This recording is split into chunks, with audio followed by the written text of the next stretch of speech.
Honourable Senators, the President.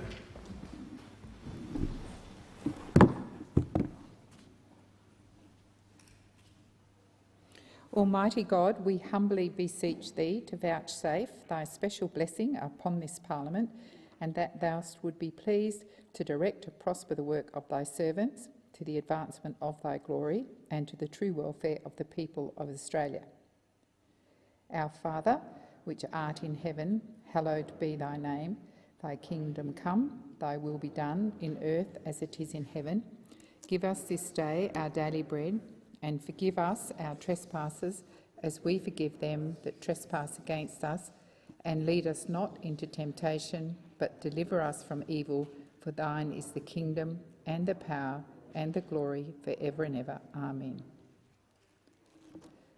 I acknowledge the Ngunnawal and Ngambri peoples, who are the traditional custodians of the Canberra area, and pay respects to the elders past and present of all Australia's Indigenous peoples. Senator Wong. Thank you, President. I move that government business notice of motion number 1 be called on immediately, and I make the following remarks before I put the question. The government has many legislative priorities. In moving this motion, as Senator Gallagher has given notice of, we are signalling to the Senate the priority nature of this legislation for the government. It's essential that this bill, which is no secret to the members of this place, it was a clear commitment of the Labor Party at the election, pass this Senate today. It's critical to pass today to ensure it can return with likely amendments to the House of Representatives tomorrow, then be enacted to deliver the government's commitments and to ensure people can be safely transitioned off the card. Unfortunately, the Liberal National Opposition have taken an unconstructive approach to Senate debate in each sitting week since the election and insist on filibustering debates to delay passage, and we are in the position where we need to stipulate into this night to ensure the bill gets passed. This is a problem of the opposition's own making. We saw time wasting yesterday, and I'm sure we will see it again today. I would like to remind those opposite this government has a mandate. It has a clear mandate in relation to this legislation, and the government is clear about delivering upon our commitments to the Australian people. Senator McKenzie. Can I make some additional comments in relation to the territory rights legislation? Whilst the government has many legislative priorities to consider before the end of the year, this is one bill I would like to highlight briefly. The Senate has already begun its consideration of the Restoring Territory Rights Bill. It is the government's clear position that we resolve this bill once and all before the end of the year, noting it is a conscience vote and noting that we have taken the view previously that conscience votes ought not be the subject of guillotines. Restoring territory rights is an issue important to many in this place, particularly the territory senators, and I acknowledge Senator Caddy Gallagher, who has advocated on this issue for the past decade. It has been an issue this Senate and previous Senates have considered at length, and we want to ensure that this issue is voted on this year. The motion before you provides an hour for debate on this bill tomorrow to take a further step towards a vote on the bill, and we will continue to look for opportunities through the remainder of the sitting calendar year to ensure it comes to a final vote before the Senate finally rises. And I move that the question now be put. So the question is that the motion, as moved by Senator Wong, be agreed to. Those of that opinion say aye. Against? No. I believe the ayes have it. Division required. Ring the bells for 4 minutes.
Lock the doors. So the question is that the motion is moved by Senator Wong be agreed to. The ayes shall move to the right of the chair, the noes to the left of the chair. I appoint Senator Urquhart as teller for the ayes and Senator Askew as teller for the noes.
Order. There being 32 ayes and 31 noes, the matter is resolved in the affirmative. Minister. Sorry. The question now is that government business notice of motion number 1 be called on immediately. Those of that opinion say aye. Those of that opinion say aye. Against? No. I believe the ayes have it. No, division required. Yes. Ring the bells for 1 minute.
Lock the doors.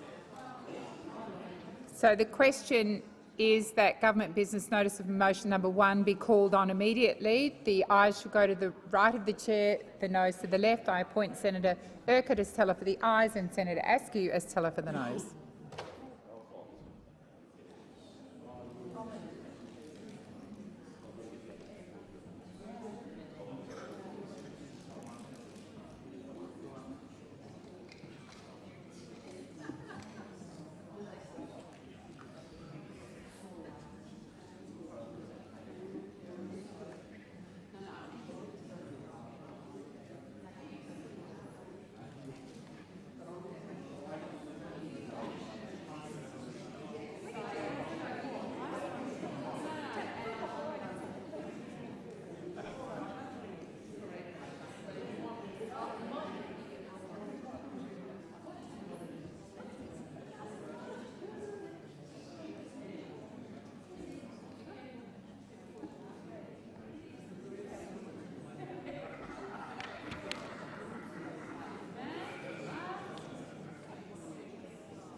Order. There being 33 ayes and 31 noes, the matter is resolved in the affirmative.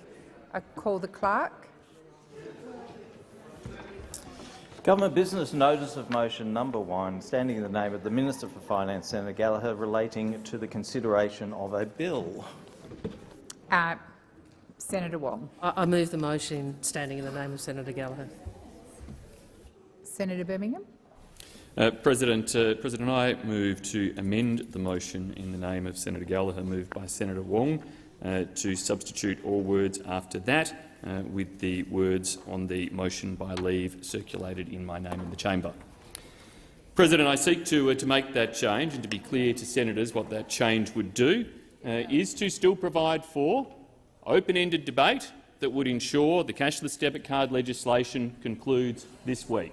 That is the stated aim and objective of the government and of others on the crossbench, and so the opposition is willing to facilitate that occurring. But what we would propose is that rather than an open-ended, all-hours debate going into the middle of the night tonight, that we actually do this in an orderly way that ensures the chamber gives consideration to these matters at times and in a manner that is deserving of these matters. The government, indeed, is proposing the adoption at a later stage for the next sittings of Procedure Committee recommendations to apply more family-friendly sitting hours in this place that would indeed see us, largely consistent with the House of Reps, finishing around 8 p.m. every night. And yet now they've come in with this motion moved by Senator Wong that could see us sitting here until 11 p.m. or 1 a.m. or 3 a.m. or all the way through until tomorrow. That's why, President, we've proposed an approach far more consistent with the normal practices of this Senate that would see us consider this bill until 10 p.m. tonight.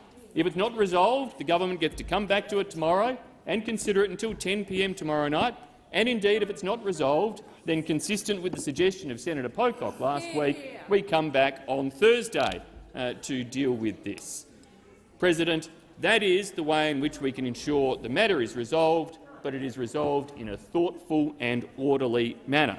Now, President, I do wonder why we're having the hoo-ha about resolving this bill, because the government, Senator Wong, spoke about the clear mandate she claims the government has for this bill. Well, I'm actually uncertain that there's much left in this bill by the time the government has finished gutting their own legislation. They've already had to undertake embarrassing backflips in relation to the content of this bill. It now does not seek to achieve what the government took to the election. It barely comes close to it, and yet they're trying to put this on as the order of priority. So, President, we are clear that we are not opposing consideration of this, that we welcome the fact that at least the government is not trying to guillotine it, and nor are we. And so I put that on record. We acknowledge there is not an attempt to guillotine, and I thank those on the crossbench who probably argued against a guillotine for arguing against it. But it should be done in respectful hours. It should be done in hours where there is thoughtful consideration. It should not be a case of legislation by exhaustion. This is an important matter. It deserves serious consideration, and that is why, President, the opposition is offering a serious, viable, credible alternative, and I encourage the government to accept our alternative, and particularly the crossbench to live up to what they have argued before around family-friendly hours, around decent hours for the consideration of legislation, and adopt the approach that we have applied. Thank you, Senator Birmingham. Senator Wong. I move that the question be now put. So the question is the amendment which Senator Birmingham has put, which I believe has been circulated, be agreed to. Those of Sorry, I'm jumping the gun. So the question is that the question be put. Those of that opinion say aye. Against? No. I believe the ayes have it. Division. Well, I only heard one voice. So I'm now going to put the motion. So the amendment, beg your pardon. So the question is that the motion is put by Senator Birmingham. The amendment put by Senator Birmingham, which has been circulated, be agreed to. Those of that opinion say aye. Aye. Against? No. I believe the noes have it. Division required. Ring the bells for 4 minutes.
Lock the doors. So the question is, the motion is moved by, the amendment is moved by Senator Birmingham, be agreed to. The ayes shall move to the right of the chair, the noes to the left. I appoint Senator Askew as teller for the ayes and Senator Urquhart as teller for the noes.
Stop the count. Senator Hume, we are counting. Senator Henderson, I'm sorry.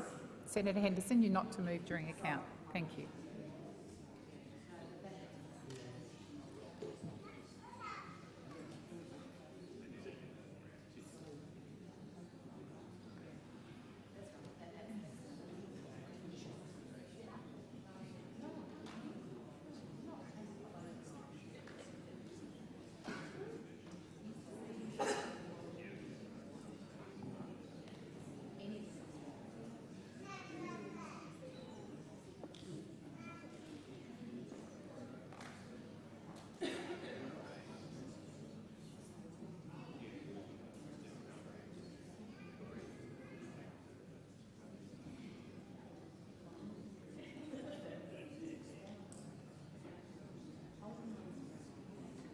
Order. There being 29 ayes and 35 noes, the matter is resolved in the negative.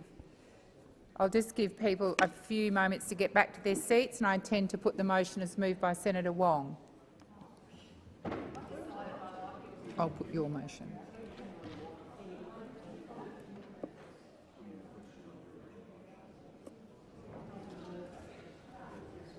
Good.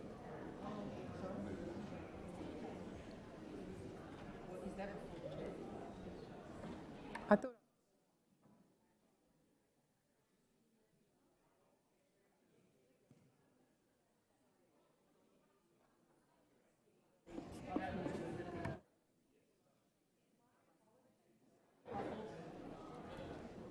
Senators, please take your seats. So the question is that the motion, as moved by Senator Wong, be agreed to. Those of that opinion say aye. Aye. Against? No. I believe the ayes have it. The ayes have it. Division required. Ring the bells for 1 minute. Oh, beg your pardon, 4 minutes.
Order. I lock the doors. So the question is, the motion is moved by Senator Wong be agreed to. The ayes shall move to the right of the chair, the noes to the left. I appoint Senator Urquhart as teller for the ayes and Senator Askew as teller for the noes.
Order.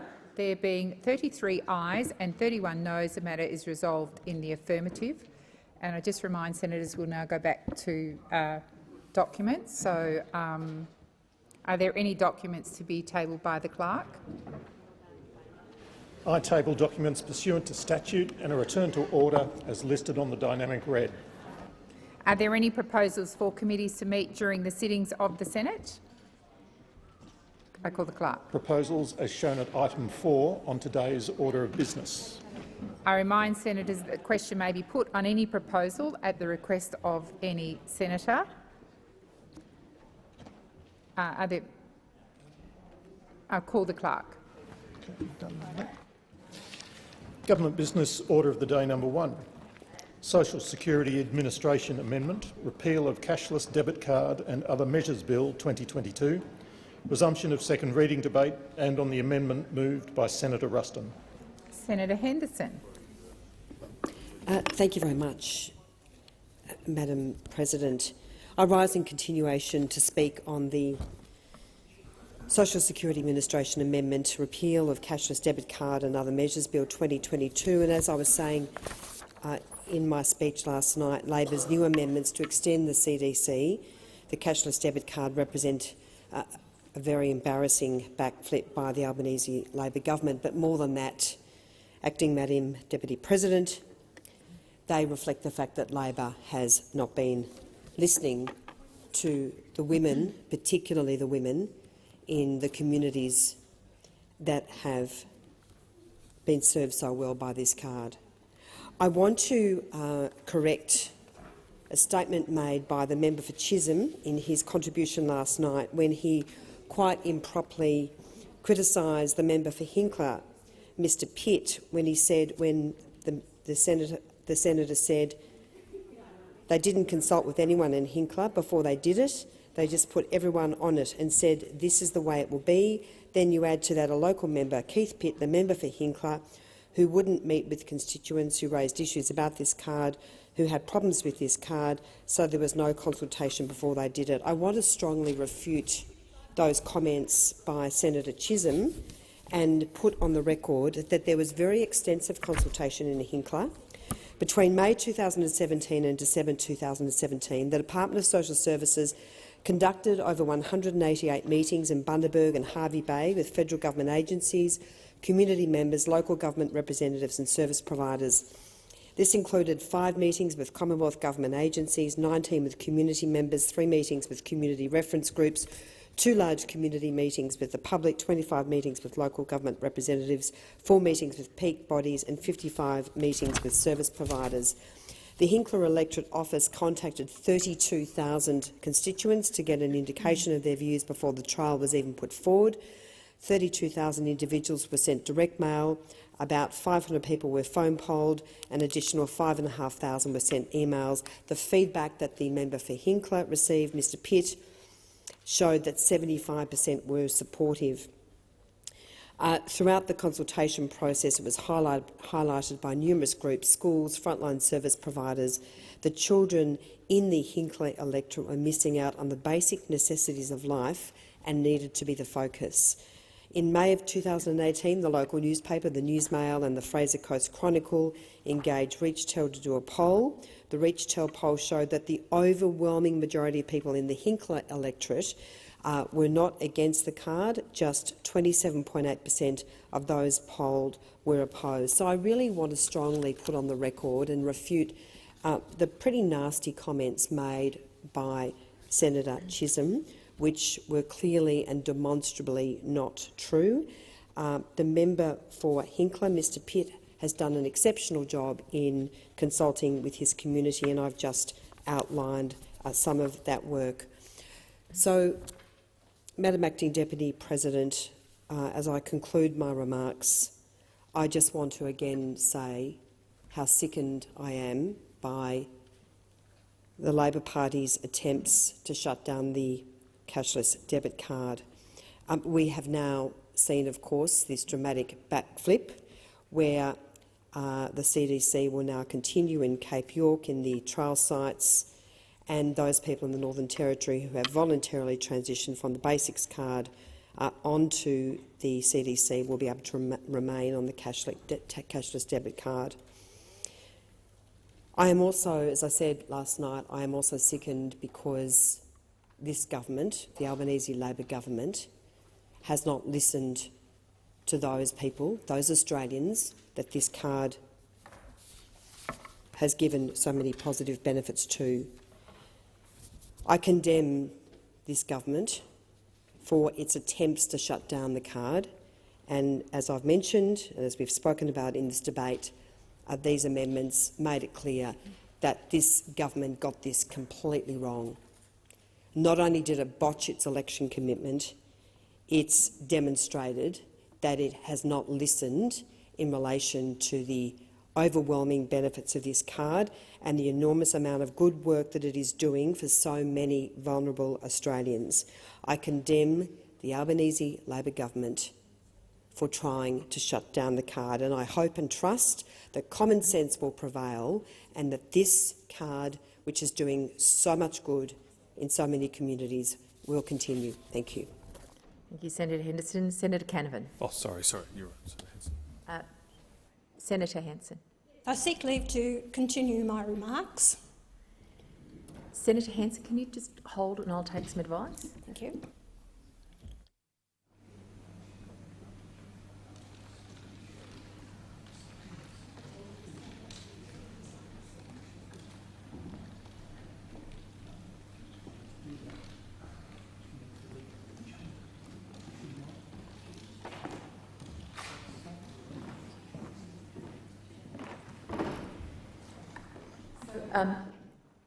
On the advice of the clerk, Senator Hanson, my understanding is that you were interrupted yesterday as you were giving your speech. Now, to continue with the break of time that's occurred in between, you actually need the approval of the Senate to continue to do so.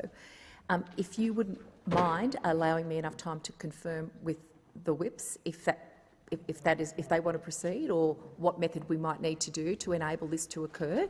I'll call Senator Canavan and then I'll come back to you with hopefully a little bit more information shortly. Thank you, Senator Hanson. Senator Canavan. Thank you, Madam Acting Deputy President. This is a very serious bill, and it has the potential to impact thousands of Australians in their lives and their safety, their community. As we've heard from other speakers, the areas of our country where cashless debit cards have been trialled and used have been regions in our country that have been tragically and unfortunately afflicted with domestic violence, with drug use and addiction, and the cashless debit card has been a good faith effort to improve the lives of Australians that live in those communities, not just those on welfare, but those that would be impacted by, or could be impacted by, poor decisions made by those on welfare, especially children. Obviously, no young children get welfare themselves or get a cashless debit card, but they're often the victims of people's lives that are tragically gone off the rails. I want to take a step back because a lot of the debate we've had gets focused on issues of Indigenous Australians, and there's an understandable reason for that because the first trial sites for the cashless debit card were in Indigenous communities. That was because some of those issues I mentioned were highlighted in Indigenous communities, in particular through various Corona's reports about the Basics card, which I'll get back to, and the cashless debit card grew out of that in response. However, the cashless debit card has applied to non-Indigenous communities, indeed to the entire community of Bundaberg, a town of tens of thousands of people, predominantly non-Indigenous. There are Indigenous people in Bundaberg too, of course, but predominantly a non-Indigenous population also has the cashless debit card. So this is actually not a policy or a program that is focused only on Indigenous Australians. It is about people, and that's where we should centre this debate. There is going to be, and has been, a lot of political to and fro here, and various claims about orders reports and all these things, but we should come back to why are we doing this and what is its impact on people, on Australian people and their families. And when I think about that, and I'm someone who's fortunately not myself had to resort to welfare over my life, but when I think about these issues, I am struck by the difference between how we approach providing support to strangers that we do want to help, but fellow Australians that we might not know, but how we provide help through this parliament, through our welfare system to do that, and how we would treat our own children and our own family members. Because I've got 5 children, and I want to support and help them, of course, grow up, and they're not yet at an age where they would be applying for welfare, but that will happen potentially soon. Well, soon they'd be in that situation where they might not have a job or might be in between things. And I think about, well, how would I help them? How would I help them if they didn't have a job, weren't in work, or didn't know what they want to do with their life, or if they did, tragically got addicted to drugs or these sort of things? How would I try and help? Well, I tell you what, I would not, as a parent, go anywhere near or do anything close to how we administer our welfare system. I wouldn't do that, because how we administer our welfare system for people not on a Basics card or a cashless welfare card is we say, look, you're in trouble, we want to help and support. That's an admirable goal and aim. And then we just say, here, have some free money. Have some free money. Go down to this office, this Centrelink office, and you can get a few $100s a fortnight. And there's no questions asked. Just take it and do what you want with it. That's not how I would try and support my children. I certainly wouldn't do that. I wouldn't say, hey, I'll use different names. I'm not identifying any kids. But, hey, Peter, none of my children are called Peter. Hey, Peter, here's $500 a fortnight. Knock yourself out until you tide yourself over, until you work out what you want to do with your life. Now, it's not to say I wouldn't provide any help or assistance, or I wouldn't provide any financial assistance to a child, but I wouldn't do it with any strings attached. I wouldn't be just handing over money. It would be almost a dereliction of my parental duty and obligations to hand over money and just let them go. I would be helping and trying to support, but also in response or in return wanting to see some response from my child. Like, okay, I need you to go and do some work around the home, or I need you to go and apply for this study course, or try and train, or do something. That's what you do as a parent. Now, you might fail. They might not do what you want them to do, but you try. You try to put some boundaries, some discipline, some focus on a person's life and in your child's life, while also trying to help them. Because there's just a basic life principle here that if you're going to give something and get something, you've got to give something in return. You've got to teach people that principle. You've got to teach your children that principle. You don't get anything for nothing. Well, you shouldn't. You do, and at Centrelink you do. But in normal life, you don't get anything for nothing. You've got to work hard to get paid. You've got to exercise to get fit. And you try and impart those lessons on your children. But, as I say, coming back to our welfare system, we don't do that. we just completely we treat people that need our help and support in a way that we would never even contemplate treating our children. Now, that has traditionally been the approach, but as I mentioned before, measures like the cashless debit card have been good faith attempts to provide more give and take here, that we do want to help and support people, but there's got to be an obligation that help and support, in the case of the cashless debit card, is spent on things that are essential for someone's own life, but also, of course, for their family and any children they're supporting, some food, education, things that are important to them. And so, yes, those restrictions are onerous for people. They do provide less freedom than you'd get by earning money in an employment or a workplace environment. But it's very different than working and getting a paycheck from week to week. You don't get that money for free. If you're working in a job, you don't get a paycheck for nothing. You have to work. You have to give up times of your day.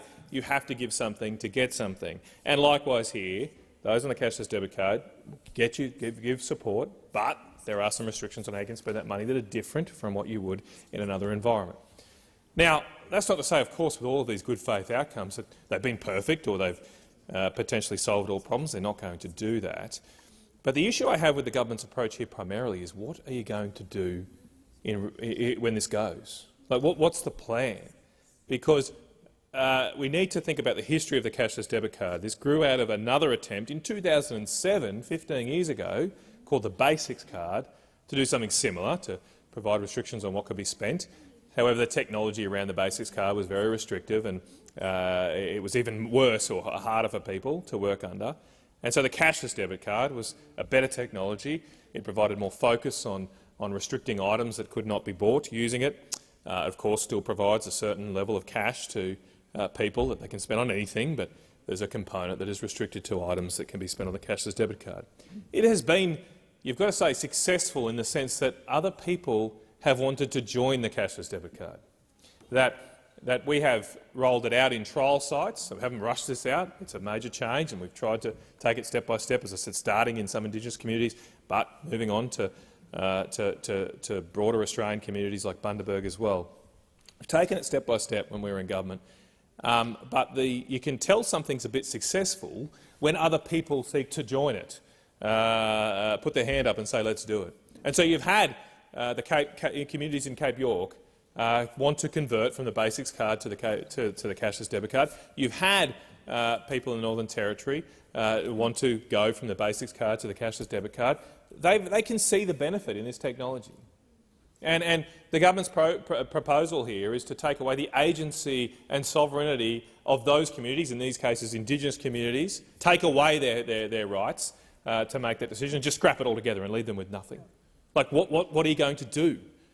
Because if we go back to the old system I mentioned before, we just hand out free money, we know that fails. Like, we know it fails. And it's failed everywhere in the world. It's not something just here in Australia, or it's certainly not something that's just Indigenous community related. This is not about black and white fellas. I can take you to lots of suburbs in Rockhampton that are where I live, that are welfare deserts, because we have destroyed the culture of work, the culture of family, the culture of community through a pipeline of unrestricted welfare. And we pat ourselves on the back here in this place, thinking we've done a good job, and we put out budget papers. We've spent $2 billion.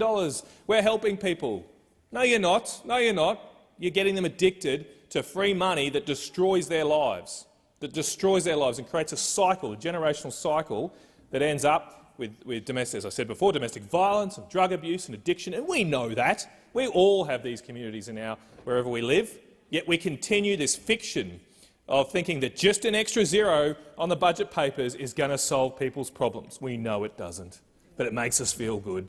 It gives us a good media release. We can go on TV to say how good it is, but we destroy communities from doing it. And that's what the government is proposing to go back to the failed welfare policies of the 1960s and 1970s that were just terrible and just wiped out whole communities of working class and poor, particularly working class and poor communities when factories left or economies changed. A lot of regional communities have lost their forestry industry or fishing industries, and they have completely descended into a violent cycle of welfare dependence that we have at least facilitated, sometimes by turning a blind eye. Now, so we're at least trying. We're at least trying with things like the cashless debit card, and it's not perfect. But what are you going to do in response? What's going to be the alternative?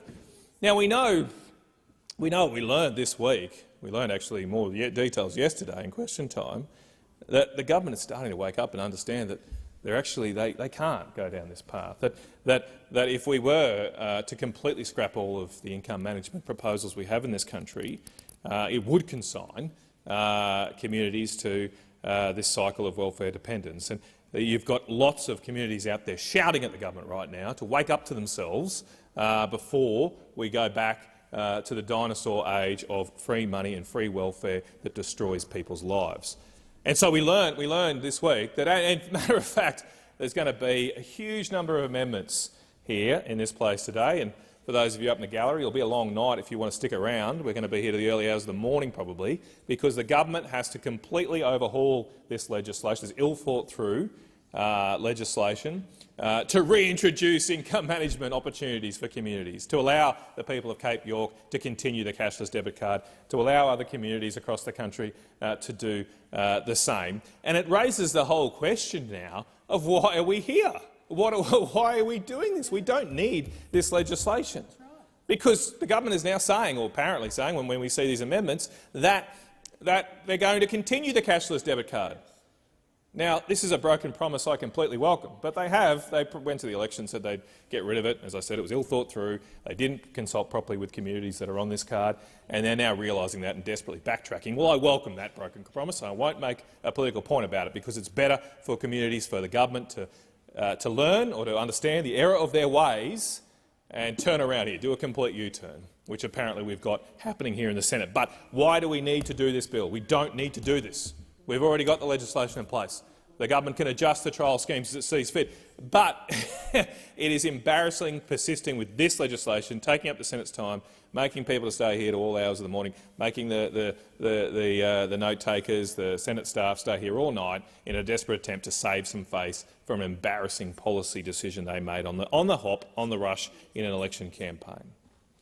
So I do welcome that change, because what we need to do as a parliament now, in my view, is a little bit less talk. There'll be a lot of talking over the next 24 hours, unfortunately, because we're here for so long, but less talking and more listening to those communities on welfare, those communities that actually are affected by these changes. That's what we need to do. Now, I hope these government amendments are apparently going to do that, because they're going to allow communities to request these changes. They're going to allow them to do that. So hopefully the government will listen and not be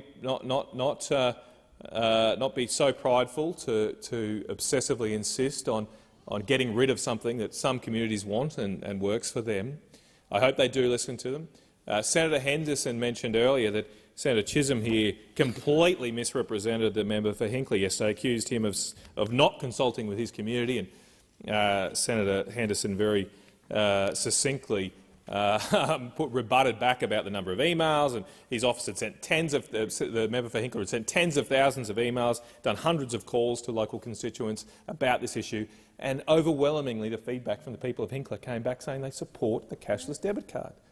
In the member for Hinckley's case, 75% said they support. And it wasn't just the member for Hinckley.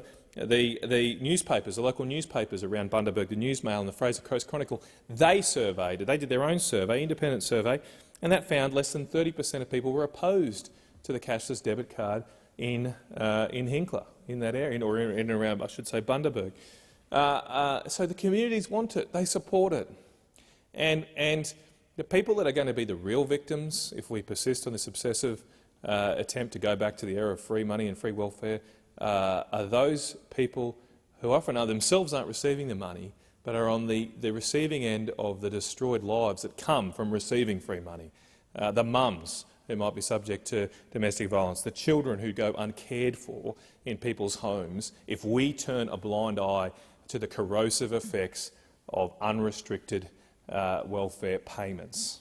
Might make people feel good in this place, but it certainly doesn't build homes, doesn't build communities, it doesn't help people's lives, and we need to make sure that if we're going to hand out support in people, that we also help them with their lives, with the responsibilities that require them to get them on their back and feet in work and rebuild their communities.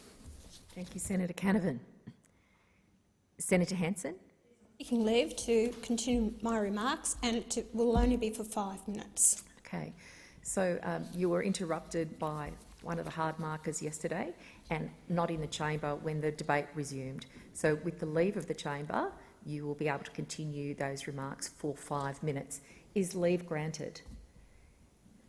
Leave being granted, Senator Hanson, you may continue your remarks for the remaining 5 allocated minutes, and then I'll move to the prepared program for Senator McDonald. Thank you very much, and I do appreciate the chamber allowing me to continue my remarks. The cashless debit card has been very important to me. I did travel to Kalgoorlie. I spoke to the locals there. I spoke to the elders and other people and heard their plight and their concerns with regards to it. I've travelled to Doomadgee, I've been up to the Cape, I've been to Northern Territory, I've been to many places around Australia and to Aboriginal communities. The card, and let's be honest, the card was mostly rolled out in these Aboriginal communities because of the problems and issues that are facing a lot of these communities.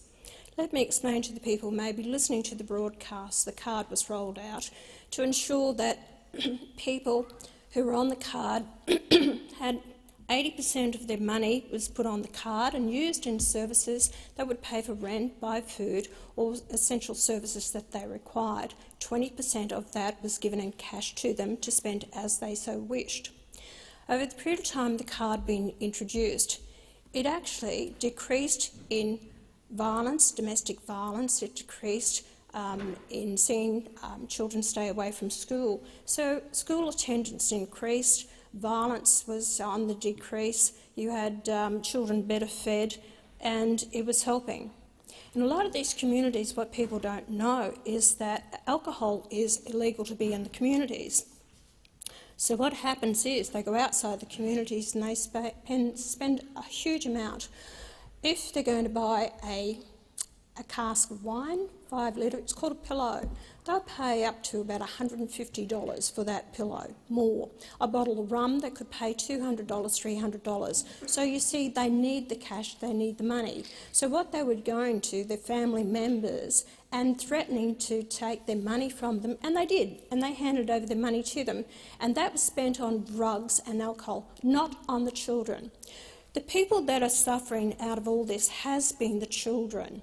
And aren't we more concerned about the vulnerable, those people who cannot defend or look after themselves? When you go to these communities, as I have done, you see kids on the street in the middle of the night, young children, I'm talking about 3, 4, 5 years of age, who are not in home, don't feel safe in the homes, not only from the alcohol abuse and the drug abuse, but also from sexual abuse as well. We are supposed to be protecting these people. Also, another point, why shouldn't the taxpayers have some accountability for the money that goes to these people, regardless of your cultural background or whoever you are? If you're going to be on receiving welfare, there has to be a responsibility and show some respect for the money that comes from a hard-earned working Australian who's paying their taxes. And it's usually about $80,000. A person who works and pays $80,000, who earns $80,000 and the taxes paid, goes to support one person on welfare. Their taxes goes to support one person. We have a debt of over $200 billion, or approaching $200 billion, that we pay out in welfare in this country. There must be accountability for it. And this cashless debit card, it's quite funny now to listen that Noel Pearson complained about getting rid of the cashless debit card in Cape York, and for 120 people, approximately that many people. Now you've listened to Noel Pearson, so if you can listen to these people, why do you need a voice in Parliament? Why do you need another voice in another chamber? Why do you need to put in the Constitution when people can have their say and you listen to what they have to say? So the whole point is, and I'm pleased to see, that you are maybe rethinking this cashless debit card, because we've got to look after the vulnerable. And I've got to make a point also of saying, I was so impressed with Senator Jacinta Price's speech yesterday. This is a woman who's lived it, who's lived in these communities, has represented people. We who have never, I'm not Aboriginal and I'm not a person on welfare, but to listen to someone who spoke from the heart to try to explain, and those of us who have never been in these people's shoes must try and listen to someone who has and speaks common sense. We are here to make the right decisions. Do not let your emotions, saying it's human rights and all the rest of it. Sometimes people need to be taken by the hand to show them love and guidance, and that's what we must do. Giving your sorries and all your apologies and everything doesn't change it, or the stolen generations. That's not about it. It's about making the right decisions that will give the future generations some hope for the future. Thank you. Thank you, Senator Hanson. Senator McDonald. Thank you. I rise too to speak on these amendments to the cashless debit card. And I have listened to the speeches over the last day or so and reflected on the lived experience and the passion that so many senators are bringing to this discussion. I did hear an interjection earlier suggesting that in some way this was about extending the debate unnecessarily, and I reject that with all of my heart and soul, because for those of us who live in communities that are marginalised, who are disadvantaged, and not just Aboriginal communities, Noel Pearson, who was one of the people who inspired me to get involved in politics, I heard him speak at a press club function in about 2008, and he talked about these not being issues of race but these being issues of poverty. And this is what was enacted in rolling out the cashless debit card, was to try and assist people who needed additional protections. They needed additional support, not just for themselves, and we heard Senator Henderson talk about women being bashed to get access to social security payments. I'm very concerned about some of the discussion where the minister has been proposing that they'll put a PIN number on social security cards. I mean, isn't that just the same problem as forcing people to hand over the password, the PIN number, to their card? I don't see that solving the problem at all. So, like Senator Canavan, I join him in his congratulations of the government for listening. They have taken so many poorly thought through, paternalistic, idealistic statements to the last election, which they are one by one having to reverse. So, at the last lot of sittings, we saw them having to re-establish the Northern Australia Committee. Day one of the new parliament, they abolished the Joint Standing Committee on Northern Australia, and by the end of that following week, we had re-established the committee. This is another example of this thought bubble that is abolishing the cashless debit card would be the right thing to do. And I do congratulate Labor on actually listening, on listening to the speeches, on listening to the examples that have been given, on listening to Noel Pearson and other leaders about why this is such an appalling decision, why they're actually already, by overturning the alcohol restrictions in the Northern Territory, by removing the CDC card, they're actually driving families into terrible, terrible situations. And I know the stories that I hear in the North of young people who are unable to study, who are having to get up early and stay up late at night, looking after their younger siblings, getting them something to eat, helping them get dressed, get to school, and at the price of their own education, where they end up dropping out of school, dropping out of higher education, and missing out on the opportunities that this great country has available to us all if we have the sort of supported childhood that most of us here were fortunate enough to have. So I embrace this embarrassing backflip from Labor, where they suddenly work out what the reality of the world is. They get out of Sydney and Melbourne and whatever protected areas that they've been in, and they understand that in regional parts of Australia, and no doubt out-of-city places, that people need the support that the CDC extended because it was a superior welfare card. It had access to 1 million different sites to spend your money in, as opposed to the Basics card, which is exactly that. It is exactly that. It is a second-rate, poorly considered alternative to what the CDC is, which is a much enhanced card that allows people to focus, as Senator Canavan said, their hard-earned tax dollars of the Australian taxpayer, that when we provide assistance for this safety net, for welfare to be spent on housing, on food, on supporting the children to be educated. These are the important goals of social security, and it is not on alcohol, on grog, on those other expenditure, and that's what the CDC was protecting. So I support Labor's new amendments to extend the CDC back to allow the Cape York communities, the CDC trial sites and those people in the Northern Territory who will voluntarily transition from the Basics card onto the CDC to remain on it. This is a very good starting point, and it is just the first admission that they have messed up with this ill-conceived election commitment. And the amendments put forward by the government confirms that even they admit that abolishing the cashless debit card will have serious consequences for vulnerable communities. I guess what we saw last night when Senator Chisholm attacked the cashless debit card rollout in Hinkler was an example of the lack of informed debate and understanding that has happened. And so Senator Henderson has already read into the record the huge amount of consultation that happened in the electorate of Hinkler, in Bundaberg and Hervey Bay. Between May 2011 and 2017, the Department of Social Services conducted over 188 meetings with federal government agencies, community members, local government representatives and service providers.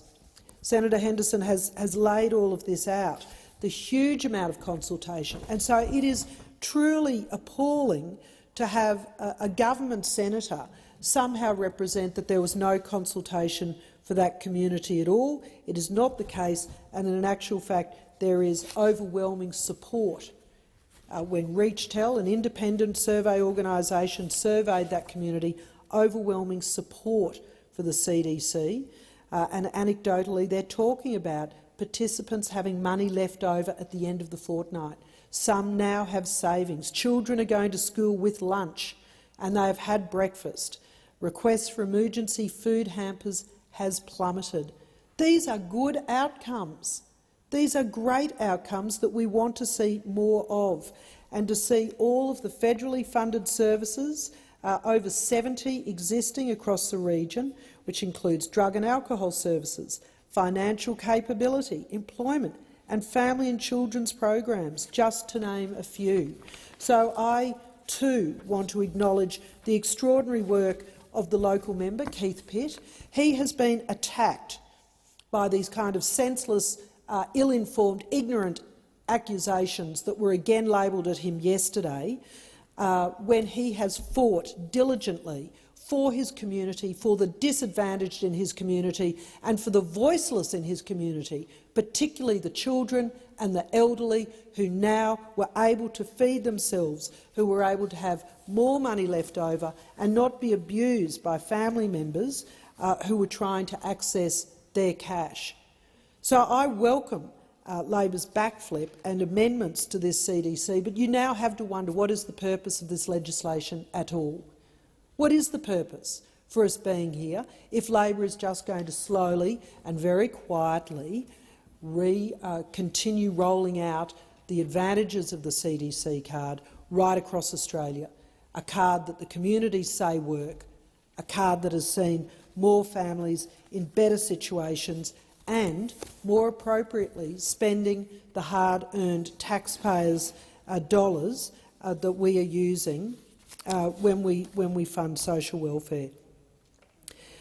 Because we know that in communities right across Australia there is poor outcomes.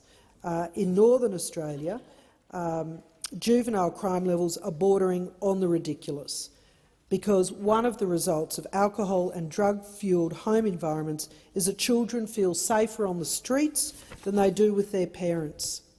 Cairns and Townsville will smash previous records for stolen vehicles. In Townsville, car thefts jumped 124% in 2020-21 and a further increase of 20% in 21-22. It's a 140% increase in 2 years in Townsville alone, while Toowoomba, the Gold Coast and Brisbane topped the state's car theft dishonour board.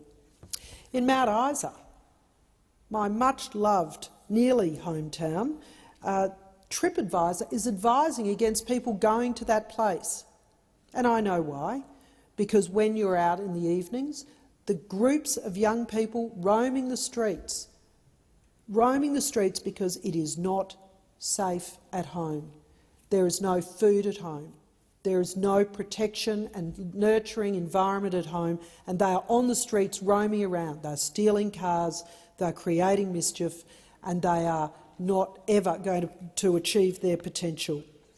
Father Mick Lowcock, who is a great man in Mount Isa, he picks up young people as they come back from Cleveland Youth Detention Centre. He looks out for them, but he knows that there is only a small number of children that this applies to, but it is children who are not at home because they are not being provided for there. And I would welcome seeing the sort of support that the cashless debit card provides to those children being rolled out to Mount Isa and other communities. People pick up these kids, they drop them at home, they watch them run through the house, down the back stairs and over the fence and onto the streets again, and they have nothing, not enough resources and places to take these kids to. So it is clear that steps must be taken to switch off the access to alcohol and drugs as a first step to addressing a multitude of issues. The cashless debit card does exactly that. We have strong evidence over the past 5 years to show improved outcomes for those who use it and for their loved ones. Less alcohol and drug abuse, less violence and more incentives to find employment. And in effect, Labor's removal of the CDC is opening the door to more cases of children who are not being fed and nurtured at home, who cannot access the advantages of education because they're going to school hungry. They're going to school hungry without breakfast and no lunch, and eventually drop out of school altogether. By banning the purchase of alcohol and gambling products via the card, we are quarantining more money to be spent on fresh food, on school excursions, sports gear, petrol for the car. The cashless debit card, as we have heard, has been operating in the Ceduna, South Australia, since the 15th of March 2016, East Kimberley, Western Australia, since April 2016, the Goldfields, Western Australia, since March 2018, and Bundaberg and Hervey Bay in Queensland since January 2019. And with virtually no consultation, Labor has made it easier for those at risk to spend their taxpayer-funded payments on activities and substances that harm themselves, their families, their communities and society at large. I want to just finally touch on the community of Doomadgee, where there is an extraordinary group of elder women, stronger women. They are the ones who are taking in kids in unofficial kind of loose fostering arrangements from their own children, making sure that these kids have got food, that they're being dressed and they're going to school. I had a discussion with another senator from the north the other day, and we were worried about who is going to do that job for these young people when those elders are gone. Who is going to have been who is going to nurture and feed and ensure these children get to school so that they can access the potential and possibility that they have within themselves? Who is going to do that? And that is why the role of the cashless debit card and other social security measures that protect our children, that protect our vulnerable, that ensure that money is being spent where we as taxpayers are assuming it's being spent.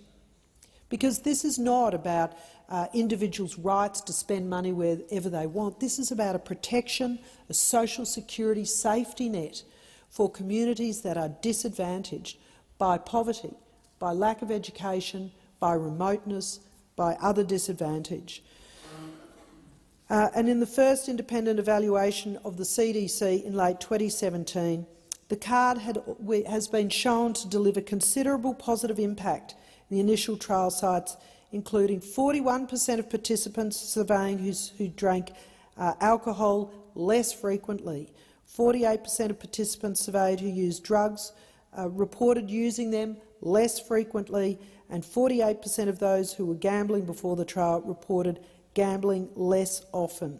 I mean, there have been dozens of evaluations of the cashless debit card that have provided consistent evidence about welfare quarantining policies that show positive impacts on communities, on the people who were previously victims of crime, but most importantly, on our children, on our vulnerable and their future. Thank you, Senator McDonald. Senator Chandler. Mr Acting Deputy President, I rise to speak on the Social Security Administration Amendment repeal of the Cashless Debit Card and Other Measures Bill 2022. And what an interesting journey this bill has had, particularly in this Senate chamber.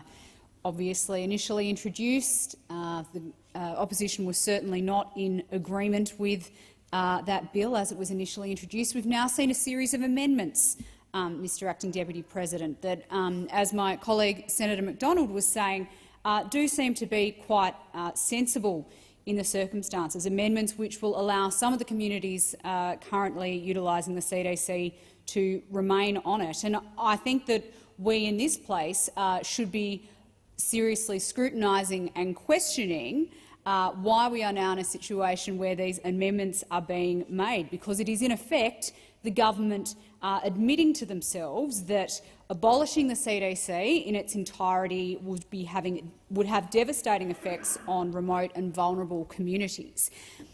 And why is this the case? What is the reason for this backflip? And I think we need to look very carefully at the origins of this bill, Mr Acting Deputy President, because this bill was simply, or is simply, a political fix to try and justify the scare campaign that the now government ran during the federal election. A scare campaign which was repeatedly found to be false and misleading, but which Labor persisted with again and again to try and scare Australian pensioners around the country. This is a Labor Party that spent an election campaign talking about integrity, yet was happy to run a scare campaign about pensioners being forced onto the cashless debit card. And now, to try and justify all of that misinformation that they put out in an attempt to win votes, they are trying to abolish the CDC, causing major concerns for people in the communities where it is being used successfully, and now having apparently the moment of circumspection where they realise that perhaps that wasn't the most sensible tactic. Perhaps there are communities in remote Australia that do benefit from having the CDC and are sort of trying to backward reason their position because it was effectively coming from a place of bad intentions. If we look back at the way that Labor conducted themselves during the recent election campaign, as I said, the answer to why this legislation has been brought forward is very evident.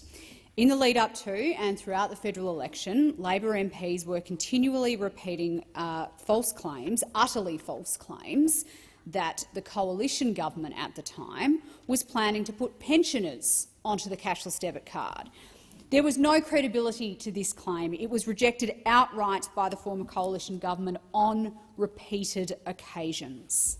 But that didn't stop Labor MPs and Labor senators spreading this misinformation both online and through targeted media campaigns. And, Mr Acting Deputy President, this isn't just my view, and it's not just the view of the opposition. An AAP fact-check that dated the 22nd of November 2021, months before the election, explored in detail Labor's claim that the former government, the former coalition government, planned to force all-age pensioners onto cashless welfare cards. To quote the AAP fact-check, our verdict, false. There is no evidence the government intends to put all-age pensioners on cashless welfare cards, a measure not permitted under existing legislation. Multiple Labor politicians have claimed the Morrison government wants to put all-age pensioners onto cashless welfare cards that would allow the government to control the way they spend their money.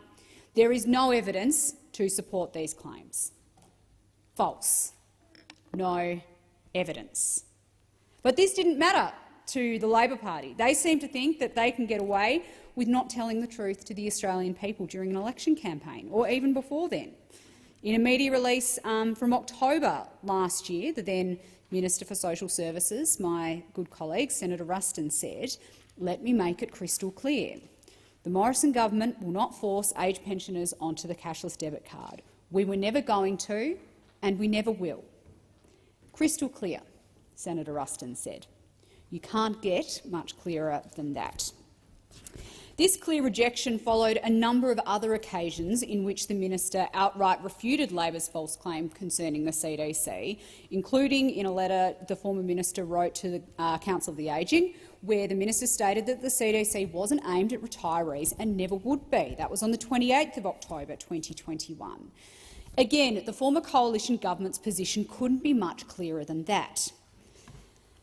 But there was a reason that the Labor Party remained wilfully ignorant to the truth surrounding the CDC: blatant, misleading electioneering. We've seen Labor employ these kind of tactics before, most notably in the 2019 campaign and the 2016 campaign. Yes, we all remember Mediscare. Labor remembered it so well that they decided to redeploy the tactic in the lead-up to and during the 2022 election campaign. But now Labor and the new Labor government have backed themselves into a corner. While they promised to repeal the cashless debit card, they didn't think of the resulting consequences for the communities that rely on this card. Despite the very clear finding that this scare campaign was entirely fabricated by the Labor Party, and that's not me saying that, Mr Acting Deputy President, that is the AAP fact check, there was a very long list of Labor MPs and candidates, including the Deputy Prime Minister, who were more than happy to repeat those false claims, like they, inferring the coalition government at the time, have a plan to force 80% of people's pensions onto a cashless debit card so they can control and limit how pensioners spend their money. Or this from the member for Gellibrand: 80% of your pension payment would be put on the privatised cashless card. It's not like an ordinary bank debit card. It can only be used at shops that are approved by the government. They can limit and control where, when and how you spend your own money. Imagine not being able to pay cash to buy cheap food at the local market or a meal or a beer at the RSL. This was all totally and utterly false, and it was called out as false by the AAP fact check as far back as November 2021, 6 months before the 2022 federal election. But the Labor Party persisted with these falsehoods right up until election day. In Tasmania, the Labor member for Lyons posted, "I'm proud to be leading the fight in Tasmania to scrap the Morrison Liberal Nationals government's plan to expand the cashless welfare card to all Australian pensioners. Unfortunately, we know from the facts that the Liberals and Nationals want to expand the cashless welfare card to include all pensioners. This means that 80% of your pension will be put on a card and the government can control where you spend your own pension." The facts. That's an interesting use of words, given what the AAP fact check found. Similar messages were posted to websites and social media platforms of other Labor members. These claims were nothing but blatant and deliberate misinformation. And who is going to pay the price for Labor choosing to run an election campaign based on acknowledged falsehoods? The people and communities who have actually seen the positive difference that the card has made to their lives. We've heard these voices and these concerns throughout this debate, particularly from my colleagues, the fears of alcohol-induced violence against women and children. Yet the Labor government is determined to ignore these concerns from on the ground and push through this repeal based on a scare campaign they ran in electorates thousands of kilometres from anywhere the card was actually being used and supported. The bill shows little care of the consequences for the communities which rely on this card to tackle social harm, particularly associated with drug and alcohol addiction, except as relevant to the amendments which we are now having presented to us in this Senate chamber because Labor have apparently realised that there was some error in their ways.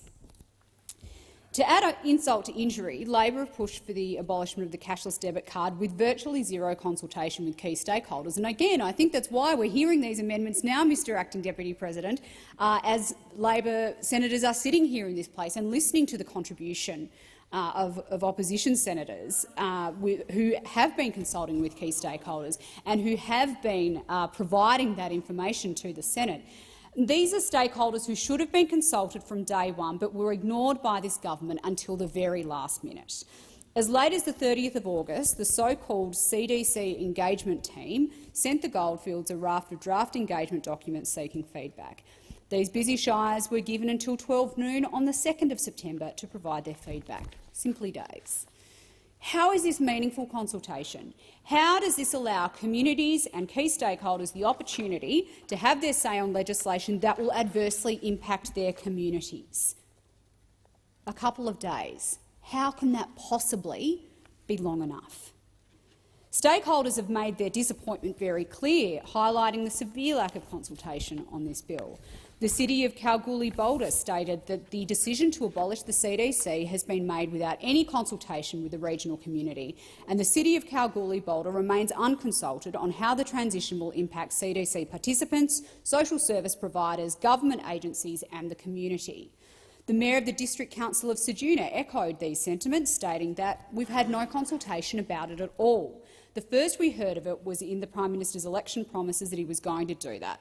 Prior to that, we had no representation from any Labor politicians. The Minderoo Foundation further highlights Labor's lack of meaningful consultation on the bill, and I quote, "We are concerned the decision to abolish the CDC is being rushed through the parliament without appropriate or meaningful community consultation.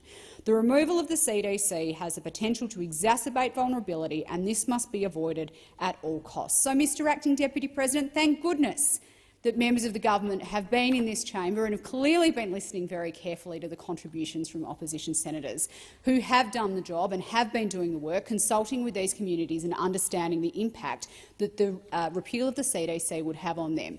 I am very certain that that is why we are seeing the amendments that we will be debating here later on tonight. The cashless debit card was introduced into communities as an important financial management tool to help improve the lives of vulnerable people in these communities which were looking for solutions to entrenched alcohol and drug-induced violence. And instead of listening to the voices of those people, particularly women and children, who are safer and more secure because of this card, Labor chose to make the CDC a source of political gain through a scare campaign based on falsehoods, a scare campaign that I have outlined here in my contribution today. Labor have pushed for the abolition of the cashless debit card with virtually zero consultation with key stakeholders, stakeholders who should have been consulted from day one but were ignored by this government until the last minute. This bill must be seen for what it is, a political exercise by Labor to justify the falsehoods they used to scare the community for their own political gain. Thank you very much, Senator Chandler. Senator Hume. Thank you, Acting Deputy President. I rise to speak on the Social Security Administration Amendment repeal of the Cashless Debit Card and Other Measures Bill of 2022. And it's terribly disappointing that I'm rising to speak on this bill, which would abolish the cashless welfare arrangements under the Cashless Debit Card program, because the Cashless Debit Card program is such an important piece of technology. It was implemented by the former government specifically to assist vulnerable Australians and the communities in which they live. It was an innovative approach, and it built on income management programs that the former Labor government had operated. But most importantly, these programs deliver change, real change, meaningful change for communities, and I know that others around the chamber have said that over and over again today. But more importantly, I worry that the government's motives for this are dismissing the fact that when faced with difficult challenges— Senator Hume, you will be in continuation when debate continues on this bill, and it being 1:30 p.m, we move to 2-minute statements. Senator McGrath. Thank you. The ABC strikes again. What we saw on Four Corners last night regarding Peter Dutton was nothing short of disgraceful. Another taxpayer-funded hit job for the lefty lovies. The board at the failing ABC, who championed this cavalier faux journalism, should be ashamed of themselves for using our once great national broadcaster to serve up a bucket of slop. Last night we had roughly 6 minutes of hearing positive insights from interviewees and over 17 minutes from other guests who spent their time trashing Peter Dutton and his reputation. This is rich, given most of them had never even met Mr Dutton. Very balanced reporting from the ABC as always. The lineup of irrelevant guests rolled out by Four Corners to trash Peter Dutton included the shameful Cheryl Curnow, the train wreck Terry O'Gorman, the failed Karen Phelps, some disgruntled former public servant, some Twitter bore nobody knows or cares about, a no-name human rights lawyer who I don't think anyone has ever heard of, and for good reason, who had the gall to say they would not feel safe in a country where Peter Dutton is Prime Minister. This is Peter Dutton, a former police officer from Queensland. This is a diabolically terrible take, typical of the ABC's Cook universe. Peter Dutton has maintained a lifelong commitment to keeping all Australians safe, being a former police officer and a dad, so there's nothing radical or scary about his agenda to keep all Australians safe. The ABC continues to openly wage war on centre-right attitudes, values and beliefs, and indeed centre-right political parties. The ABC treats Australians who do not share their fanciful leftist ideology with disdain. Australians deserve better from our national broadcaster. Last night, Four Corners was a bucket of slop, and we deserve better. The taxpayers deserve better from the ABC. It's time to reform it. Thank you, Senator McGrath. Senator Bilyk. I was disappointed but sadly not surprised to learn that one in four Tasmanians were shortchanged on their superannuation in the 2018-19 financial year. In that year alone, Tasmanian workers were ripped off to the tune of $76.6 million. The superannuation system was designed to ensure that people who have worked all their lives can enjoy a comfortable retirement, and the deliberate failure to pay workers their full legal super entitlement is theft. Employers who engage in this theft are not just stealing from the workers, they're also stealing from taxpayers by unnecessarily increasing Australians' reliance on the age pension. And by gaining an unfair competitive advantage, they are stealing from other employers who are doing the right thing and paying their workers super on time and in full. In some ways, superannuation theft can have an even greater impact on workers than wage theft. Because super is not paid directly to workers, the theft can take longer to detect, and it is likely to be more costly in the long run. So a $1,000 underpayment to a worker aged 25 could end up costing that worker up to $6,000 at retirement. Right now, workers cannot pursue their claim to superannuation unless it is specifically included in their award, agreement or employment contract. It is instead left up to the Australian Tax Office to pursue. The Australian Labor government will legislate to include a right to superannuation in the National Employment Standards. This will enable the Fair Work Ombudsman and other parties to pursue claims when workers have not received their full super entitlement. Australian workers deserve greater financial security in retirement, and after 9 years of inaction by the previous government, Labor is getting on with the job of tackling super theft, another area that the now opposition let slip. Thank you, Senator Bilyk. Senator Cox. Recently, I travelled to the Tiwi Islands to support the traditional owners in their legal battle against NOPSEMA over their failure to identify 8 different clan groups as relevant people to consult for the Barossa gas project.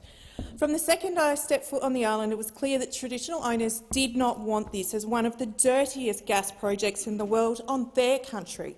Last week, we saw the incredible result that the traditional owners were in fact successful, and it was found that Santos didn't do their job properly, and NOPSEMA approved this project regardless. I want to take this time to congratulate everyone that was involved in this case, their hard work that led to this landmark victory. This was also the result of a group of dedicated people who were sick and tired of seeing fossil fuel companies destroying their country. We know that they're not the only ones.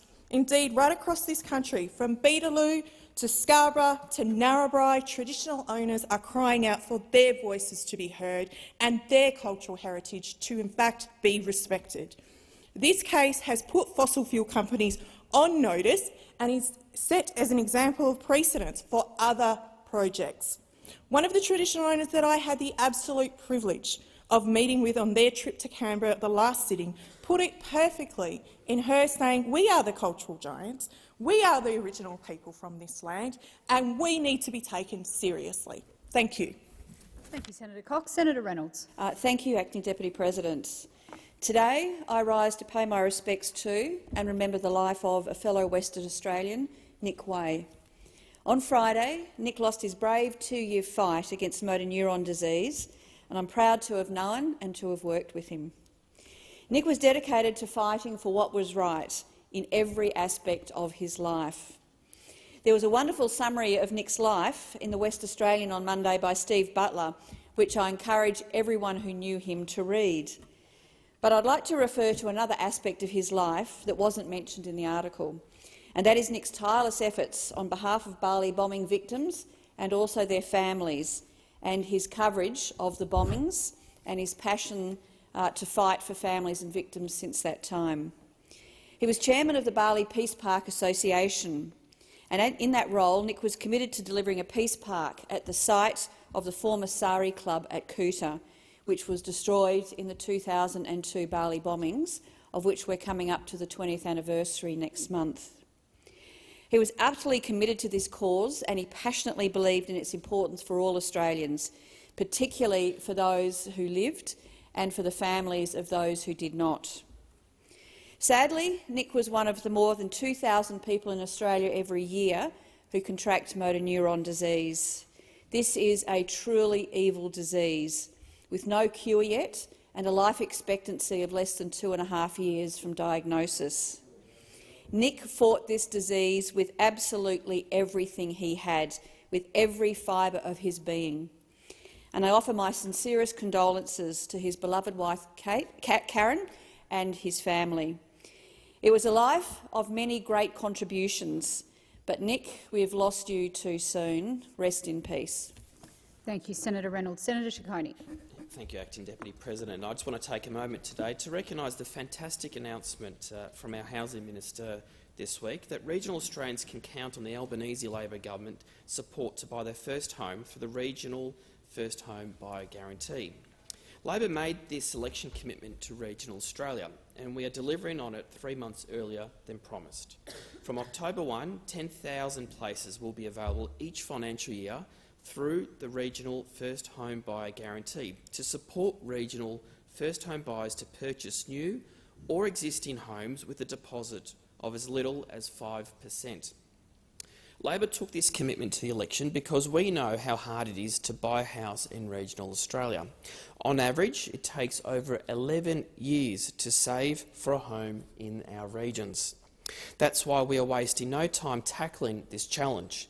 The Australian Government will guarantee up to 15% of the purchase price for eligible first home buyers, allowing them to avoid the cost of mortgage insurance. I know many regional employers are desperate for more skilled workers, and they view the prohibitive price of housing as a significant barrier in attracting these workers to regional Australia. The Regional First Home Buyer Guarantee will improve accessibility to regional housing markets and allow more workers to stay or to move to our regions. Of course, this is all part of the Albanese Labor government's broader vision for housing, including the establishment of a National Housing Supply and Affordability Council to increase housing supply and improve affordability. Thank you, Senator Ciccone. Senator David Pocock. Thank you, Madam Acting Deputy President. Volunteer firefighters embody so much of what is great about Australia. We have around 200,000 nationally who put themselves in harm's way every bushfire season. All firefighters are more susceptible to certain types of health issues than the general population, and this is well documented. Across the country, we do not make volunteer fireys prove this. We presume that injuries, including certain cancers, developed as part of their job. That's the case everywhere except the ACT, due to a quirk in the Comcare legislation. This means volunteer firefighters in the ACT have to fight to prove any injuries were incurred on the job in order to access compensation or health care. The government can change this with a stroke of the pen, and it wouldn't cost a cent. The ACT government both supports this and would have to pay any compensation. I'd like to thank the team at ACT Volunteer Brigades Association for bringing this to my attention and the advocacy that they're doing on behalf of volunteer fireys in the ACT. I've written to the Minister about this, and I look forward to working with him to ensure this is done before the next bushfire season. Thank you, Senator Pocock. Senator Antic. I rise to extend my congratulations to the proud nation of Italy for electing their first female Prime Minister. How wonderful to see a strong modern woman in power, and I'm sure that Giorgia Meloni's victory will serve as an inspiration to women and girls everywhere. Yet, strangely, the corporate media doesn't seem too excited about Italy's progress, and rather than celebrating, they're voicing their concerns about Italy's drift to the far right. So what makes Italy's Prime Minister so far right? Well, as far as I can tell, it's that she's promising to defend the nuclear family, she's opposing woke ideology, and she's proposing to limit immigration in her country. How radical. Could it be that the sisterhood only advocates for women when they hold their leftist views? Surely not. Surely not. That seems unlikely.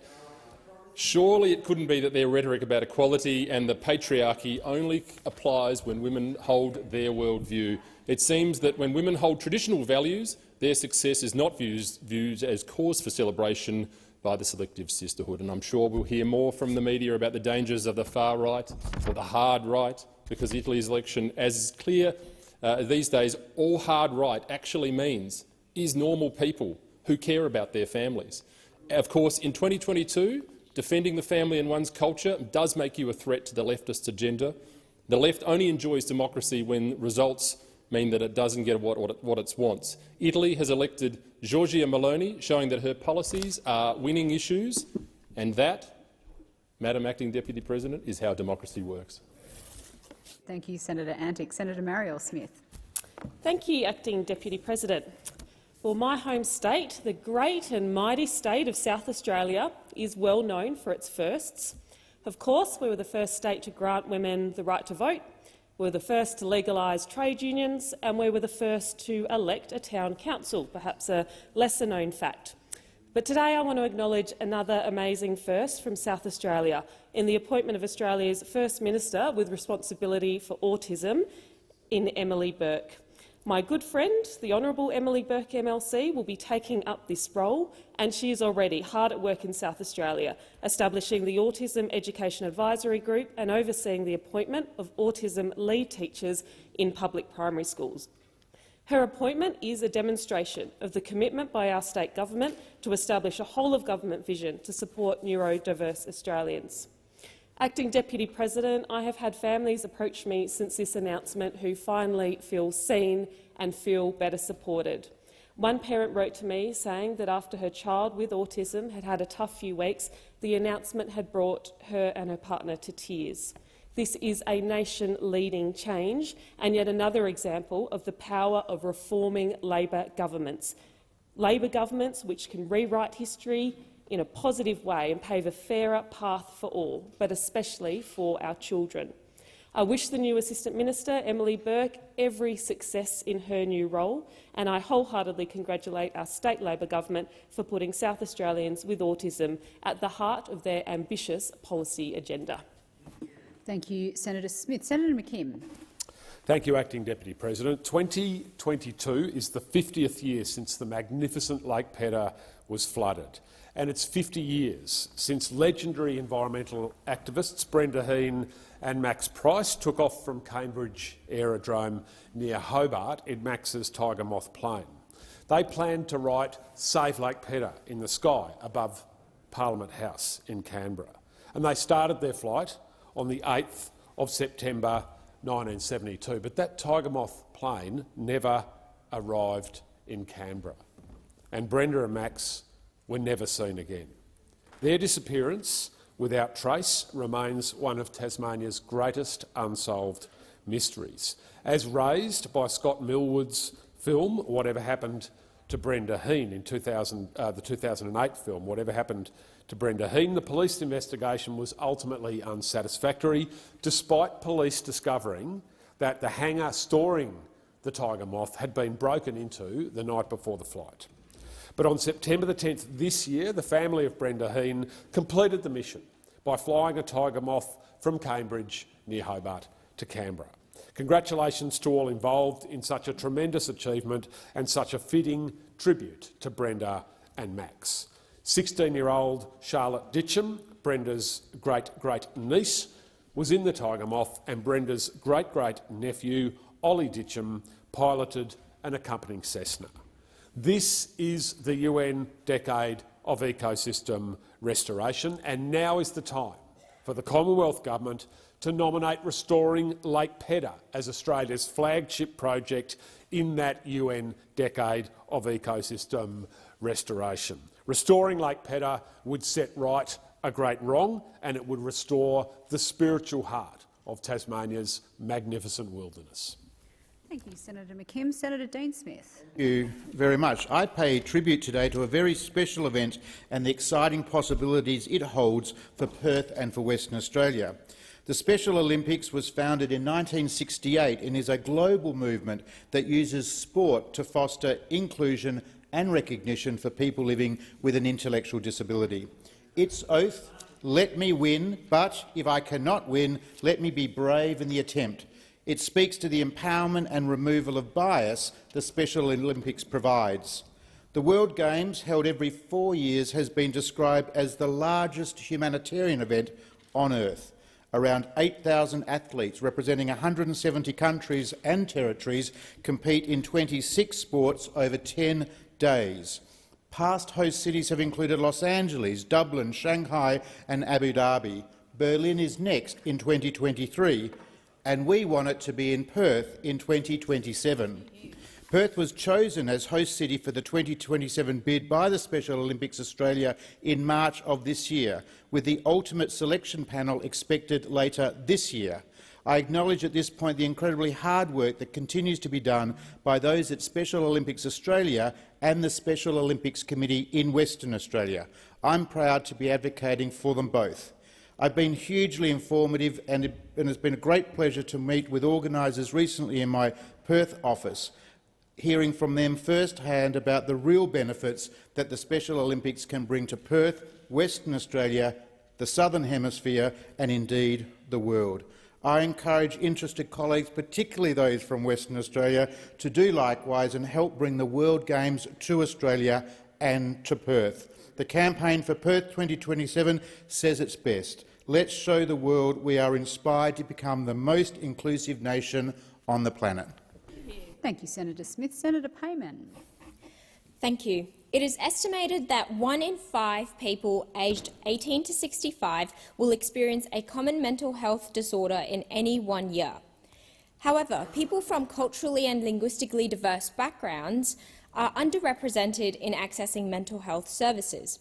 They tend to present late to these services and are therefore more unwell by the time they begin to receive help. This is saying that people from cowed backgrounds wait and wait and wait. They find coping mechanisms to deal with how they're feeling, or they bottle it up and keep it to themselves until it's serious, until it's severe. There is a stigma in many cowed communities about seeking help for your mental health. Trust me, I know. It's sometimes even considered a taboo topic to remain unspoken or brushed under the rug, afraid of being judged or appearing weak.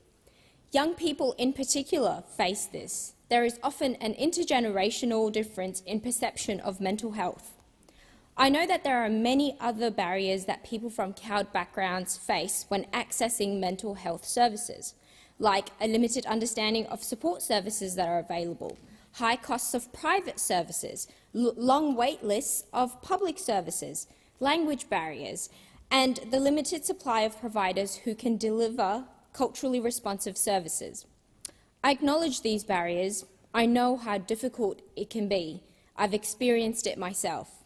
It takes work from all of us to change this perception of mental health.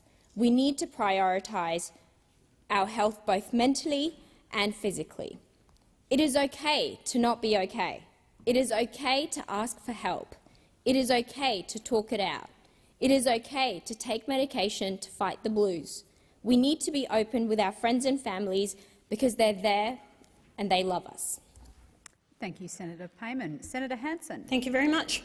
I must speak on Australia's ongoing housing and rental crisis. This is primarily a problem of supply. We just don't have enough houses and rentals to meet high demand. In fact, we have the lowest number of dwellings per population in the developed world. Home building in Australia has not been kept up with population increase. The Labor government is only making things worse by increasing our permanent immigration intake. We desperately need to increase supply in Australia, and there's one measure guaranteed to work: ban all foreign ownership of Australian residential property, new and established. We need a regime which requires Australian citizenship or permanent residency be proven at before a dwelling is sold. This must be done at point of sale, and stiff fines for agents or vendors who don't meet this requirement. We need current foreign home ownership properly policed. They are getting around the rule that they can only buy new housing. The Foreign Investment Review Board needs to crack down on this evasion of the law. We need to require all foreign owners to get out of the market, giving them a reasonable grace period to sell property. We must ensure international students here on a temporary basis are required to divest themselves of property when it's time to go back home.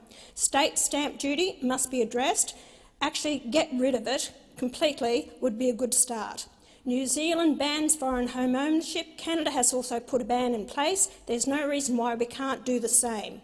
This would put a big supply of housing on the market for Australian property investors and home owners at very reasonable prices. We need these tough decisions to be made when people are living in cars and caravans on the streets. We have a Housing Commission minister here in this place. I haven't heard a word from him how he intends to address the housing crisis in Australia, so I'd like to hear from the Housing Minister on the Labor side, who is government here, how they intend to address it. Here's a start with some of my suggestions. Thank you, Senator Hanson. Senator Bragg. Well, thanks very much. Well, I rise to place on the record my thanks to the Senate for instituting an inquiry into the big tech platforms. I think it is without question that these organisations have more power than any other set of corporations since the Gilded Age, or perhaps ever. They have enormous control over our society and our economy, and we must form a stronger view on the policies which are going to be required to protect our interests as individuals, but also our interests as a country over these next few years. And my hope is that this inquiry can do a good deal of that work. It may well be able to shed some light on the sort of policies we should have had in place to better protect our interests in light of the massive data breach that Optus is currently having to address.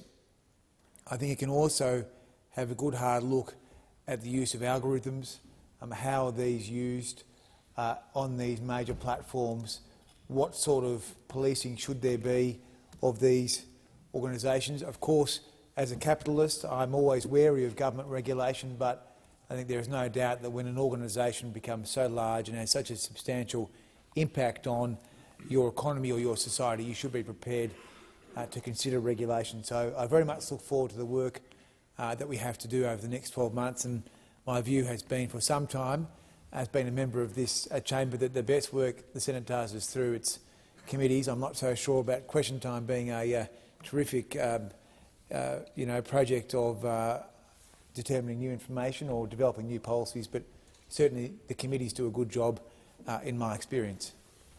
Thank you, Senator Bragg. Senator Steele-John. On the 13th of September, Mahsa Amini was visiting Iran's capital, Tehran, from her hometown in the western Kurdish region. Little did she realise that this would be her last visit. Mahsa was arrested by Iran's morality police. Her crime? Wearing a hijab too loosely. 3 days later, Mahsa was dead in police custody. Mahsa represented women around the world. She represents a defiance in the face of restraint, strength, and most of all, freedom. Her legacy will now always remind the world of the harsh realities of women's rights in Iran and indeed in many countries. More than 80 Iranian cities have bound together in protest, with women leading the way. A generation of young people, particularly young women, are filling the streets, and I want to offer my full solidarity to the protesters. And in their demand, join them in a call for women's rights and for the rights of every person to wear what they choose. These protesters are bold and they are strong. They hold in their hands the future of Iran, and I am honoured to amplify their calls in this place. The Iranian Intelligence Ministry has said that anyone that takes part in these protests will be doing so illegally. Iranian authorities are making every move to shut down the right of women to have a voice, and they are not holding back in this effort. Over 1,200 people have been arrested and over at least 57 have been killed to this point. The Australian government must work internationally to hold the regime to account and ensure that the forces responsible face consequences. Thank you, Senator Steele-Johns. Senator Tyrrell. We tell people to get mental health support when they're not feeling great. We say it's okay to not be okay. Go and talk to someone about what's on your mind. So why are we making it so hard for people to get help? Medicare subsidy item 288 ended on January 1st this year. This item helped people in rural and regional areas to access subsidised psychiatrist appointments via telehealth. Mental health providers were only given 2 weeks' notice of this, over the Christmas period no less. Merry Christmas. Around 8,000 Tasmanians accessed psychologist appointments under item 288 last financial year. Most of these people can't afford to pay the full fee of seeing a psychologist without the subsidy. One provider told me that 90% of their patients stopped seeing their psychiatrist when the subsidy cut out. The provider told me that patients were in tears when they found out. Their patients are homeless, long-term unemployed, single parents and pensioners, all people who desperately need these services. One Tasmanian mama told me her teenage daughter had been seeing the psychiatrist via telehealth. Without the subsidy, she'd be $100 out of pocket. She couldn't afford that. This woman felt like she was failing her daughter because she couldn't pay for the help her daughter needed. But I bet that mama went without to make sure her daughter was able to have those appointments. There's nothing worse as a parent than not being able to give your child the help they need. During the election, Labor said they would bring back item 288, and I was really pleased to hear that, because I know how much people have been struggling without it. But since the election, we've heard crickets. There haven't been any updates, no splashy announcements, nothing that says when this Medicare subsidy will come back into play for the people who desperately need it. I'm hoping that October's budget will bring back item 288. I know spending is being kept to a minimum, but people shouldn't be punished for living in a rural and regional area. Government shouldn't be saying, hey, because you don't live in a city, Medicare won't help you. We can't put a price on people's mental health. Thank you, Senator Tyrrell. We'll now move to question time, and Senator Patterson. Thank you, Madam President. I did have a question for Senator Wong, but... Oh, OK, sorry. Senator Green. Sorry, that was treated as a dress rehearsal. A Senator fantastic Green. opportunity to say how happy I am about the Albanese Labor government introducing the Anti-Discrimination and Human Rights Legislation Amendment Respect at Work Bill today. We know that this legislation is an important step forward in implementing the legislative recommendations of the Respect at Work report, so they are finally implemented in full. We know that the previous government left the Respect at Work report on the shelf for over 12 months and then failed to implement the full recommendations. Well, I want to congratulate the Attorney-General, the Minister for Employment and particularly the Minister for Women, Katie Gallagher, in the Senate, who has been championing this legislation and will see sexual harassment as a positive duty of employers to take proactive action, because we know that sexual harassment is preventable. Thank you, Senator Green. We'll now move to question time, and I'll call Senator Patterson. Senator Patterson. Thank you, Madam President, now that she's been tipped off. Sorry, that was not my intention. That's all right. My question is for the Minister representing the Prime Minister, Senator Wong. On September 23, Optus CEO Kelly Bayer Rosmarin said to the public of the Optus data breach, "It is a sophisticated attack." On ABC's 7:30 last night, when the Minister for Home Affairs was asked if she agreed it was a sophisticated attack, she replied, "What is of concern for us is how what is quite a basic hack was undertaken on Optus." On ABC Radio this morning, Ms Bayer Rosmarin described the Minister's comments as misinformation. Minister, who is right here? Good question. Senator Wong. That was to me, wasn't it? Yes. That's a pity. I thank Senator Patterson for his question. Obviously, I've just come back from the General Assembly, so I haven't been in Australia for much of, for the events to which he refers. I think Senator Watt is probably more across what has occurred while I've been away, and I think was asked questions yesterday about this. This is an occasion where it does appear, if I may say, that the lack of action by the previous government has come home to roost. When you look at, for example, when you look at the Privacy Commissioner's comments— Wong, could you resume your seat, please? Senator Patterson. Thank you, Madam President. On relevance, there were no questions about the policies of the former government, only questions about interviews that occurred this morning and statements of the minister. Thank you, Senator Patterson. And Senator Wong has just commenced her answer, and she's heard your objection, and I'll ask her to continue. You know, if only it were so easy that the failure to manage to govern properly could be simply dismissed in that way. The reality is you failed to act on so many issues, including on the Privacy Act,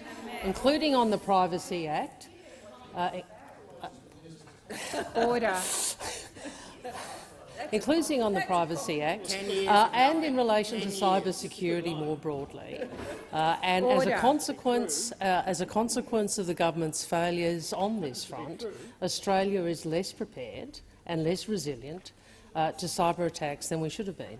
And you would know that, Senator Patterson, because you are one of the people on that side who understand some of the issues in national security and some of the complexity. And you will know that there was not sufficient attention paid to this issue by the previous government. You will know, for example, that there were recommendations made that the Privacy Commissioner has talked about to strengthen the regulatory framework to provide additional rights for Australians to protect their personal information.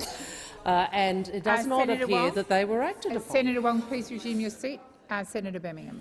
President, point of order on relevance. In response to Senator Patterson's point of order before, you indicated the minister was just beginning her response when he drew a point of order that the question was related to statements about this particular cyber attack and which of those statements were correct. The minister went talking about the former government. You indicated she was beginning her answer and gave some latitude. But there are now 12 seconds less. I ask you to draw the minister to the question. I will draw the minister to the question by Senator Patterson. Thank you, Minister Birmingham. As I understand it, and my brief is that on the 21st of September, Optus reported a data breach to the Australian Cyber Security Centre. Shortly after identifying the compromise, they took action to contain the incident. Time has expired. Senator Patterson, first supplementary. Thank you, Madam President. I note the minister did not say whether she supported the minister's version of events or Optus's version of events, but I'll try again. On ABC Radio this morning, the Optus CEO said that this data was encrypted and had multiple layers of protection. On ABC 7:30 last night, the Minister for Home Affairs accused Optus of having effectively left the window open for data of this nature to be stolen. Minister, who is right here? Senator Wong. Well, self-evidently, the data could be stolen. So I find it hard that you come into this place, Senator Patterson, and are concerned about the minister saying that when it's self-evidently the fact that the data has been stolen.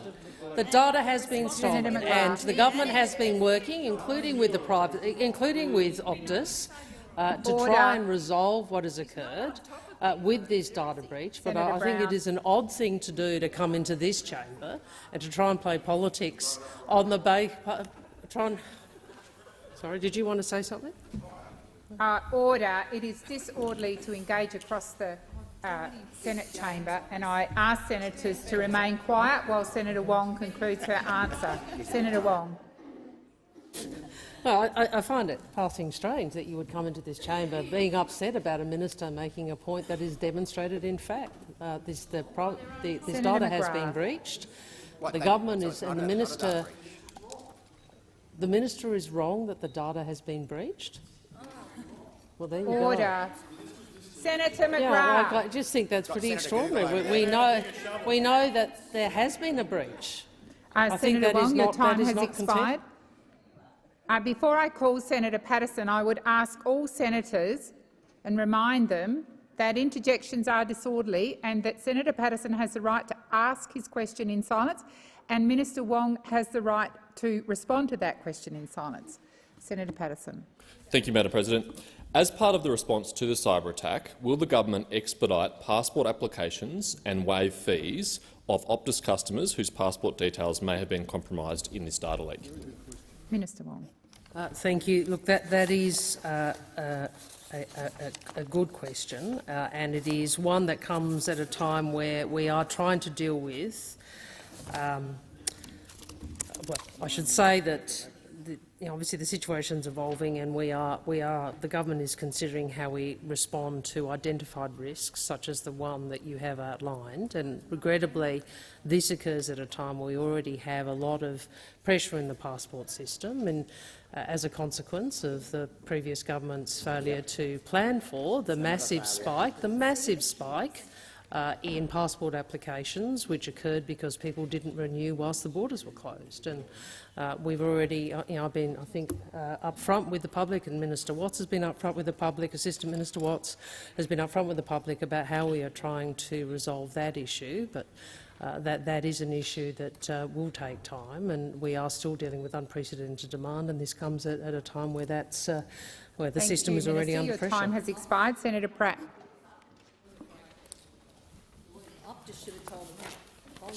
President, I have called you, Senator Pratt. my question is to the Minister for Finance and the Minister representing the Treasurer, Senator Gallagher. Can the Minister detail the global economic headwinds that the Australian economy is facing? Senator Gallagher. Thank you, President, and I thank Senator Pratt for the question. Last night, the OECD revealed analysis outlining the significant downturn they are anticipating, with downgrades to the growth outlook for almost all of the world's major economies and almost all of our major trading partners. The OECD analysis has wiped 0.6 percentage points off the global growth projection for 2023, is predicting no growth at all for the UK next year, negligible growth in the United States, slower growth in China than previously predicted. And these factors are contributing to this are growing inflationary pressures, increasing energy security shocks, the continued illegal war advanced by Russia against Ukraine, and extreme uncertainty over the future. This analysis from the OECD is confronting reading, but I want to assure Australians that we are working all day and every day to put the Australian economy in the best position it can be placed in to tackle these global challenges head-on.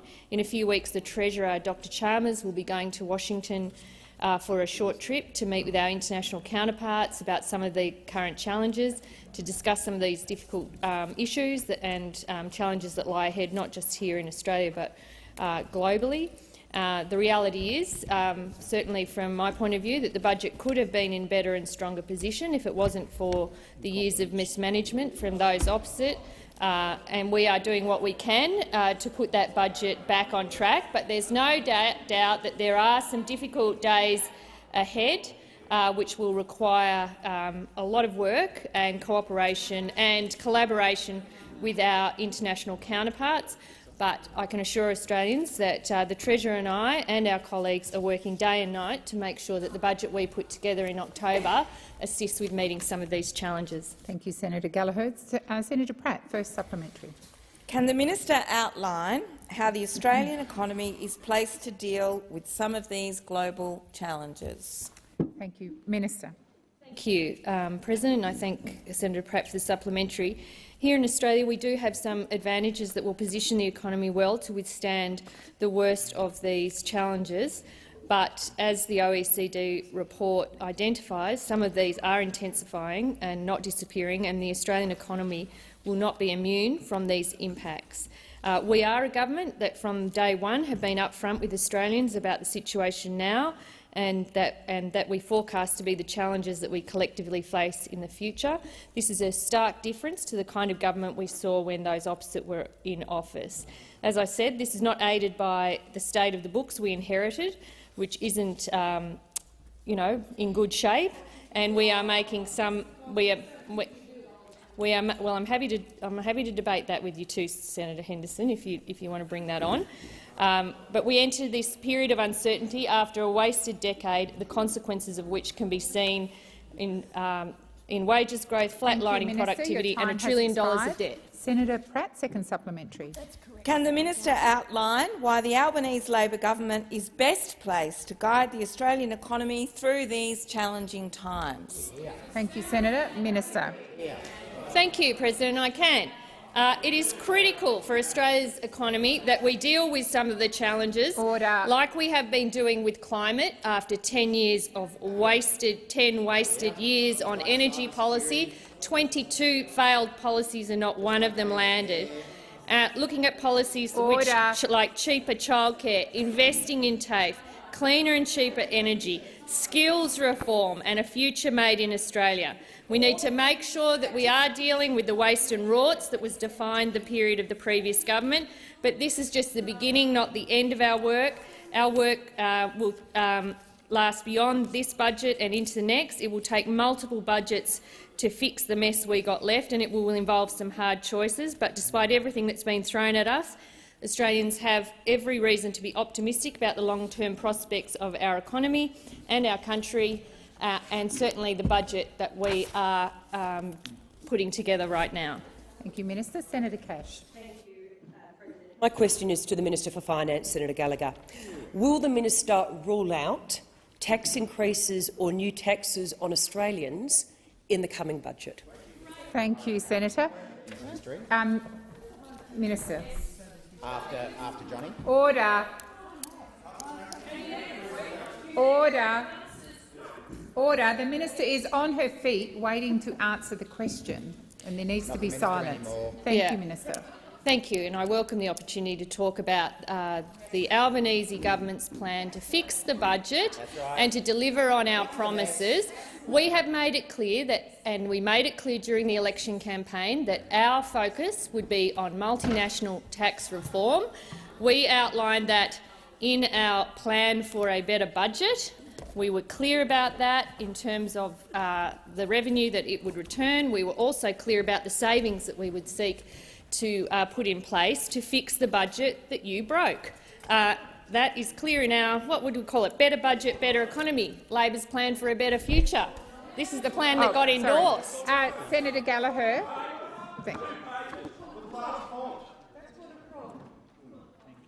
Senator Henderson. Madam President, thank you. On a point of order, I'd ask that the minister direct her comments through the chair. Thank you. Well, there was so much disorder then. I think the minister was, apart from one interjection, but I will remind senators once again that interjections are disorderly and that comments need to be directed to the chair. Please continue, Minister. Thank you. I was just getting started. Thank you, President. But we will not be lectured. We will not be lectured by when in government. When you lot were in government, you're the highest taxing, highest spending government in history. And here you go, trying to lecture us about it. We've been clear about what our plan is. Our focus is on multinational tax reform. You could also support our approach to reduce taxes on electric vehicles. We actually want to lower taxes. Minister, please resume your seat. Senator Birmingham. President, point of order on relevance. Senator Cash's question was very clear, asking about tax increases or new taxes on Australians. It wasn't about multinationals, it was about on Australians. Thank you, Senator Birmingham. I would ask senators, when they call points of order, to please be brief. Order. I'll call the minister. I do believe she's being relevant. Please continue, Minister. Thank you. And the point I was making, and I have made, is that our focus will be on multinational tax reform. Our focus in the budget will be implementing the commitments we took that formed part of Labor's plan for a better future. We won't be lectured by those about taxes. Well, how about you support? Our proposal to lower taxes? How about that? We thought you liked lower taxes. Lower taxes on electric vehicles. How about that? How about you support that? We're trying to lower taxes. That's a priority. Minister, and you guys won't have a bar of it. You want to keep them high. Minister, please resume your seat. Senator Henderson. I regret to have to raise this point of order again. Just a reminder to direct her comments through the chair, please. Thank you, Thank you. Senator Henderson. I will remind those, particularly on my left, that interjections are disorderly.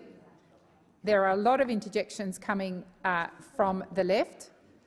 So I remind all senators that those are disorderly, and I'll remind the minister that her comments need to be directed to the chair. Thank you, Minister. Thank you, President, and of course I will follow that ruling. We won't be lectured by those opposite about taxing when their record on taxing was the highest taxing government. We are doing the responsible thing. We'll be implementing the commitments we took to the election. Thank you, Minister. Senator Cash, first supplementary. Thank you, President. Can the minister guarantee to the Senate that there will be no changes to franking credits in the upcoming budget, as Labor promised at the last election? Thank you, Senator Cash. Minister. This budget will be our opportunity to implement the commitments we took to the election. Order. Which we took to the election. As I've been clear, we are implementing the policies that we took. Remember those? We've got them. We've got the policies. We will be implementing the October budget is partly to implement our election commitments, and the other part of the October budget, through you, President, is to deal with the waste and rorts that you guys buried in the budget as a payoff to Minister, colleagues when you used. Please resume your seat. Sorry, Senator Cash, I'm waiting for silence. Senator President, Cash. a point of order in relation to relevance. The question actually was incredibly specific. It referred to ruling out changes to franking credits. I would ask you that you direct the minister to be relevant to the question. Thank you, Senator Cash. It also included the word budget, but the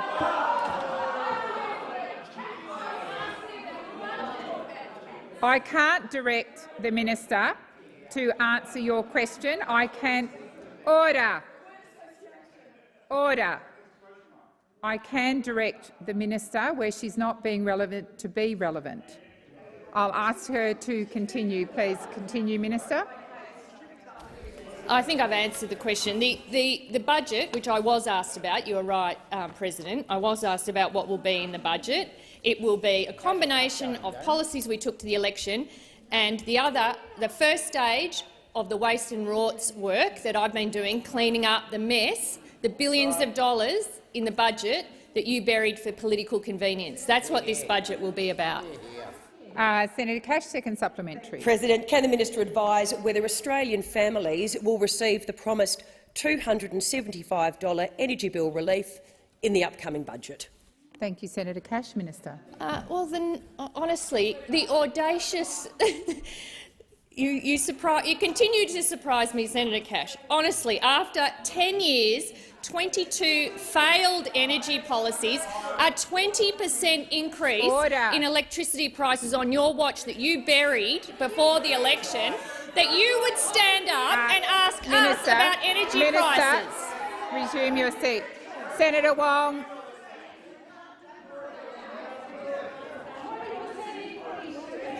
Order. Order. Order. Order. Order. Senator McGrath and Senator Wong. Senator Wong. Order. I have a senator on her feet seeking to make a point of order, and it was so disorderly that Senator Cash had to sit down again. I would ask senators to listen quietly. Senator Cash. Thank you, President. A point of order in relation to relevance. The question was actually about the government, not the opposition, and whether or not Australian families will receive the promised $275. I would ask you to direct the minister to the question. I will direct the minister to your question. Minister. Thank you. It's just the audaciousness of it is stunning. It's just staggering. It's absolutely staggering. As though you're these passive players in the decade of energy failure. Honestly. Minister Wong. Senator Wong. Senator Cash, order. Order. Order. Senator Wong. Senator Wong. Senator Wong. Minister, please continue. Minister, have you concluded your answer? You did have 5 seconds. Okay, thank you. Senator Cox. Thank you, Senator Sterle. Senator Cox. Thank you, President. My question is to the Minister representing the Minister for Climate Change, Minister Wong. Given last week's announcement regarding the landmark case against the Australian government lodged to the UN Human Rights Committee by the people of the Torres Strait Islands in May 2021, it clearly stated the federal government breached their fundamental rights to culture and life. What will the new Labor government do to ensure they uphold Indigenous rights as part of their climate policy and planning, in particular Article 27, the right to culture, and Article 17, the right to be free from arbitrary interference with privacy, family and home? Thank you, Senator Cox. Minister. Thank you to Senator Cox for the question, and she's correct that the UN Human Rights Committee found on Friday the 23rd of Australia, I apologise, 23rd of September, that Australia had violated the rights of a group of Torres Strait Islanders by failing to adequately protect them from the impacts of climate change. And the finding was made in response to a 2019 complaint filed by 8 Torres Strait Islanders from small, low-lying islands in the Strait.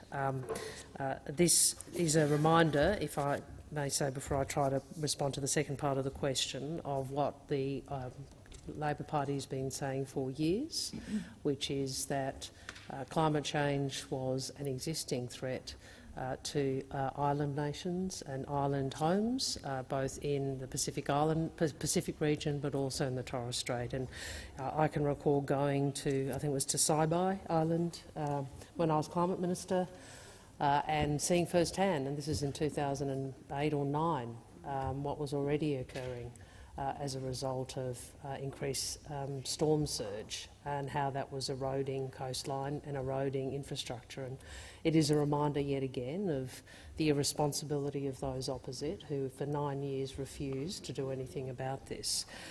In relation to the broader issue, which is how you try to give effect to and keep faith with First Nations peoples, we have a long way to go on this, Senator. I acknowledge that, and part of what we are trying to do with our First Nations ambassador and First Nations foreign policy initiatives is to work through how it is that you bring the perspective of First Nations peoples into the work we do in the world, including on climate. And I was very grateful to have Senator Dodson accompany me to the UN General Assembly for that reason. Thank you, Minister. Your time has expired. Senator Cox, first supplementary. Australia can no longer hide behind the fact that, or the myth, in fact, that Scope 3 emissions are not their responsibility and they have free legal obligation after this landmark case. What are the decisive steps this government are taking to drastically cut emissions and invest in adaptation measures in the Torres Strait Islands and other First Nations communities vulnerable to climate change? Minister. Thank you. In relation to the first part, we're not hiding behind anything. That is the framework the United Nations has agreed, Senator. So let's be clear about that. That is that we are adhering to a framework that the world community has agreed, and we will take decisive steps, as we are taking for the first time in a decade, to reduce emissions. And under our policy, in excess of 80% of Australia's energy, despite the fact we have vast fossil fuel resources, the overwhelming majority of our energy under our plan this decade will be renewable, and that is a substantial step. In relation, because I'm tired, I've forgotten the second part of your question. But in relation to the broader issue of adaptation, I would make the point we are clear about the need to try and help and work with Torres Strait Island communities. Thank you, Senator Wong. Your time has expired. Senator Cox, second supplementary. Minister, when will this government start listening to the voices of First Nations people in Australia, led by our Torres Strait Islander brothers, sisters and their children, who echo their neighbouring Indigenous nations of the Asia-Pacific and globally to say no to new coal and gas projects on their ancestral lands that breach their human rights, fast-tracking the destruction of our culture, climate and risking their livelihoods? Thank you, Senator Cox. Minister. Well, first, in relation to the voice of First Nations communities, Australia's regime, environmental assessment regime, should ensure that those voices are heard. And I think you have seen from senators in this place on this side, and I would hope for some from the other side, a recognition that that is an important part of ensuring approvals meet the community test, the social licence test. In relation to who we are listening to, I would make the point to you, Senator, that the Torres Strait has seen the Prime Minister, the Minister for Indigenous Affairs and the Climate Minister all visiting in the first months of government to hear firsthand from First Nations people in the Torres Strait about their experience, what they need and how we can help. We intend to engage in good faith with them and with the views of the Human Rights Committee. Thank you, Minister. Senator Ciccone. Thank you very much, President. My question is to the Minister representing the Minister for Home Affairs, Senator Watt. The cyber attack on Optus and the theft of personally identifiable customer data is of great concern. Can the Minister please update the Senate on the breach and the possible impact on Australians? Thank you, Senator. Minister. Thank you, President, and thank you, Senator Ciccone. You're right, this is a matter of great concern to all Australians. Australians expect when they hand over their personal data that every effort will be made to keep it safe from harm. We know that billions of Australians have been impacted by the Optus data breach. This data breach, let's be clear, should not have happened. It involved the release of Australian citizens' names, date of birth, phone numbers, email addresses, residential addresses and, for some customers, passport and driver's licence numbers being for sale on the dark web. Completely unacceptable. We are incredibly concerned as a government this morning about further reports that personal information from the Optus data breach also includes Medicare numbers. Medicare numbers were never advised to have formed part of compromised information from this data breach. Optus has a clear obligation to notify affected individuals and the Australian Information Commissioner when a data breach involving personal information is likely to result in serious harm. Consumers also have a right to know exactly what individual personal information has been compromised in Optus's communications to them. Yesterday, the Minister for Home Affairs called on Optus to provide more support to impacted customers, and I was pleased that Optus made a commitment to provide free credit monitoring to impacted consumers. This will help protect consumers against identity theft as a result of this breach, and I know all of my government colleagues are of the same view. The government expects Optus to continue to work with customers to help them understand the impact on them and what Optus can do to help. Optus owes the Australian public a full explanation and nothing less. Thank you, Minister. Senator Ciccone, first supplementary. Thank you, and thank you for that response, Minister. Can you please outline the steps that the Australian government is taking in response to the data breach? Minister. Thank you, President, and thank you, Senator Ciccone. As the Minister for Home Affairs said yesterday, and I repeated in this chamber yesterday, very substantial support has been provided by the Australian government since this data breach was revealed, and I want to credit the work of the Australian Signals Directorate, the Australian Cyber Security Centre and the Australian Federal Police for their support. The Attorney-General has also announced today that the Federal Bureau of Investigation is also assisting the AFP with this investigation, which shows the reach of this data breach. The Privacy Commissioner is currently working with Optus to obtain further information to determine whether she will conduct a formal investigation.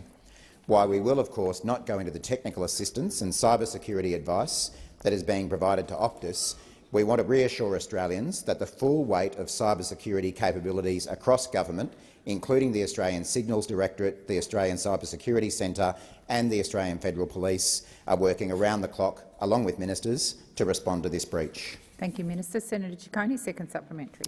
And I thank again the Minister for that answer. Could the Minister please outline how this government's approach to cyber security contrasts with the previous administration? Senator Watt. Thank you, Senator Ciccone. And this is a very important point that I know Senator Wong was going to in her answer to Senator Patterson's questions as well. I've here outlined the approach that this government has taken in the short time that we've been in office in response to cyber security in general and in response to this particular data breach. And the contrast with the inaction and sloth that we saw from the then government for 10 years could not be greater. Just to give you one example, in March 2019, over 3 years ago, the then Attorney-General, Mr Porter, stated that existing protections and penalties for misuse of Australians' personal information fall short of community expectations. 3 years ago. He followed it up by finally introducing legislation in June 2019, saying again that penalties needed to be increased for data privacy breaches. That legislation then sat around doing nothing for 3 years. Further legislation was introduced just before the election and nothing happened. Now, I noticed Mr Tan this morning saying this government was asleep, the former government was asleep at the wheel. Here is yet another example of doing so. Your time has expired. Senator David Pocock. Thank you, President. My question is to the Minister representing the Minister for Social Services, Senator Farrell. ACOS has today launched a new report, How JobSeeker and Other Income Support Payments Have Fallen Behind the Cost of Living. We already know Australians are suffering the worst cost of living crisis in generations. The report reveals just how bad this is. 62% of low-income earners are eating less or skipping meals. 71% are cutting back on meat, fresh fruit and vegetables. Almost half of low-income earners spend half their income on rent. 71% of low-income earners have been cutting back on heating over winter. When will the government raise the rate above $48 per day and lift millions of Australians out of poverty? Thank you, Senator. Senator Farrell. Thank you, President, and I thank Senator Pocock for that very important question. The issue is one that the current government takes very seriously and appreciates the sentiment in which you've raised this and the sincerity with which you have raised the issue. I'll make a couple of observations about the process. Of course, there will be an indexation process in the October budget, and we know from statements already made by the Prime Minister that he is obviously concerned about the issue, concerned about the people who find themselves in this situation, and he has undertaken to look closely at the issue and to see what can be done in what is a very difficult budget circumstances. We were left with $1 trillion worth of debt, as has been said already. The highest taxing and highest spending government in history, the previous government. That's left us with an extremely difficult set of financial circumstances to deal with. But the Prime Minister understands the issues that people in these circumstances find themselves, and he has undertaken that he will look at the issue and look at the issue. Minister, your time has expired. Sorry. Senator Pocock, first supplementary. Thank you, President. Thank you, Senator Farrell. Outside of indexation, will the rate be raised in the September budget? Thank you, Senator Pocock. Minister. Thank you, Senator Pocock, and again thank you for your question and your concern in this space. I'd make this observation that it's not customary for ministers, particularly ministers like myself, to reveal what may or may not be in the budget. That's for the Treasurer to deal with, and he will deal with that in due course. And we don't have very long to wait to find out what will be in what will be the first Albanese budget. However, I can say this, that 5 million people on Thank you, Minister. Your time has expired. Senator Pocock, second supplementary. Thank you, President. We hear much from the government about tough challenges and tough choices that the government face. This is about choices. What do you say to Canberrans like Sam and Leilani who are here today about whether they should choose between housing or heating?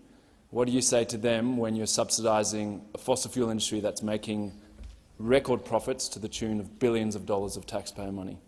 Thank you, Senator. Minister. Well, I say welcome to the Senate to them. If they'd like to identify themselves, I'll give them a little wave. There we are. There they are. Look. Order. Order. I've answered all of the questions as honestly as I can. I wish with a wave of a wand we could solve every difficult financial issue that we. I wish with the wave of a wand we could solve every difficult financial issue that we were left by this incompetent coalition government over the last 9 years. But we're not going to be able to do that. But we understand the issues, and I can only repeat what the Prime Minister has already said, that it's his intention to look at this issue from now on in respect of every budget. Thank you, Minister. Your time has expired. Senator Cadell. Thank you, Madam President. My question is to the Minister representing the Minister for Health, Senator Gallagher. Minister, on 29 July, the Minister for Health said, "It's never been harder or more expensive to see a doctor in Australia." And just yesterday described the GP shortage as terrifying and something he is deeply concerned by. Given the Health Minister clearly recognises the pressures of the health system is under, can the Minister guarantee the government will not cut the $27.5 million in regional development funding for the Coffs Harbour Health Services Precinct delivered in the 2022 federal budget? Thank you, Senator Cadell. Minister.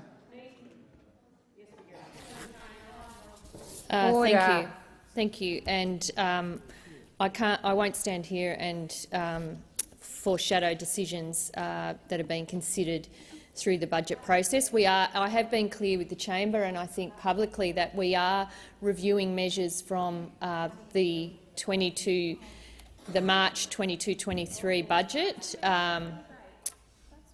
March.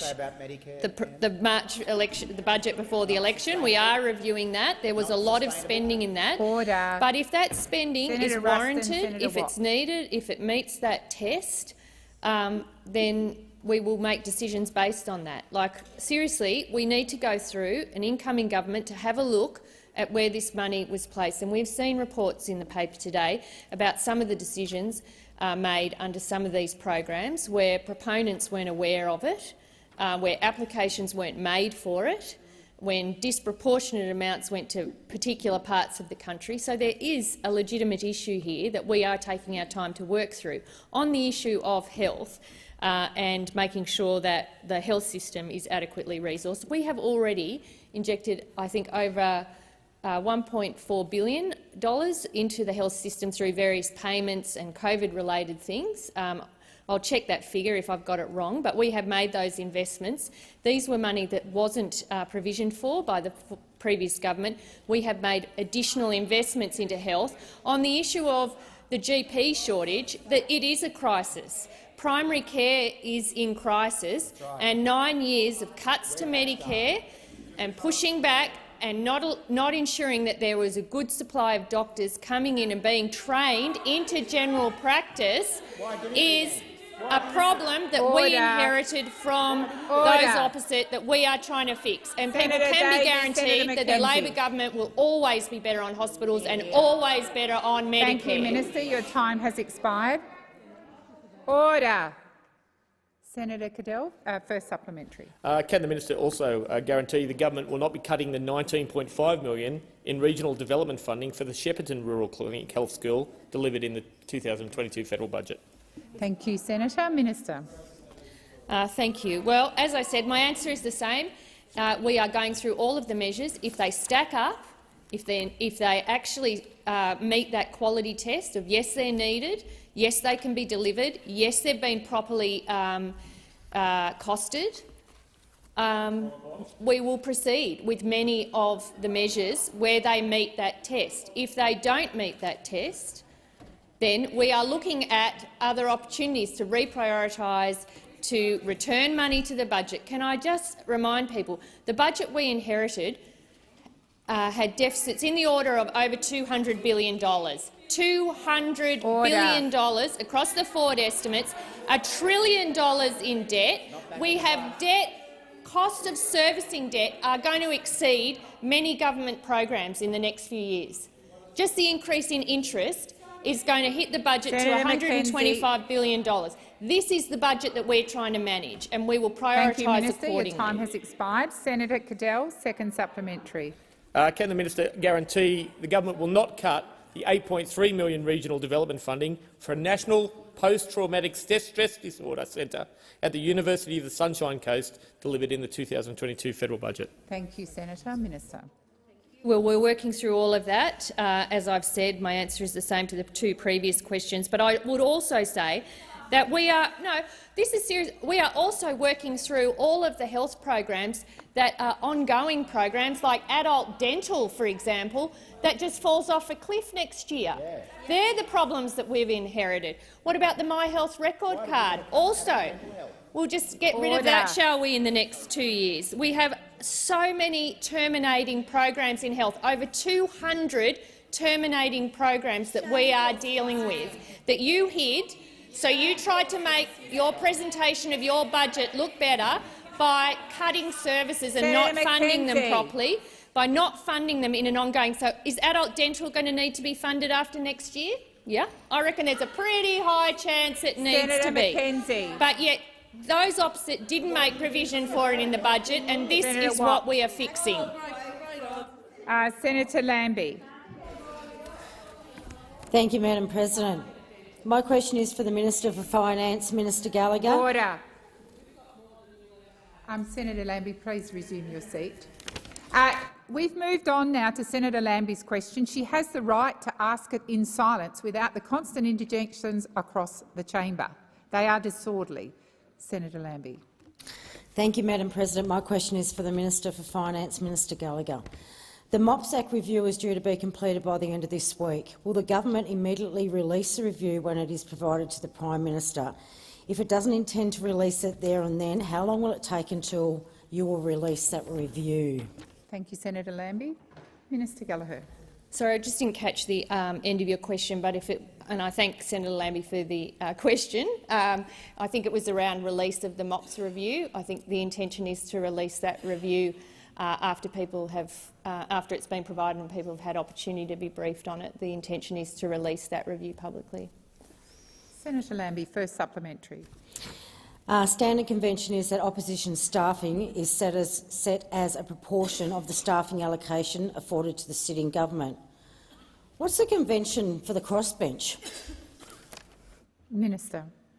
My understanding is that the allocation of personal staff to officers of, cross-ministerial officers, opposition officers and crossbench is at the complete discretion of the Prime Minister. That is a decision that falls entirely within his portfolio, and he's made those decisions based on information and advice he's had. Thank you, Minister. Senator Lambie, second supplementary. Since the Prime Minister has never been come from a crossbench, why should the leader of a political party have the power to set the resources available to his political opponents? Thank you, Senator Lambie. Minister Gallagher. Thank you. This is the arrangement that has existed for some time, is my understanding, that staffing levels in this building and how many advisors that people are entitled to have is at the discretion of the Prime Minister. I think, certainly from the discussions that I've had with him, that he felt that additional staff over and above EO staff should be provided to members of the crossbench where they had additional responsibilities, and that's what he's done. So everyone gets the 4 electorate office staff, and where there's additional responsibilities, and I think in the Senate people have been provided with 2 additional staff. On top of that, that means there's personal staff.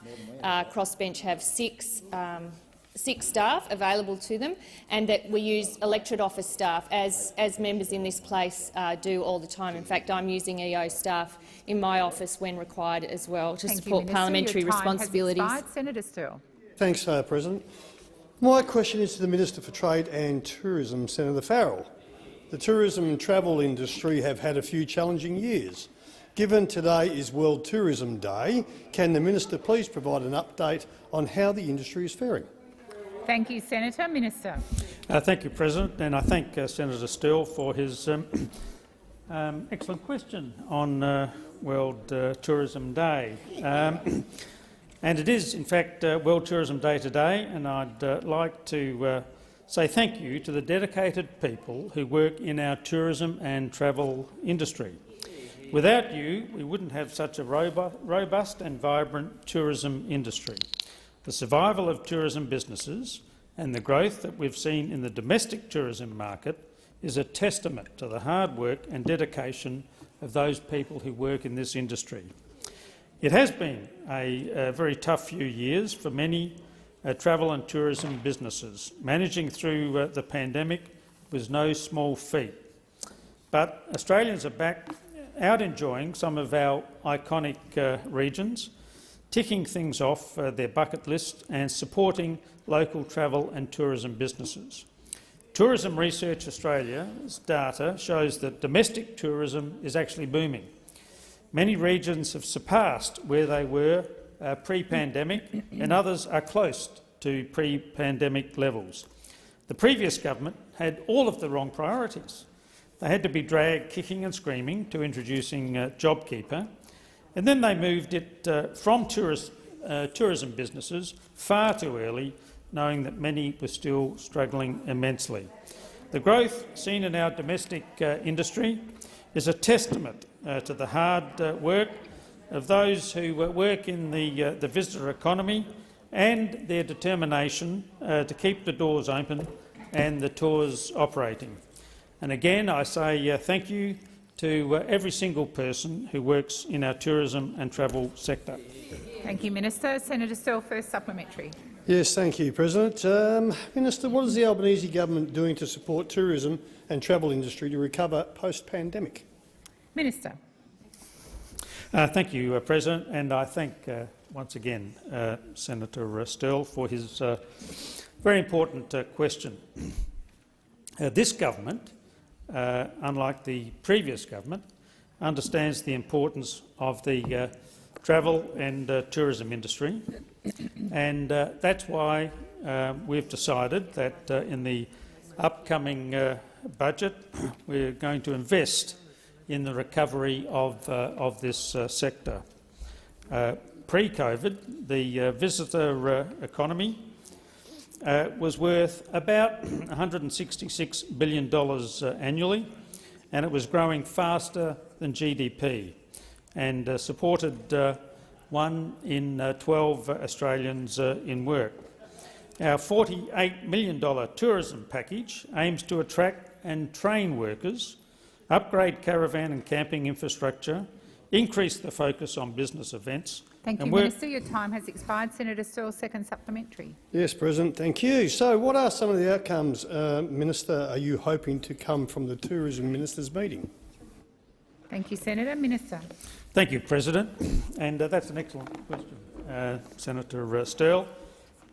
Pre-pandemic, tourism employed almost 1 million Australians across every state and territory.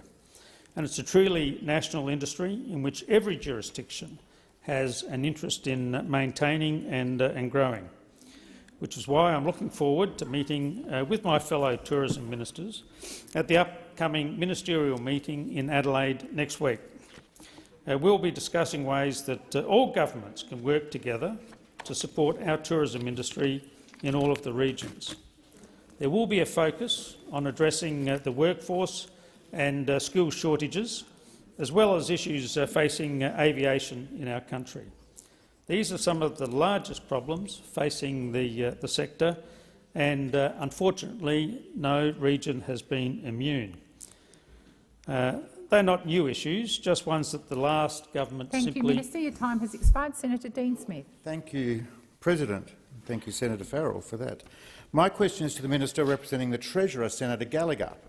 The ACCC states that because of the temporary cut in the fuel excise in the period 29th of March to the 10th of May 2022, the largest decrease seen in average daily regular unleaded petrol prices was more than 39 cents per litre in all 5 largest cities, being Sydney, Melbourne, Brisbane, Adelaide and Perth, and between 25 and 48 cents per litre in Canberra, Hobart and Darwin. Does the minister agree? Thank you, Senator Smith. Minister. Sorry, what do I agree with? The facts that you just put about the ACCC? Sorry, I'm seeking clarification. Yeah. If you'd like to reread the question. My question is to the Senator Minister Smith. representing the Treasurer, Senator Gallagher. The ACCC states that because of the temporary cut in the fuel excise in the period 29th of March to 10th of May 2022, the largest decrease seen in average daily regular unleaded petrol prices was more than 39 cents per litre in all 5 largest cities, being Sydney, Melbourne, Brisbane, Adelaide and Perth, and between 25 and 48 cents per litre in Canberra, Hobart and Darwin. Does the minister agree? Thank you, Senator Smith. Minister. Thank you. Well, I've got no reason to disagree with the ACCC. Order. I have no reason to. The information I have before me aligns largely with that, which is, I think, taken from a different data source. But yes, in the larger markets, falls in the order of anywhere from 26% in Sydney to, I think, the biggest in Perth and Darwin, which were higher than that. So yes, I have no reason to disagree that because of the fuel excise temporary measure, that we did see a fall from the peaks that were experienced in March. Thank you, Minister. Senator Smith, first supplementary. Thank you, President. Can the minister advise the Senate on the average monthly benefit to motorists living in Sydney, Melbourne, Brisbane, Adelaide and Perth of the decision to provide temporary fuel excise relief?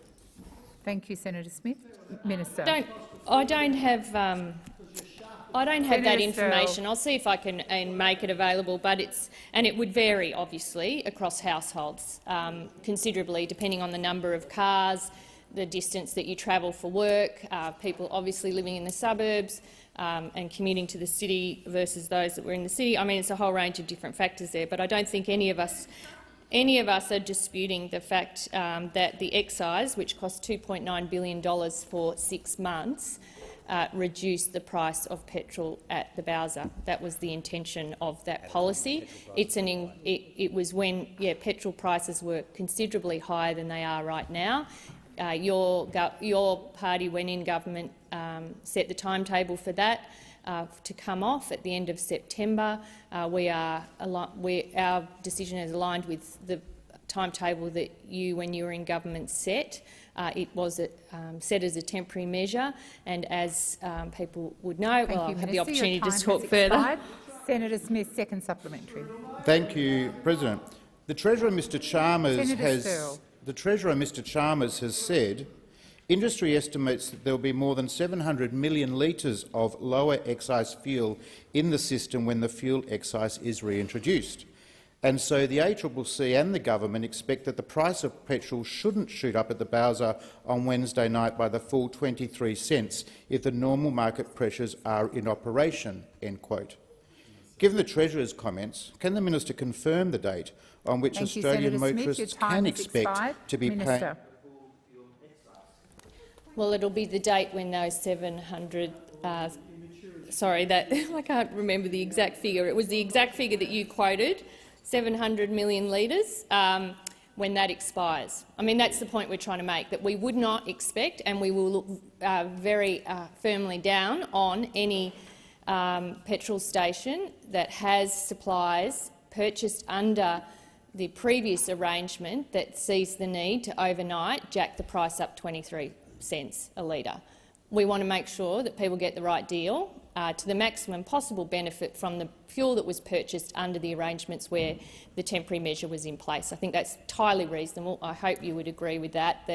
And I think petrol stations will do the right thing, and we want to make sure the Australian people knew about that, which is why we made those comments last week, and it's why the ACCC will be watching this as the temporary measure comes off. But we would like to see people do the right thing. It's a generous measure that's been put in place, Minister. but it's Your only time temporary. has expired. Senator Green. My question is to the Minister for Foreign Affairs, Senator Wong. Can the Minister report to the Senate on her visit to the United Nations General Assembly and on her message to other countries on the need to protect and promote the international rules-based order? Thank you, Senator. Minister. Can I thank Senator Green for her question and for her interest in international affairs, and thank you on indulgence. Also thank my colleagues, particularly Senators Farrell and Gallagher, for covering me in my absence yesterday. President, Australia helped create the United Nations after World War II, and we did that because it was in our interest to have a world in which countries operate by agreed rules and norms, and where outcomes are not determined by power and size alone. In fact, if you look at what is occurring in Ukraine, it is a reminder of how much all of us have to lose if we fail to protect the United Nations Charter. Australia and every other country in the world cannot accept a situation where large countries simply can determine the fate of smaller countries. We don't want to see any one country dominating or any country being dominated. So for this reason, Russia's attack on Ukraine is an attack on all smaller countries, and this was a message in meetings around the UN General Assembly week and in the national statement that I articulated on behalf of Australia. It is a position which aligns us with nations around the world, particularly those small and medium-sized nations. I had the privilege of delivering a national statement to the General Assembly on behalf of Australia. In that, I made the point that we are more than just supporting players in a drama of global geopolitics. We can't leave it to the big powers to work it out, and we can't be passive when big powers flout the rules. That is Australia's historical legacy at the United Nations. It is a legacy that the Albanese government seeks to renew. We all want a world that is stable, that is peaceful, that is prosperous, and that is respectful of sovereignty. And it is up to all of us to create that world. And in Australia's own region, we have to ensure also that competition does not escalate into conflict, and it is up to all of us to consider how it is we can avert such catastrophic. Senator Green, first supplementary. Thank you, President. Can the Minister outline how she used her time in New York to advance the national interest? Thank you, Senator. Minister Wong. Thank you, Senator Green. I had the opportunity in New York to attend around 60 engagements, which included bilateral and trilateral meetings, pull-asides and larger meetings where I could represent Australia's views. Bilateral meetings obviously reflected our key national priorities. It was an opportunity to meet with counterparts from countries that I've not had a chance to visit, as well as to re-engage with those nations, representatives from nations which I have had the opportunity to visit.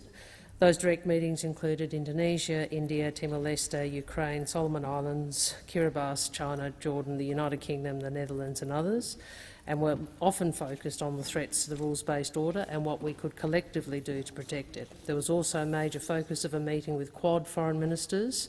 I chaired a meeting of the Friends of the Comprehensive Nuclear Test Ban Treaty, which convened by the Prime Minister of Japan. Thank you, Minister. Your time has expired. Senator Green, second supplementary. Thank you, President. And of particular interest to my part of the world, Minister, how did the Albanese Labor government use participation at the General Assembly to promote the concerns of our Pacific family? Minister.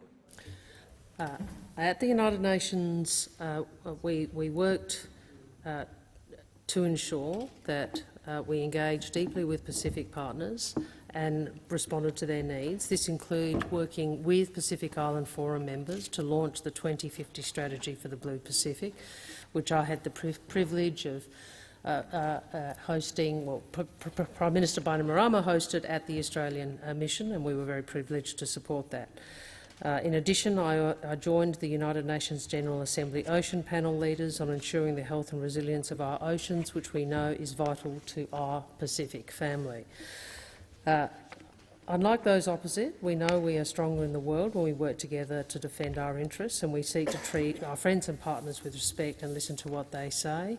And instead of disrespecting our Pacific family's climate concerns, we are seeking to work with them to deliver real action on climate and to build a stronger Pacific family, and I thank them for their engagement. Thank you, Minister. And with that, President, I ask that further questions be placed on notice. Senator Gallagher. Thank you, President. I just have a matter relating to question time yesterday. Yep. In question time on the 26th of September, I took questions from Senator Mackenzie in my capacity as the Minister representing the Treasurer relating to the full fuel tax credit scheme. I've written to Senator Mackenzie to provide additional information, and I table the letter for the information of senators. Thank you. Senator Faruqi. I seek leave to move that general business, notice of motion number 43, be called on immediately and have precedence over all other business until determined. Is leave granted? Leave is granted. Senator Faruqi.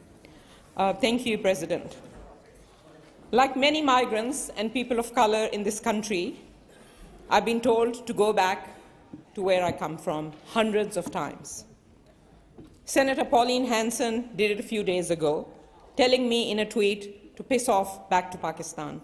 It was a racist slur against me and for her supporters, a deliberate and effective attempt to whip up a frenzy and mobilize a pile-on. And right on cue, her tweet triggered an avalanche of and days of abusive calls, emails, tweets, and comments directed at me, saying things like, "People will piss on your grave," "I will cheer when you die," "Your lot are good for target practice," "What a dirty, vulgar creature you are," "You are lower than pond life," and predictably, this is exactly what I'm talking about, President. This is the sort of behaviour. This is the sort of behaviour, President. Senator Faruqi, please. Order. Order. This is a particularly serious matter. Senator Canavan, I've called the Senate to order. And I am asking senators on this occasion to listen respectfully. And if you wish to make a point, stand and make that point respectfully. Do not call out across the chamber. It is disrespectful and it is disorderly. I expect Senator Faruqi and any other senator who participates in this debate, whether you agree with their opinion or not, to be heard in silence. Senator Faruqi. Thank you, President. Predictably, dozens of versions of "shut the F up and leave" were also there. While I bore the brunt of it, my family— Senator Faruqi, please resume your seat. Senator Watt. I don't mean to interrupt the debate, but Senator Canavan is obviously ignoring your request. This is a sensitive matter. Discussions have occurred to keep this debate respectful, and I'd ask that all senators, regardless of their opinions, follow that so that we can have a debate on a sensitive matter in a respectful manner. That applies across the chamber. Thank you, Senator Watt. I do not expect— Order! I do not expect repeated points of order to be called during this debate. I expect senators to be respectful, and that is to remain silent. You are free to stand and seek the call and make a point. I would ask you to respond in that way. Please continue, Senator Faruqi. Thank you, President. While I bore the brunt of it, my family and staff were also subjected to unacceptable vitriol. Someone even called my husband's workplace and told him to go back to where he came from because people are effing sick of us. Many migrants let me know how triggered they felt after reading Senator Hanson's attack tweet. It never gets easier to deal with racist attacks. It hurts every time. It does shake your sense of worth and your belonging to a place which has been home to me for 30 years. It is insulting and it is humiliating. But then that's exactly what it is intending to do. Racism takes an immense toll on our mental and physical health. It is an experience that is hard to explain, of being despised, not just for what I look like and where I came from, but also for having the audacity to participate in public debate. It is even more painful because so often we are told to just get on with it. We are gaslighted by those who have never experienced racism into downplaying our own trauma. We are also gaslighted by those who think engaging in racist attacks constitutes fair debate, even though the line between genuine, robust debate and racism and discrimination should actually be clear to everyone. Senator Hanson crossed that line, as she has done so many other times. While others take for granted the right to voice their opinion, for migrants of colour, our Australianness will always be conditional. It is conditional on us keeping our heads down and our mouths shut. It is conditional on us being grateful for being let in. It is conditional on us giving up our identity and assimilating.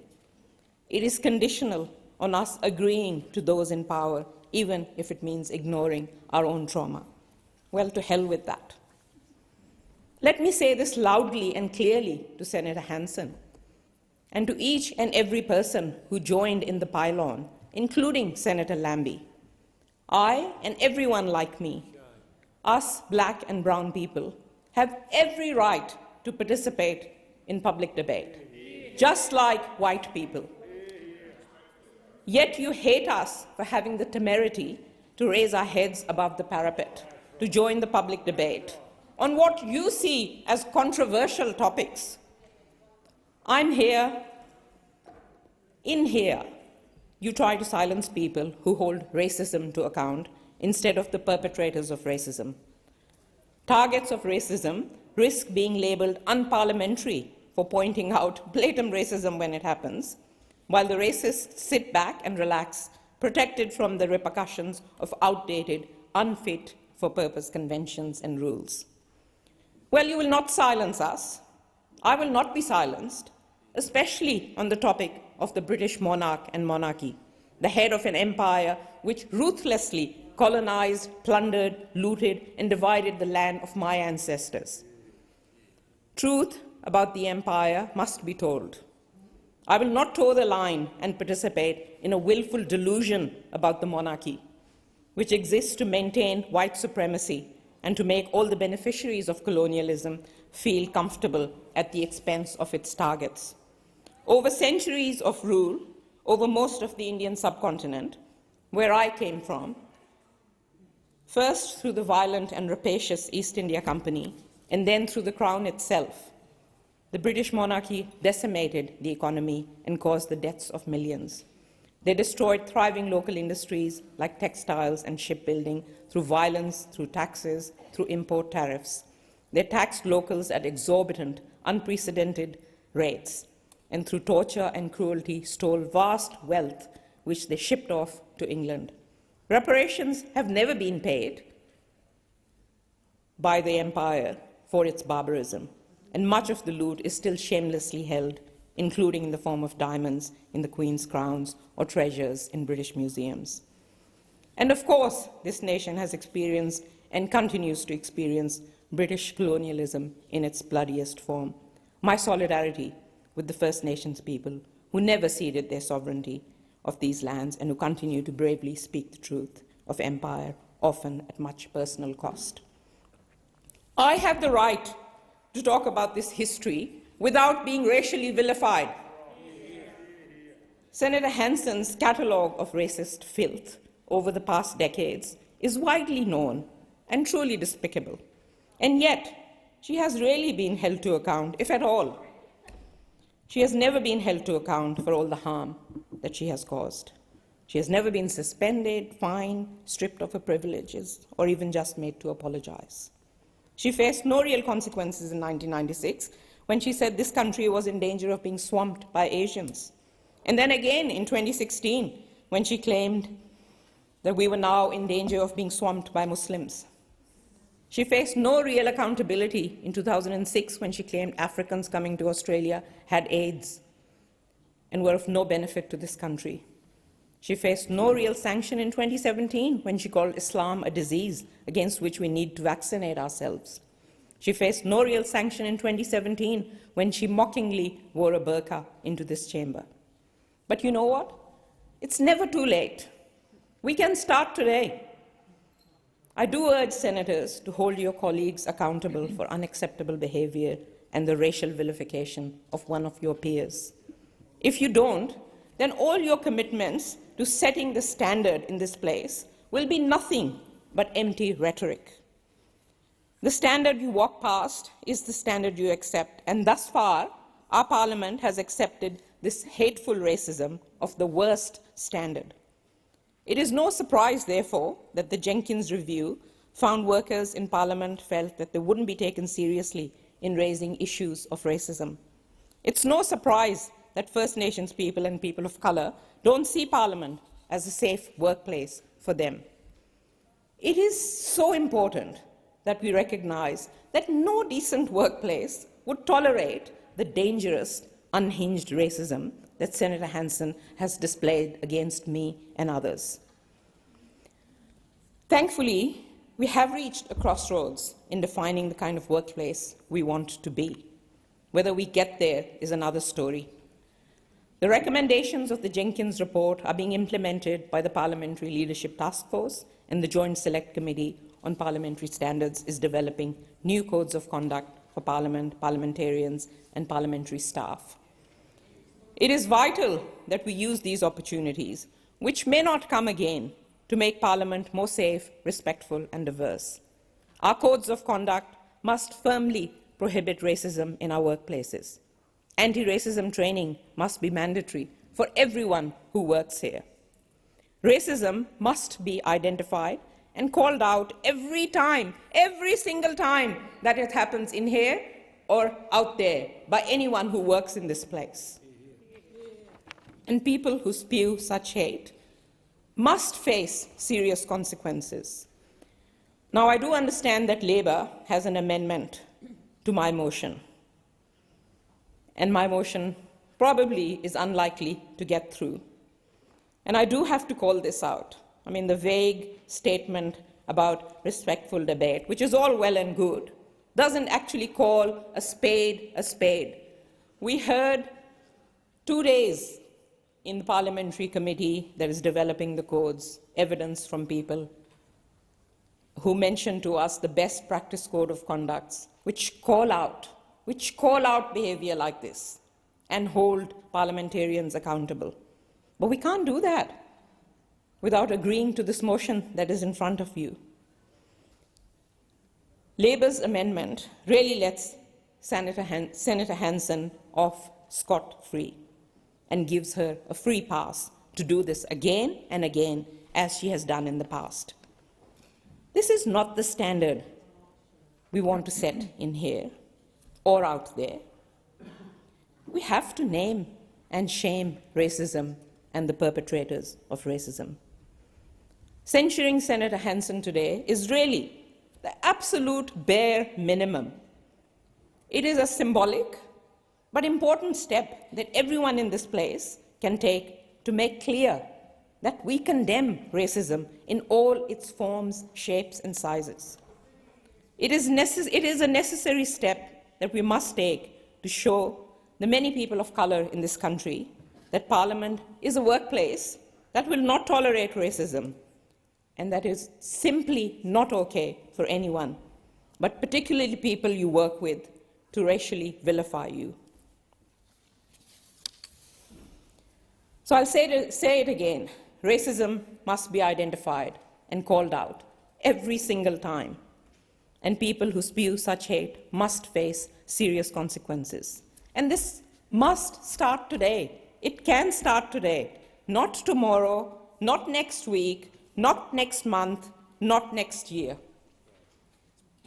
Today. This place needs to set the highest standard today for all others to follow. Thank you, Senator Faruqi. Senator Wong. Thank you. Well, first, I would like to move the amendment circulated in the chamber by myself and Senator Birmingham, and I acknowledge his willingness to co-sponsor, which, if, as people who might recall, is my preferred response on issues of race in this place, and was the way in which we sought to deal with the comments that Senator Anning, former Senator Anning, made. And I would make the point, it's been circulated, there are a few changes, but I would make the point that it also calls on the senators to refrain from inflammatory and divisive comments both inside and outside the chamber. I'll make some comments in relation to the amendment of the primary motion generally. We are seeking to amend for two main reasons. First, we don't agree that the offending sentence should be repeated in this place. We don't think it should be repeated at all, much less in the Senate. Second, we don't think that a censure can be our default response in such a situation, particularly in reference to social media and other comments. But I do want to say to start with that I condemn Senator Hanson's comments without reservation. I think they're appalling. And they're comments that have been levelled at me countless times since I arrived in this country. I remember getting them when I was a kid in the schoolyard. And I've got them since. So they're not just the pathetic hecklings of a schoolyard bully. They are, as Senator Faruqi rightly said, something you say to delegitimise someone's right to speak. And I don't know what drives it. Perhaps it's the fear of anything different, different races, different ethnicities, different opinions. But can I say to Senator Faruqi, we on this side do understand your grievance at this comment, and we understand why you are calling out such behaviour. And I pick up something that Senator Faruqi said in her contribution about how triggering this is. It's true, it is. It is triggering each time you hear it. I'm the Senate leader. I still get triggered. And I wonder how it is for kids in the schoolyard who get the same thing. And I join the assurance that is in the motion that all migrants to Australia are valued and welcome members of society. I was reflecting when I saw the sort of media sort of focus on this about my first speech, because I actually talked about this experience, and I said, I asked the question in the speech, how long do you have to be here and how much do you have to love this country before you're accepted? How long? Well, I think the good news is I do actually believe the overwhelming majority of Australians are accepting. I think the overwhelming majority of Australians are accepting and respectful. And I would say also, regardless of our differences of views, I think the overwhelming majority of this chamber are accepting of peoples of different ethnic backgrounds. In relation to the workplace issue, the Parliament has been through a long and comprehensive review into Commonwealth parliamentary workplaces led by Kate Jenkins, the Sex Discrimination Commissioner, and she rightly described us as having an opportunity to transform this place into what it should be, workplaces where expected standards of behaviour are modelled, championed and enforced, and in which any Australian, no matter their gender, race, sexual orientation, disability status or age, feels safe and welcome to contribute. And she went on to say this aim is an important one because it is only by reflecting the whole of Australian society and living up to community expectations that Parliament can perform its function in a representative democracy. President, I think each of us in this place needs to take responsibility for our words and the impact of our words, and sometimes we say the wrong thing.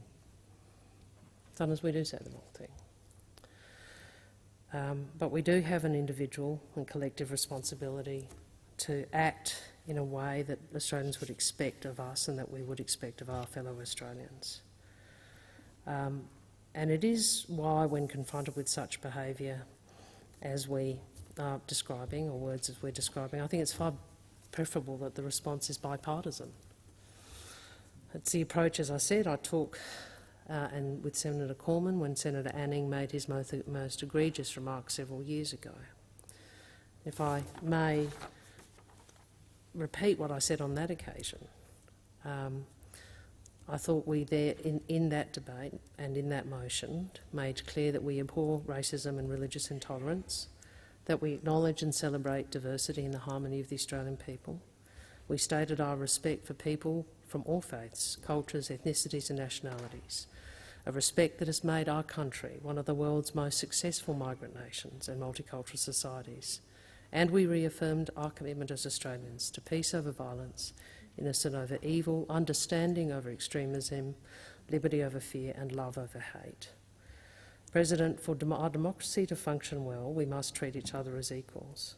It is true that freedom of speech is a feature of democracy, but speech which is directed at people's heritage or race or religion, it is an attack on democracy, because fundamentally what it is saying is you are not equal. And we must treat each other as equals, no matter the differences in our views. And such an approach, when we fail to do that, is not only diminishing of the other, it is actually diminishing of us all. Thank you, Senator Wong. Senator Hanson. Thank you very much. Well, this has just been hypocrisy. Pure, spectacular hypocrisy is the most fitting description for this ridiculous motion. It is the most fitting description for the conduct of the Australian Greens. They embody hypocrisy. They signal it as a virtue. They claim they want Parliament to be a safe and respectful workplace.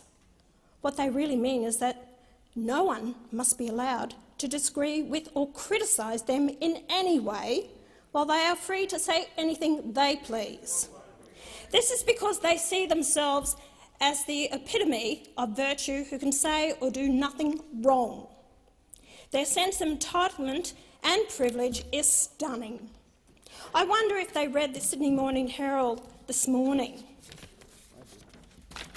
There's a very interesting story in that newspaper detailing the conduct of one Green senator in this very building that is anything but respectful.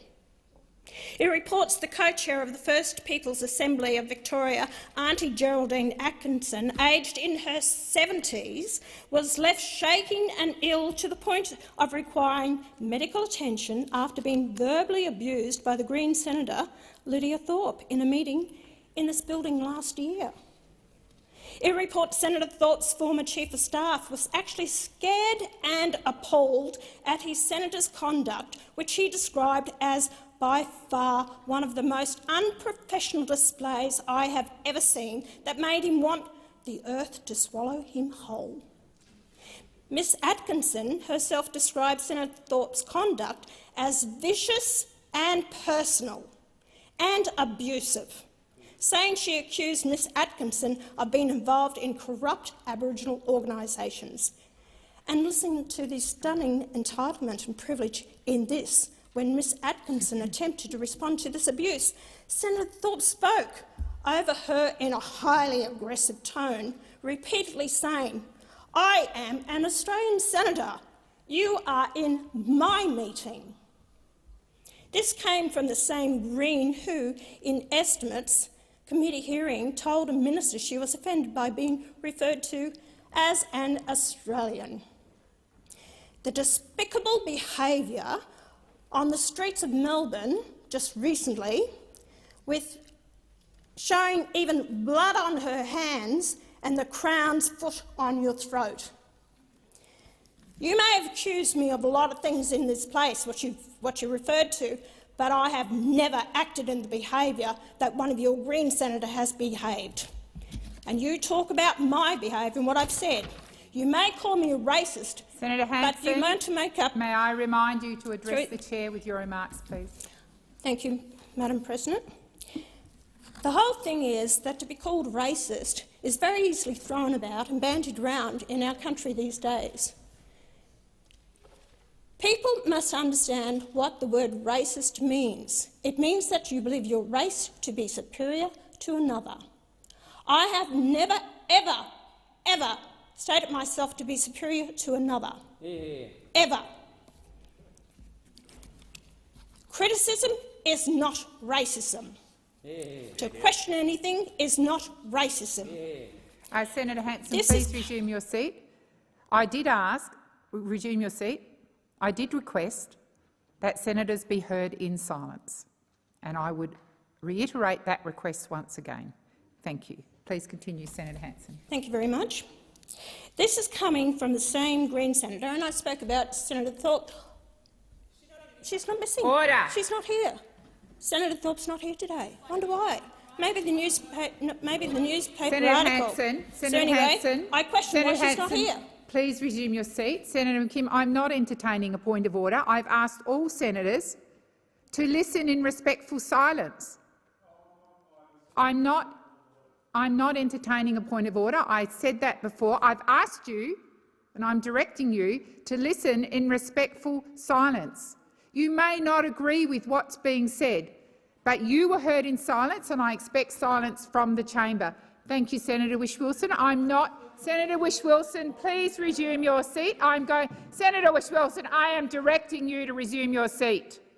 This is a very difficult matter, and it is not assisted by cheering, by clapping, by comments across the chamber from any senator. I'm going to ask Senator Hanson to continue, and I expect Senator Hanson to be heard in silence. Senator Hanson. Thank you very much. As I said, Senator Thorpe said she was offended by being referred to as an Australian. This is coming from the same Green who happily collects a $211,000 a year salary for sitting in a parliament she has called illegitimate. Senator Hanson, I remind you it is not appropriate to reflect on other senators. I would ask you to withdraw that.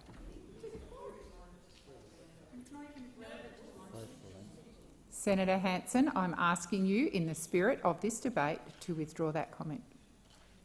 The fact is, she said I'm she not doesn't. asking to you. I just don't know. I made a couple Senator of sentences Hanson, there. So which one would you Senator like me to Hanson, refer? I am asking you not to reflect on a senator in any way, and I'm simply asking you to withdraw.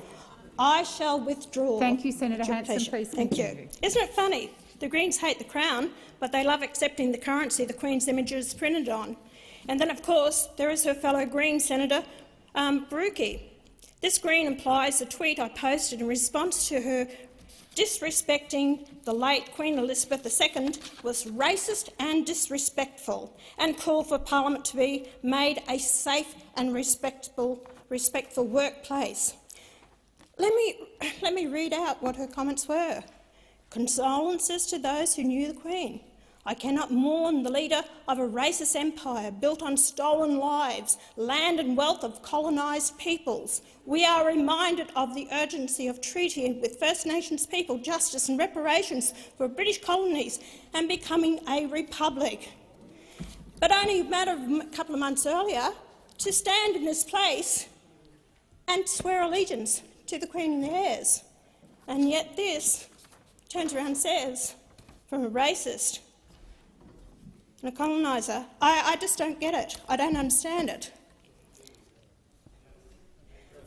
So here we have this same, and this is the same, Greens senator who posted a tweet telling the former Prime Minister of Australia to just F off.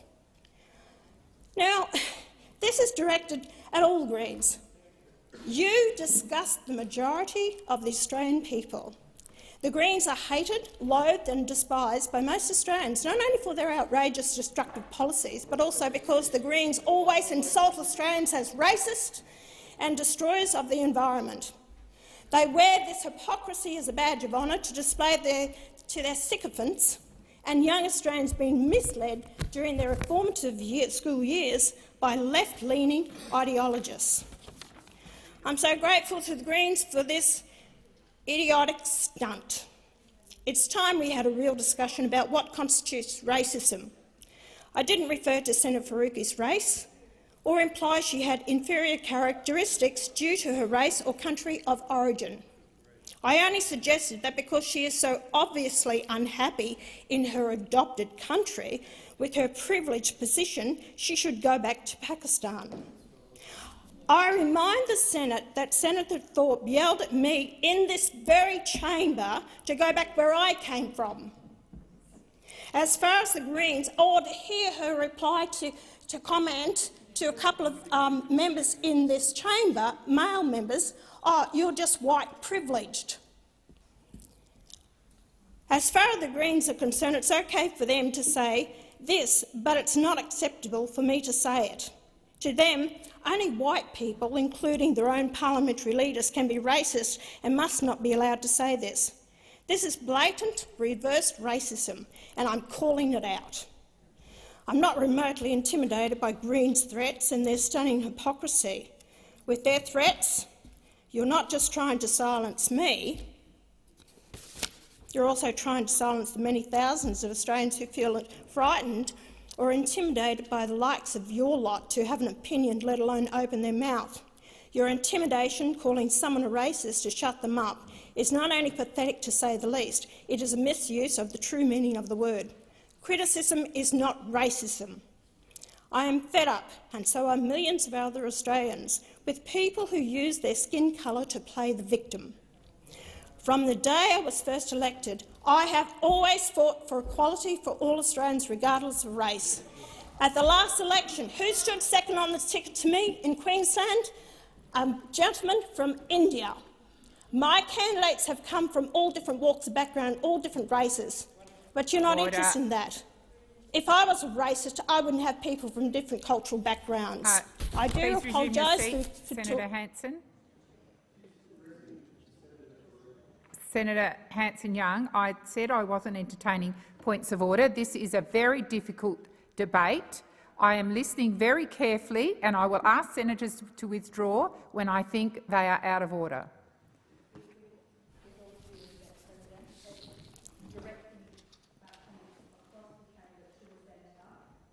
Senator Hanson has not been doing that.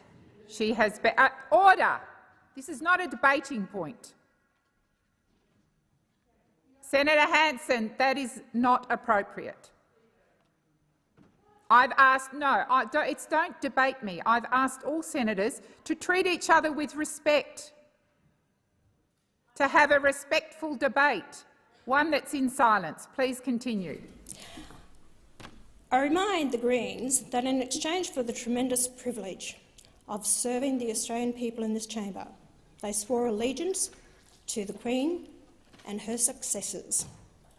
I remind them that it doesn't matter whether you think Australia should be a republic or that Australia only belongs to Indigenous people.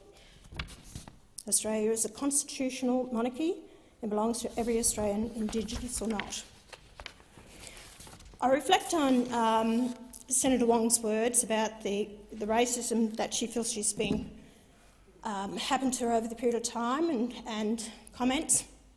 I remember growing up in this country, the Italians used to say, oh, they call us a wog. I used to go to fish markets and the guys down there say, yeah, but you know what? We wore it as a badge of honour to be called a wog.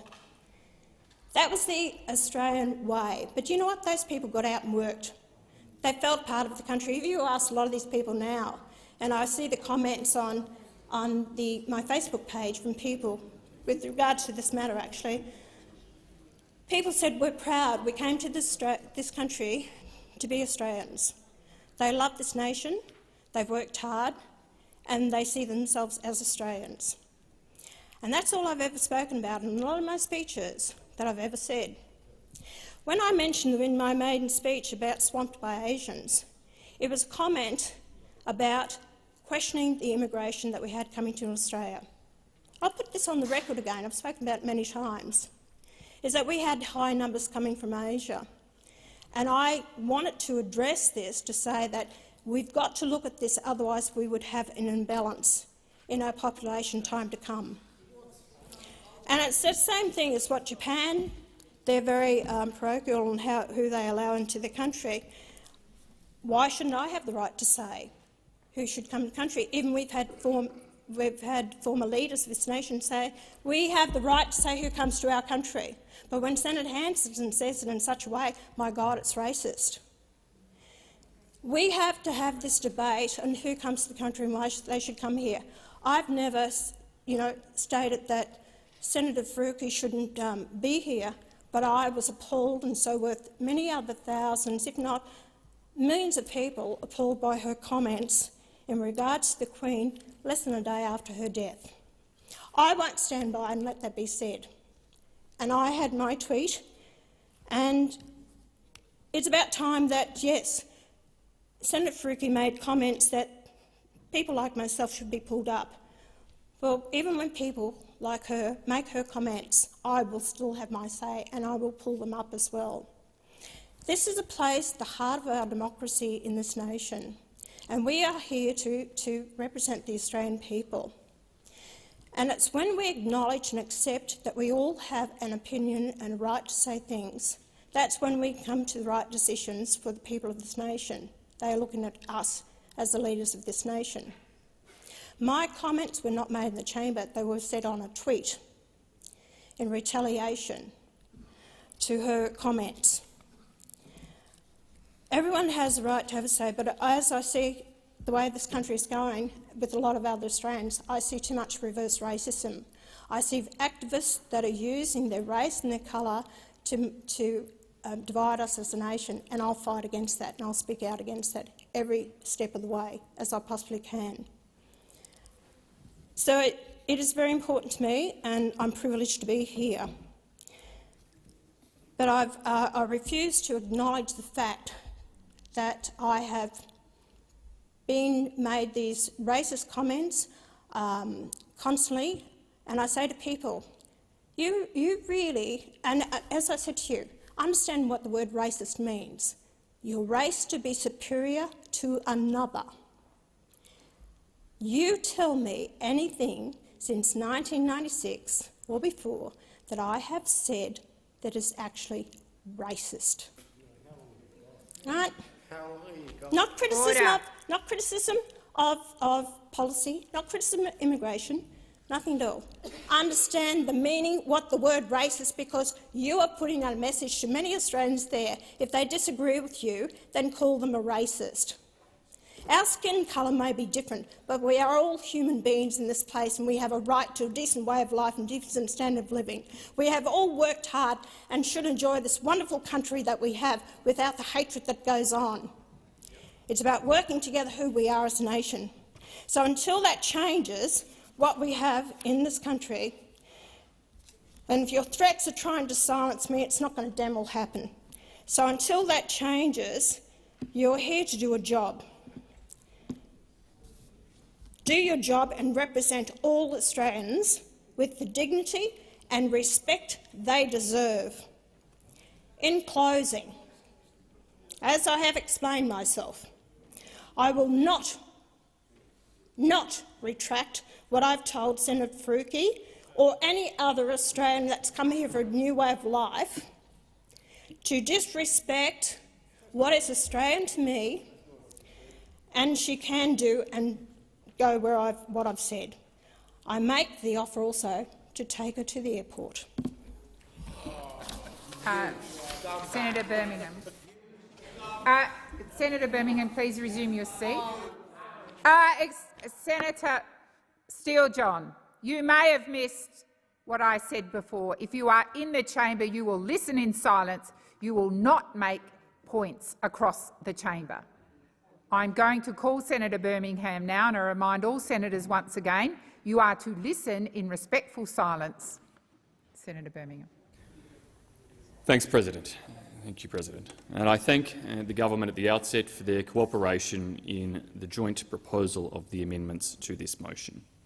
At a time in which we see right around the globe enormous fracturing of politics, of the way in which politics is conducted, and indeed of media and media sources that provide for often ever more extreme, ever more conspiratorial or ever more offensive to other individuals remarks being perpetuated, it is important on occasions like this that the parties of government in a country like Australia speak with one voice when it comes to central and important values for our nation.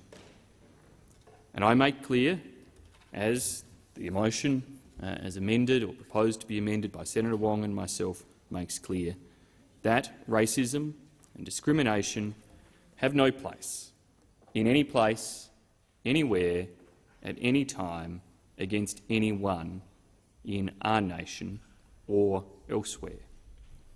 There is certainly no place in this parliament for racism or discrimination.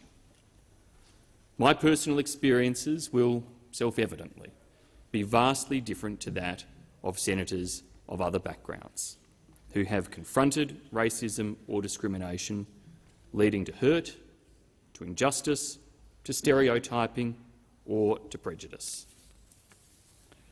I say to all Australians, be they others in this place or elsewhere, be they Indigenous Australians or migrants to our nation throughout the generations, that you are all valued, that you are all important, that you are all and should all enjoy the rights and responsibilities accorded to all Australians. Rights and responsibilities in equal measure to all, regardless of their background.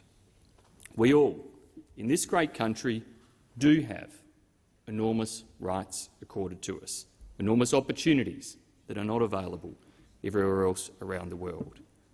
But we carry some responsibilities too, and particularly the responsibilities to show respect. Respect to those rights, respect to the opportunities accorded to us, respect to the systems that have provided for those opportunities, and there ought be with that clear respect for one another. In this place, in this parliament, we enjoy certain privileged rights, enhanced rights, but also very clearly enhanced responsibilities for our conduct. And this parliament should, as per Sex Discrimination Commissioner's report, Sex Discrimination Commissioner Kate Jenkins's report last year, and its title, should set the standard. Now, that report focused on a range of different conduct issues, but frankly it should apply in all manner in relation to the way our nation engages. This place should set the standard in all of our conduct and on any of the issues and approaches that we undertake. Members and senators are, of course, free to seek change, but they should, in seeking change, respect the rights, the institutions, the practices that give them in this country the opportunity to seek those changes. Members and senators will disagree, but they should show respect for one another. President, my advice to senators of all stripes: stay out of the gutter, rise above the Twitterverse, play the ball, not the person.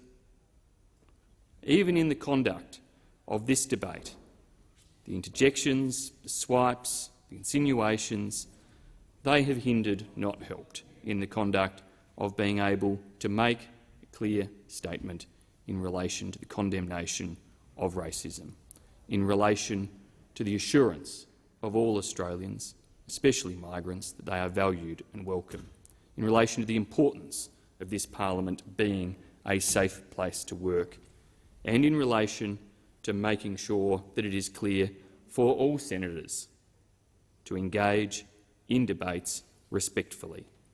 Please, look to the bigger picture, be the bigger people that Australians of all views and values overwhelmingly want us to be. Senator Gallagher. Thank you, Madam President. I move that the question be put. Thank you. So I remind senators there was an amendment in the names of Senators Wong and Birmingham, which I believe was circulated. So that is what we'll vote on first. So we'll go to the question of that amendment. Those of that opinion say aye. Aye. Against? Vote on the closure. Oh, beg your pardon. Yes, sorry. So the question is that the debate. The question is the motion is moved by Senator Gallagher to put the question be agreed to. Those of that opinion say aye. Aye. Against? I believe the ayes have it. I'll now go to the amendment as circulated in the names of Senator Wong and Birmingham. Those of that opinion say aye. Aye. Against? I believe the ayes have it. We now go to the amended motion standing in the names of Senator Faruqi and Waters. Those of that opinion say aye. Against? I believe the ayes have it. Thank you, Senators. Senator McKim. Thank you, President. I'd like to take a point of order, if I might. On what matter, Senator? So, do I have the call to take a point of order? Well, if it's on the matter we've just concluded, no. Well, President, can I just suggest that 197.2 appears of the standing orders does allow me to make a point of order?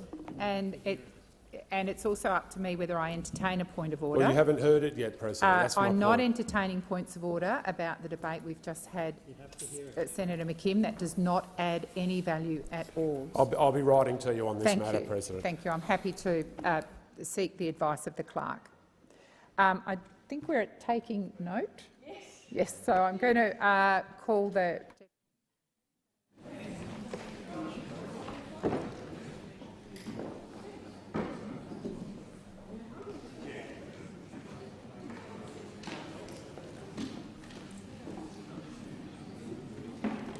Senator Cameron, Ben.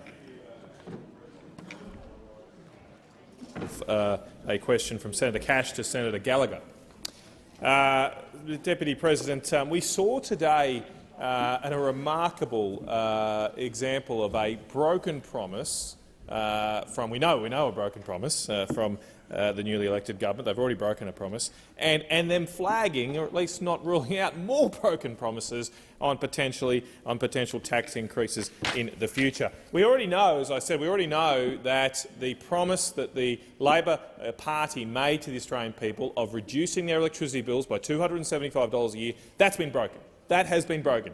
The now Prime Minister mentioned to the Australian people, told the Australian people on multiple occasions that he would, if he was Prime Minister, he would lower your electricity bill by $275 a year. There was no conditions, there was no fine print, there was no little asterisk next to it. He promised people that their electricity bills would come down by $275. He said he'd done the modelling, it's all going to happen.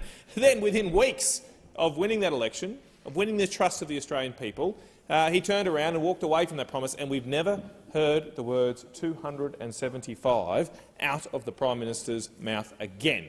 Now we get vague commitments to put downward pressure on electricity prices, but there's no commitment to do what the Labor Party actually said just a few months ago. So today, once again, there was an example of that. Senator Cash asked Senator Gallagher, will you commit, will you deliver on your promise, not our promise, on your promise of $275? No commitment at all. They've already broken a core promise. It is an absolute world record for a newly elected government to break a promise that they made just months ago. And that's going to be confirmed in the budget in a few weeks' time. But not only that, we can see now there's going to be a laundry list of broken promises from this government. You can just see it. And there is now another one on the list that's been confirmed at question time today. When asked whether the minister could rule out any new changes to franking credits, they wouldn't rule it out. Now we all remember. It wasn't just during the election; it was years before the election. The Labor Party said no, they wouldn't touch pensioners' franking credits. They'd learnt from their mistakes. Remember, from the 2019 election, they were going to make sure that pensioners in this country could receive the full return on their investments that come through dividends, in particular franked dividends, which mean you don't pay taxes twice. The company that you've invested in, when it pays taxes, it makes sure you get a credit effectively for those taxes, and so you don't get doubly taxed. But the Labor Party now with failing to rule this out today, are putting on the table another prospective broken promise to double tax Australian pensioners, to put two taxes on Australian pensioners. They'll tax the companies that they invest in, and that happens. That's appropriate. And then they'll tax their income that pensioners have just to try to survive. It's very hard at the moment. It is very hard with living costs going up for almost everything. Food prices are going up. Electricity prices are obviously on the way up. and it's hard for those on fixed incomes, for those that rely on investments, that have very little ability to supplement their income with other work or other means. Very hard for them. And the Labor Party here are failing to rule out a potential tax on them. And this is very concerning, not just because of the broken promise, because if anyone is following what's going on around the world, it is very, very concerning what's happening in global markets. The British pound has crashed over the weekend and remains under pressure. Government yields are up for all countries, but especially those in Europe. And as the Treasurer has said, he has said rightly that we will not be immune from these changes. But what we definitely do not need in this country is more taxes, or even the prospect of more taxes, because that will kill confidence. That will presage or bring forward any potential economic downturn, because investors and others will be concerned about whether the Labor Party is going to break another promise and increase their taxes, and therefore spend less today, invest potentially less, and we may get the virus, the economic virus that is circulating right now, primarily in Europe, also a little bit in America. It may come here to this country. So we will see in a few weeks' time what the Labor Party does do when we're back here in late October for their budget, but it doesn't look good. The entrails are not looking good here for their budget. They've got form now of breaking one promise. They're possibly about to break more, and we will be watching and making sure the Australian people understand that the Labor Party, I don't think, has left its addiction to new taxes with the previous Rudd-Gillard government. They are on form, they're going back to form, and they're breaking promises and increasing your taxes. Senator Pratt. Those opposite broke the budget. What Minister Gallagher outlined to the Senate in question time today is a plan to fix it, a plan to fix the budget and deliver on our promises, the promises we made before the last election, not the election before that or the election before that. We've made it clear that we have an agenda on multinational tax reform. We've outlined a plan for a better budget, a plan to ensure that revenue would return to our national coffers so we can keep the country running, but also to be clear about savings we need to make in order to fix the budget that those opposite broke.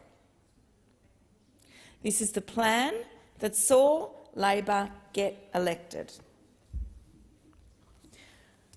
When those opposite were last in government, just recently, they were the highest taxing, highest spending in history.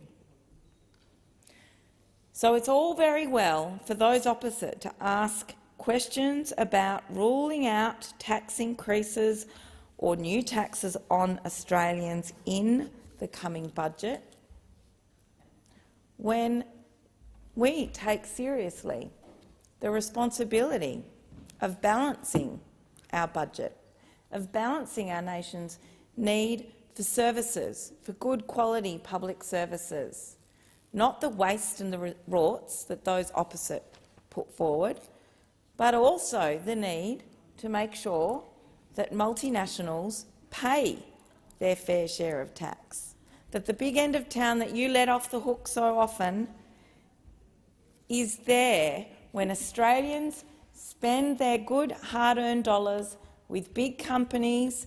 We don't want to see jobs and profits all going offshore.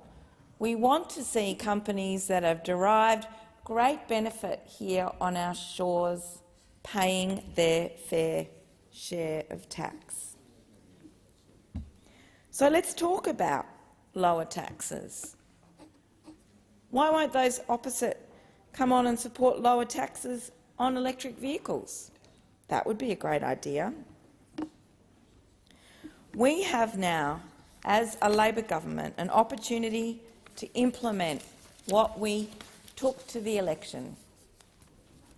How about those opposite critique the policies that we took to the election, not have the arguments that you would like to have because they suit you? The simple truth is that those opposite can't put a finger on it.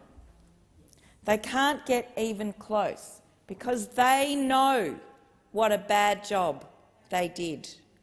They know the mess that they left this nation in. So what are we left with? Made up, catastrophising. They're not here to critique Labor's plan for this nation. They're here to run their own scare campaign. But seriously, this October we will have a budget ready to implement our election commitments. Also a budget that has to deal with the waste and rip-offs. Waste and rip-offs that you buried in the budget. That was highlighted, frankly, in other parts of answers to questions this afternoon when those opposite tried to ask questions about Medicare and the need and how expensive Medicare is, only to hear from Senator Gallagher that, in fact, there's no sustainability in the health budget that those opposite left us, when serious things like adult dental care were just expiring pieces of expenditure, such fundamental pieces of health care. So I take pride in what our Labor government is doing. There's no depth to the questions asked by those opposite today. We saw 22 failed energy policies, a 20% increase in electricity prices, and policies that you buried before the election that saw absolutely no outcome for Australians in their energy prices. Energy increases that Australians have suffered through because you were missing in action on policy. Thank you, Senator Pratt. Senator Bragg. Very much, Mr Deputy President. It's a real pleasure to be able to make some comments on this matter of coming out of question time. And of course, question time is, I think generally, in my view, the greatest or one of the greatest wastes of public funds, because it's a theatre, it is a pretty contrived process, and all these additional questions and whatnot are it's pretty low-rent stuff, isn't it? But it is important that we, in this chamber, do our best to hold the government to account. And it is a pretty weak government. It is a pretty weak government. It has very few policies, and it's already wanting to crab walk away from its promises on the economy. Now, there's a pretty important philosophical difference of views between the major parties, and that is, on this side, that we do believe that the government has no money of its own. The money that it is able to spend, it levies from the people and from the organisations like corporations, which are required to pay tax under the tax laws. Now, the lower the taxes, the greater the chance is that you'll have private investment. Now, private investment is what is required to create opportunities, to create employment in this country. And what we're now seeing is a spectre of higher taxes being flagged, being dripped out through the financial press in the lead-up to this budget. And we've already seen the Treasurer giving very lukewarm support to Stage 3 tax cuts, which is very interesting, very illuminating, you'd have to say. But perhaps not surprising, because I'm sure that the government actually doesn't believe in the Stage 3 tax cuts, because they've never really been committed to aspiration. And the point of the Stage 3 tax cuts is really to do two things. Firstly, it is to reward middle-income earners, to ensure that middle-income earners are not pushed into high tax brackets. Now, it might suit the government of the day's budgetary and fiscal strategy to have a higher tax collection because of bracket creep, but the idea of cutting taxes for middle-income earners by removing these tax brackets and thereby delivering the removal, effectively, of bracket creep is that people can keep more money that they've actually earned. So if you do another shift, or you do some more hours, or you do something else in relation to paid employment, you keep the money, not Canberra. Now, I would have thought that's a pretty reasonable proposition. And for middle-income earners, 60, 70, 80 grand a year, that is what they would be facing.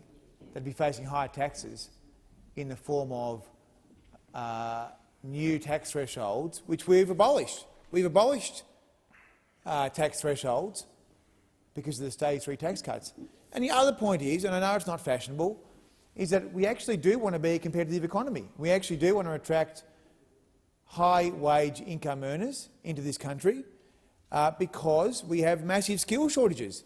And you want to have a song and dance and have a skills summit here and talk about how you want to improve our economic capacity. Every single person who runs a company in this country will tell you that some of the skills in the short term can't be delivered from the domestic stock. So we need to bring people in, and we have a very uncompetitive tax system. We have a very, very low level of income where the highest possible tax threshold kicks in. It is very uncompetitive when compared to Singapore and Japan and countries that we are competing with right now in our time zone or close to our time zone. So if you want to reward middle-income earners and you want to be a competitive, dynamic economy, then you need to retain the stage 3 tax cuts. Of course, the other spectre we're now looking at is the return of the dreaded franking credits tax, where, as Senator Canavan has set out quite eloquently, people would be facing double taxation. They've already paid taxation, the companies have paid taxation, and now they'd be looking at the return of a new tax in retirement, which had not been taken to any election. So it is very important that, although I'm not a huge fan of question time, that we do use question time to ensure that we don't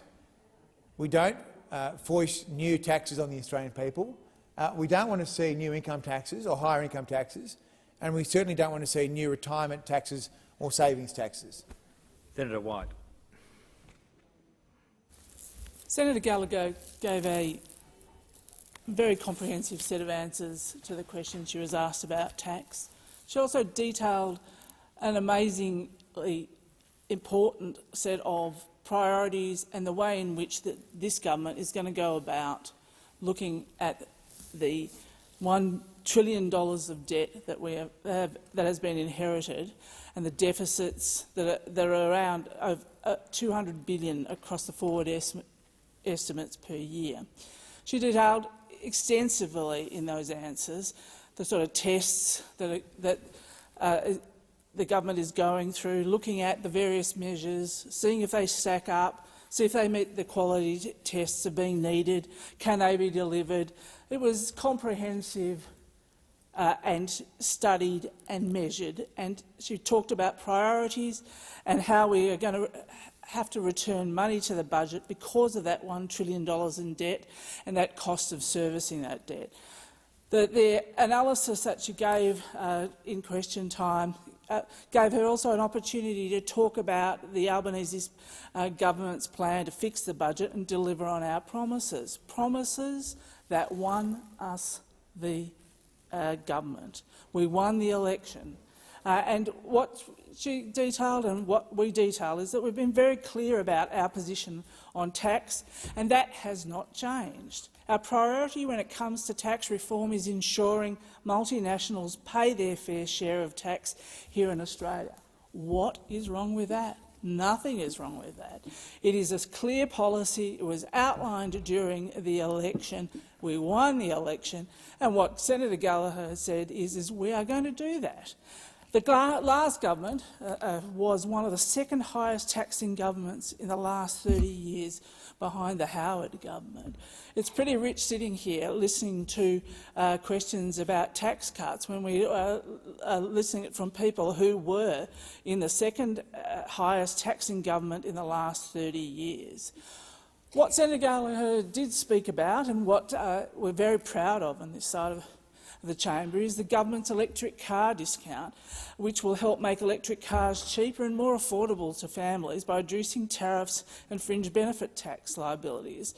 But the coalition is opposing this tax cut for families and small businesses. So we get questions about tax cuts, and here we have a policy that we have been to the election with, which is quite clear, which has been spelt out time and time again, and yet the coalition, who says that they are for tax cuts and they don't want new taxes, will not support this tax cut for families and small businesses in relation to the electric car discount. Let's look at that. That electric car discount has two components. It will remove 5% tariffs for eligible cars with a customs value falling below the luxury car tax threshold for fuel-efficient vehicles. So that's in 2023, that's $84,916, the cost of cars. And it will also exempt from fringe benefits tax for it will also provide an exemption from fringe benefits tax for eligible cars below the luxury car tax threshold for fuel-efficient vehicles. Two things in one. It's good for the environment and it's great for families and for small businesses. That is what we're going to deliver. What we're also going to deliver is, in a responsible way, look line by line through the budget and see what fits the bill, what can be afforded, and as the Senator outlined, finding all the things that have been hidden by the former government, which are there sneakily and which were unfunded. This is what a responsible government does, and that is what was outlined in the answer to this question. And rightly, it takes time, and time is being taken. And certainly, looking at the questions that were asked, the senator made absolutely fantastic points, was clear and absolutely stood by the policies that won this government the election. Senator Nampijinpa-Price. The President, I find it a little bit well. It would be amusing if it wasn't so serious. Listening to this Labor government with its supposed comprehensive answers, I don't think we have heard anything comprehensive in terms of answers or the lack of answers that are being provided to us here at question time. But what I do hear is there's an ongoing theme going on here. You know, if you say the same thing over and over again, if you repeat mistruths, I think Labor is just hoping that they will, the general public will accept them as truth. And I would certainly hope that this Labor government would be absolutely in the most unfortunate situation if they were to end up being confronted with another global pandemic, because as they keep telling us, it was the former coalition government that has left this budget in a dire situation, despite the fact that they've got $50 billion in their back pocket. And I would remind them of what it was that the former coalition government achieved in those dire times in providing $314 billion in economic support during the pandemic, helping Australians get to the other side of the greatest economic shock since the Great Depression. And this included the JobKeeper program, the single biggest economic support program in Australia's history, the Reserve Bank of Australia saying that the JobKeeper saved at least 700,000 jobs, and Treasury said it prevented the unemployment rate from reaching 15%. But what we hear is, from across here, we hear that there are plans and plans and plans and lots more plans, but they cannot detail those plans. They cannot provide answers when we question those plans going forward. And it's very simple. It was very simple, the questions that were put to Minister Gallagher, and the answers were not comprehensive. We heard a bit of fluff about multinational tax reform, and as we've heard just now, this wonderful, wonderful lowering of tax on electric vehicles. Wow, that is really going to help the everyday mum and dad out in the regions. That's really going to help the everyday mum and dads, the middle-income earners, the lower-income earners. It's going to help them incredibly, much better than the promised $275 decrease to everyday Australians' bills, the promise that has not been kept at all by this government. And I would remind them, perhaps use a bit of common sense. Use a bit of common sense. Take a leaf out of our book and in understanding that it is the private sector that drives opportunity and prosperity, not government, and that resilient small businesses are the backbone and the strength of our economy, not bureaucrats, and that families know what is best for them. And I can tell you now that there are probably only a handful of families in this nation who would even be able to benefit from this wonderful lowering tax of electric vehicles. Certainly nobody, the families that I'm concerned with in the Northern Territory. Perhaps your mates in big business who will certainly be able to benefit from the lowering of those taxes. But please, put everyday Australians first in this next budget. I hope that's what this government is going to do, but I won't hold my breath. Thank you, Senator. I'll put the question to the motion as moved by Senator Canavan. Those for the question say aye. Against, no. The ayes have it. Senator Cox. I rose to take note of the answers given by Minister Wong. Please proceed. Thank you, Mr. President. Deputy President. The blame game cannot continue, and what we've heard today in question time is that the current government keep referring to the blame game of what the previous government did over the last decade. And what is absolutely crystal clear in that is that the human rights of all Australians matter, but most importantly First Nations Australians, and unfortunately that's not up for debate.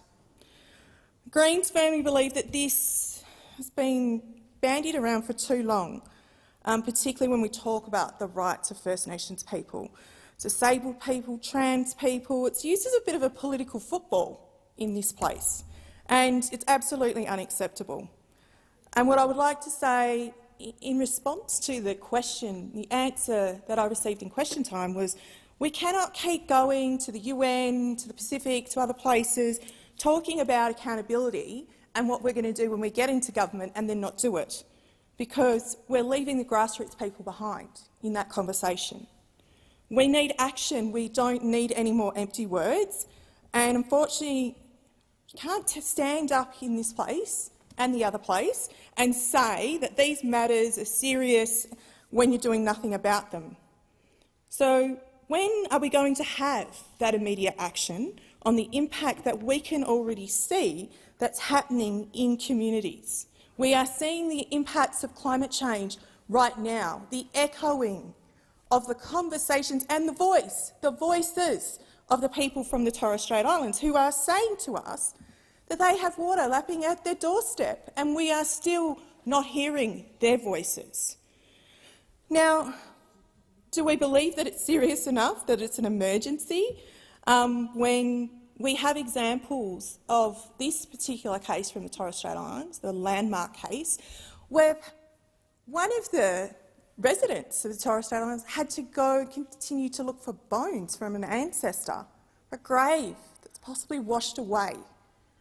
I mean, that's not happening anywhere else in Australia, and no one cares. No one's going, oh my God, this is an immediate issue, we need to get onto this. But once again, we're seeing governments, and now we're seeing Labor governments saying they're committed to giving First Nations people a voice, but they're actually not then getting into action. What I heard from Minister Wong is she knew about this issue when she was a climate minister in 2008, 2009.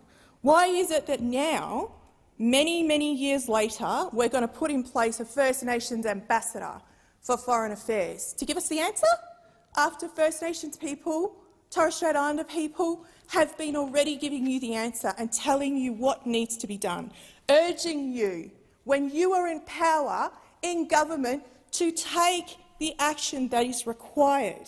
And that's what I'm asking for. You don't need a referendum to start respecting First Nations people's rights, culture and sovereignty in this country.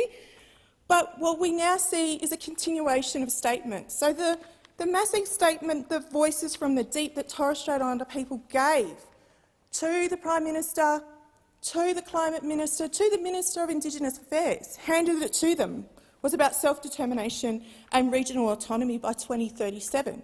And we are still not listening. But we as First Nations people in this country are standing up, and we are sick of being silenced. Our voice is being silenced, and we're sick of this government not respecting our rights. And we've seen that happen in the Tiwi Islands, and now we're seeing it happen in the Torres Strait. First Nations people shouldn't have to resort to court cases. They shouldn't have to resort to the Human Rights Commission and committees overseas for the government to do their job properly. We shouldn't have to bend our ways of life, our knowledges, to the legal system in this country to be taken seriously. If you want to listen to our voice, listen now. We are the original scientists. We can tell you what the climate impacts are just by looking at our country. We know what that looks like. And this government's failure to take action on climate at the rate that it's needed is eroding our culture. It's impacting on our cultural heritage, it's impacting on our land, our water, our sea country and our sky country. And the government is continuing to violate those human rights. This is actually not up for debate anymore. Compensation is an absolute bare minimum, and that's what we need. They need this government to take action on climate crisis seriously, not be captured by their mates in the fossil fuel industry. We continue to raise our voices in relation to climate action now. I'll put the question as moved by Senator Cox. Those for the question say aye. Against, no. The ayes have it.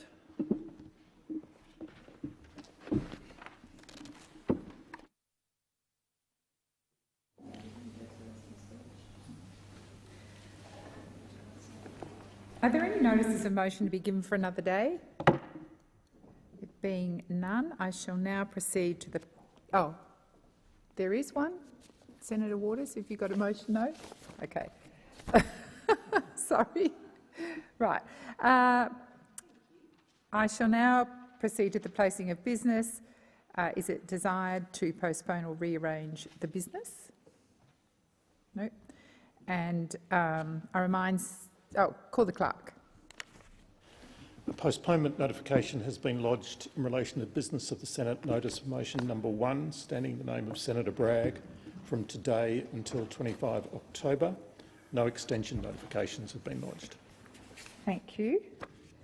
I remind senators that the question may be put on any proposal at the request of any senator. I shall now proceed to the discovery of formal business, and we'll start with government business, standing in the name of Senator Gallagher for today. 2 to 4. Oh, Senator Chisholm. I ask that government business notice of motion numbers 2 to 4, proposing references to the Parliamentary Standing Committee on Public Works, be taken together as formal. Is there any objection to that matter being taken as formal? There being none, I call Senator Chisholm. I move the motions and table statements relating to the works. So the question is, the motion is moved by Senator Chisholm, be agreed to. Those of that opinion say aye. Against, I believe the ayes have it. We now move to general business notice of motion number 37, standing in the name of Senator Patterson. Senator Askew. On behalf of Senator Patterson, I ask that general business notice of motion number 37 be taken as a formal motion. Is there any objection to that motion being taken as formal? There being none, I'll call Senator Askew. I move the motion. Thank you, Senator. So the question is, the motion is moved by Senator Askew, standing in the name of Senator Patterson, be agreed to. Those of that opinion say aye. Against, I believe the ayes have it. We now move to general business notice of motion number 38, standing in the name of Senator Roberts. Thank you, President. I ask that general business notice of motion number 38 be taken as a formal motion. Is there any objection to this motion being taken as formal? There being none, I call Senator Roberts. Thank you. I move the motion. Senator Ruston. Seek leave to make a short statement. I believe leave granted for 1 minute. Senator Ruston. A crucial element of the delivery of water, as defined in the Murray-Darling Basin Plan, is the ability to ensure its delivery is in conjunction with constraints management. The key constraint on the Murray River system is the Barmah Choke. The natural capacity to deliver water through the choke has declined over time. Without addressing this bottleneck or enabling overbank flows through agreements with landholders, the delivery of additional water will not result in any better environmental outcomes. These issues and associated options to address them need to be investigated. That is why the Coalition Government commissioned this study. So the question is, the motion is moved by Senator Roberts, be agreed to. Those of that opinion say aye. Aye. Against? I believe the ayes have it. We'll now move to general business notice of motion number 41, standing in the name of Senator Dean Smith. I will come back to Senator Allman-Payne. On behalf of Senator Dean Smith, I ask that general business notices of motions numbers 41 and 42 be taken together as formal motions. Is there any objection to those motions being taken as formal? There being none, I call Senator Askew. I move the motions. So the question is that general business notice of motions number 41 and 42, standing in the name of Senator Dean Smith, moved by Senator Askew, be agreed to. Those of that opinion say aye. Against? I believe the ayes have it. We now move to general business notice of motion number 45, standing in the name of Senator Hughes. Senator Askew. On behalf of Senator Hughes, I ask that general business notice of motion number 45 be taken as a formal motion. Is there any objection to this motion being taken as formal? There being none, I call Senator Askew. I move the motion. So the question is that general business notice of motion number 45, standing in the name of Senator Hughes, be agreed to. Those of that opinion say aye. Against, I believe the ayes have it. We'll now go back to general business notice of motion number 40, standing in the name of Senator Allman-Payne. I ask that general business notice of motion number 40, proposing the introduction of a bill, be taken as formal. Is there any objection to this motion being taken as formal? There being none, I call Senator Allman-Payne. I move that the following bill be introduced, a bill for an act to establish the National Energy Transition Authority and for related purposes. So the question is, the motion is moved by Senator Allman-Payne, be agreed to. Those of that opinion say aye. Against, I believe the ayes have it. Move that this bill may proceed without formalities and be now read a first time. So the question is that the motion is moved by Senator Allman-Payne, be agreed to. Those of that opinion say aye. Against, I believe the ayes have it. I call the clerk. A bill for an act to establish the National Energy Transition Authority and for related purposes. Senator Allman-Payne. I move that this bill now be read a second time, and I seek leave to table an explanatory memorandum relating to the bill. Is leave granted? Leave is granted. Thank you, Senator Allman-Payne. I table an explanatory memorandum, and I seek leave to have the second reading speech incorporated in Hansard and continue my remarks. Is leave granted? Leave is granted. Thank you. And we now move to general business notice of motion number 44, standing in the name of Senator Dean Smith. Senator Askew. On behalf of Senator Dean Smith, I ask that general business notice of motion number 44 be taken as a formal motion. Is there any objection to this motion being taken as formal? There being none, I call Senator Askew. I move the motion. Senator Chisholm. Seek leave to make a short statement. Is leave granted? Leave is granted for 1 minute. Senator Chisholm. The government has been upfront with Australians that with the budget heaving with $1 trillion of debt, we can't afford to extend this very expensive temporary measure. The Treasurer has written to the Chair of the Australian Competition and Consumer Commission, Ms Cass Gottlieb, instructing the Commission to step up its surveillance of fuel markets ahead of and following the reintroduction of the full excise rate from 29 September 2022. As the independent regulator enforcing Australia's competition and consumer laws, the ACCC will investigate concerns arising out of misrepresentations regarding petrol prices and false and misleading conduct or anti-competitive conduct in fuel markets and take appropriate action. Thank you, Senator Chisholm. So the question is that the motion in the name of Senator Dean Smith, moved by Senator Askew, be agreed to. Those of that opinion say aye. Against? No. I believe the noes have it. The noes have it.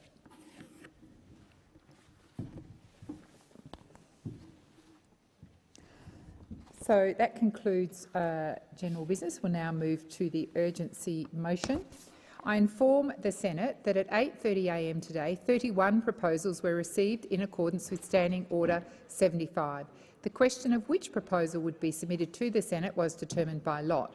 As a result, I inform the Senate that the letter from Senator Reynolds proposing a matter of urgency was chosen. It is shown at item 12 on today's order of business. Is the proposal supported? Thank you. That proposal is supported. I understand that informal arrangements have been made to allocate specific times to each of the speakers in today's debate. With the concurrence of the Senate, I shall ask the clerks to set the clock accordingly, and I call Senator Reynolds. Thank you very much, President. I've moved this urgency motion today as it is very clear to those on this side of the chamber that the dead hand of the trade union movement is alive and well, not just in the Prime Minister's office, not just in this chamber, on the government benches, in building work sites across this nation, but also in the pockets, in the wallets of Australian superannuation holders. This is shocking but hardly surprising that the Albanese Labor government has reversed the requirement that we introduced for super funds to disclose. So they have reversed the requirement for disclosure on how super funds spend their super members' funds on sponsorships and payments. No line items, no transparency and no accountability. Absolutely no integrity whatsoever. Service payments are clearly political and they're designed to buy political interference and influence. How could they not be? These payments, some at least $85 million over the past 5 years alone, from superannuation funds are for things like million-dollar footy sponsorships, corporate boxes, union kickbacks and lobbying. This is the money of Australian workers' superannuation funds. It is their money. It is the money that they have earned, that they have put into their superannuation fund. Australians deserve to know how their retirement income is being spent. The Labor government's amendments, with the encouragement and the persuasion, probably not too hard a persuasion, of the trade union movement, goes against recommendations from both the Productivity Commission and APRA. Well, of course it opposes what they wanted, because it is against the best interests of all Australian superannuation holders who unknowingly are having their superannuation funds used for such things. Now, if those opposites were actually serious, a modicum of seriousness about transparency, their very first move in government would not have been to support winding back these transparency measures for every Australian worker. The measures that we introduced were designed to let sunlight into the $3 trillion industry. This is an industry that impacts on the retirement of all Australians. What absolute hypocrisy. On the one hand, you've got Labor government parliamentarians and crossbenchers who ran their campaigns on integrity and trust. And what is the first thing they do? They come into this chamber and move a motion to get rid of the regulations that we introduced that provided transparency. They now seek to pass regulations that would hide the disclosure of payments that superannuation funds make. It was their first thing Labor Party did in government. They talk about integrity, but on their first test they failed dismally. In this chamber and on the government benches, we have to always strive for the best when it comes to Australians' hard-earned money. Australians who work hard to make their income, putting money aside for their retirement, doing the right thing. The key word here is they do it compulsorily. Australians, by law, if they are working, have to put some money aside for the future. And compulsory savings by ordinary Australians, that has seen the growth of the super industry now to over $3.4 trillion. On the face of it, a fantastic result, because after all, the initial intent, and still the intent of superannuation, was to take the financial pressure off government or taxpayers by ensuring that Australians can pay or partially pay their way through retirement with their own money. Remember this, it is their own money. On this side of the House, when we were in government, we wanted to make sure that members actually saw they had transparency on where their money was going, and we will continue to support that. In stark contrast to the union opposite, there are three key principles that the Coalition MPs will continue to adhere to in relation to superannuation. Firstly, we know it is members' money. We are always committed to fund performance, and we are always committed to transparency and integrity for every single superannuation member. These principles are the bedrock of what we know delivers the best superannuation system. The Coalition Government's Your Future, Your Super reforms, which were so ably championed by my colleague Senator Jane Hume here in the chamber, were the most significant reforms to superannuation since the introduction of compulsory super in 1992. The name says it all, and it says what we are all about on this side: your future, your super. These reforms ensure that superannuation works in the best financial interest of all Australians and not in the interests of superannuation board members and trade unionists who had corporate tickets at the cost of superannuation members, and they never even knew about it. We did so also supporting superannuation members by removing unnecessary waste, by increasing accountability and transparency, and providing more flexibility for families and individuals, in particularly lower-paid Australian women. So, critically, when in government, we were all about doing three things in relation to super: strengthening obligations to ensure trustees only act in the best financial interests of members, strengthening obligations to ensure that trustees only act in the best financial interests of members. Are these service fees? Are paying for corporate boxes? Are paying money to the trade union movement and to the Labor Party in the best financial interest of Australian superannuation holders? Of course they're not. And that's what we wanted to do to make sure that Australians understood where their superannuation money was going. We also ensured that superannuation funds provided better information regarding how they manage and spend members' money in advance of annual members' meetings. And thirdly, we looked after their interests through enhanced portfolio holdings disclosure, again all aimed to support the transparency and the management of an individual's funds.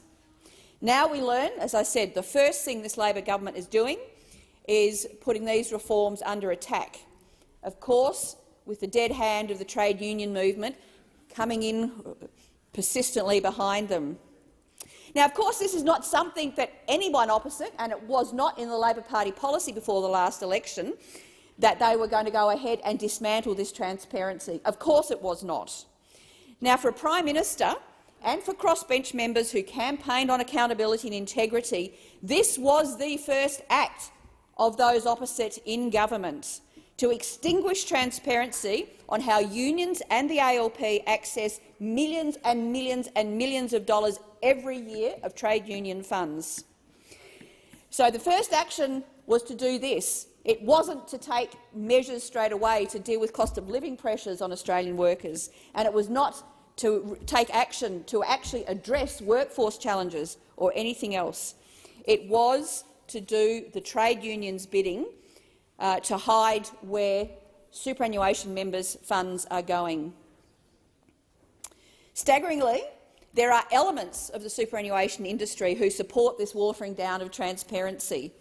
How can this possibly be? How can this possibly be in the best interests of superannuants to have this expenditure this self-interested expenditure for Labor and the unions hidden.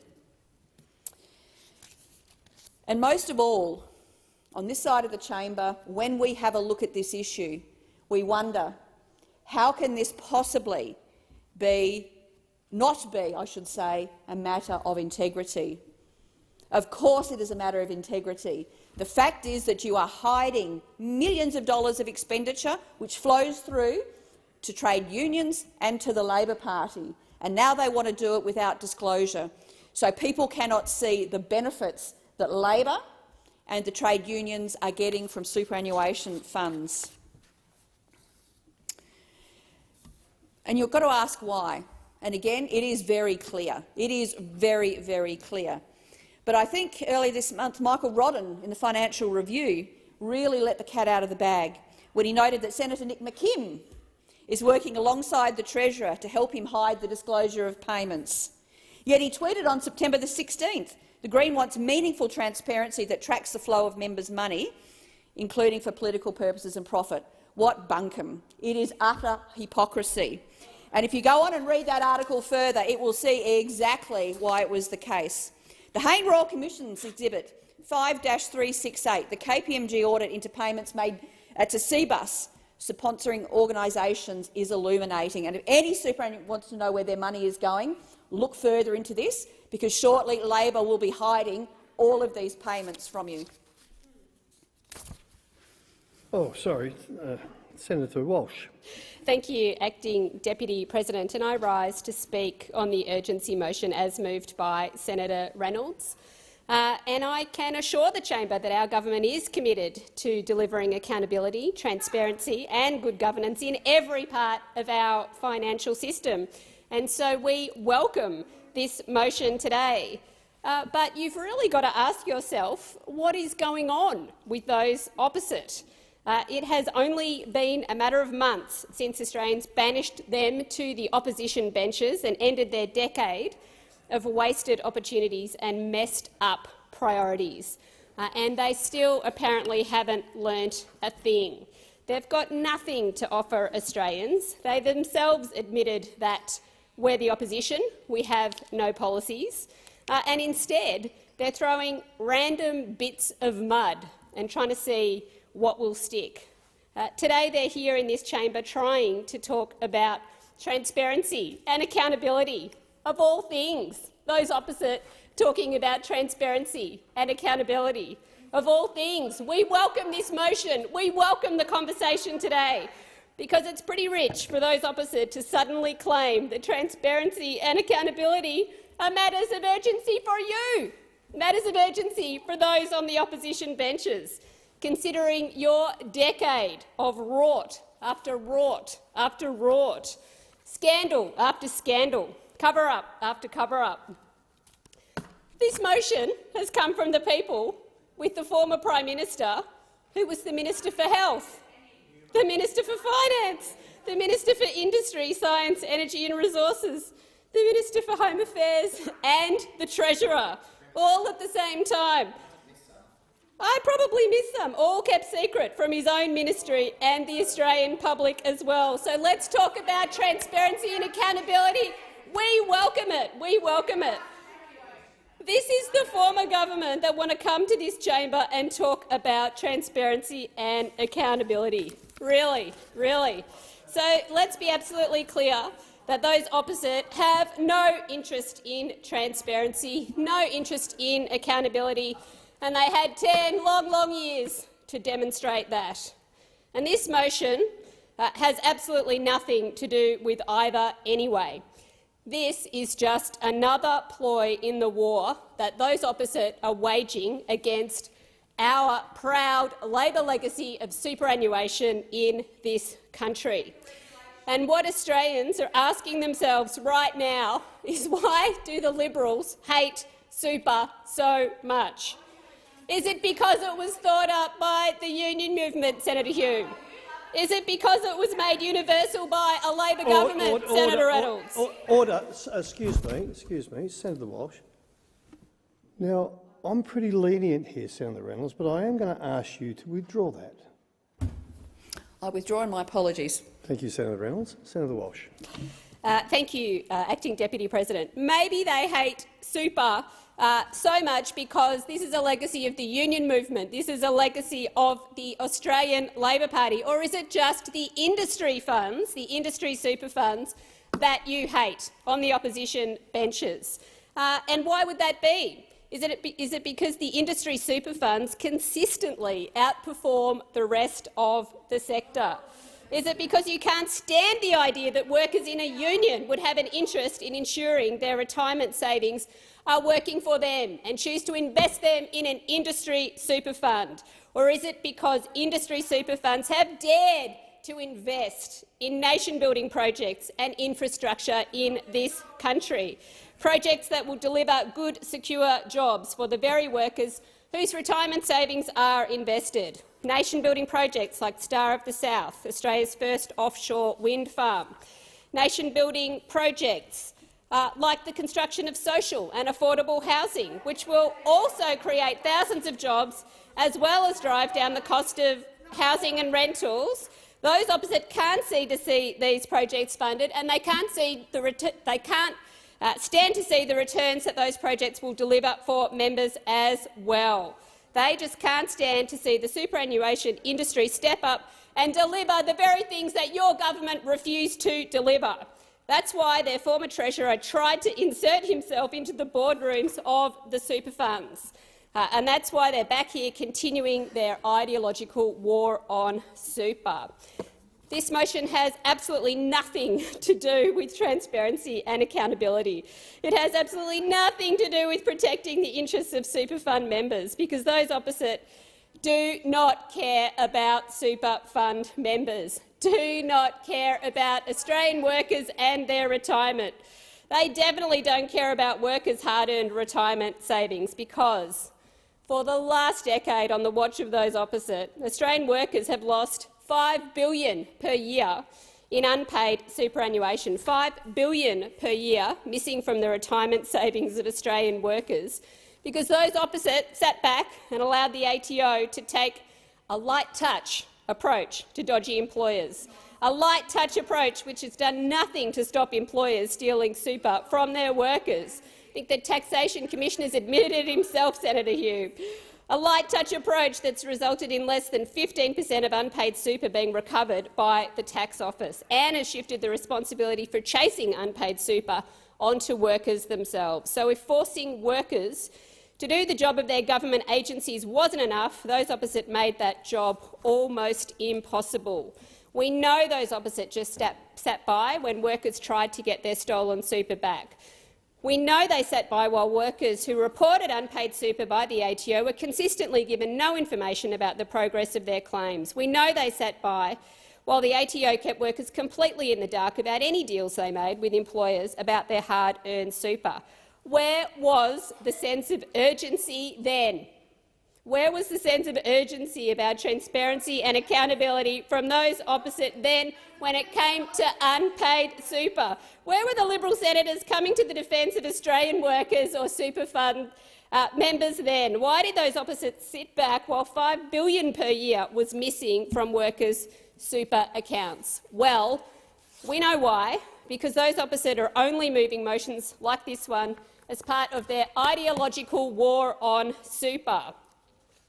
But going after the funds isn't enough for those opposite. In their war against super, the Liberal Party are going straight after workers' retirement savings themselves. They want to force workers to raid their retirement savings to buy a house, despite the consequences it will have on driving up house prices.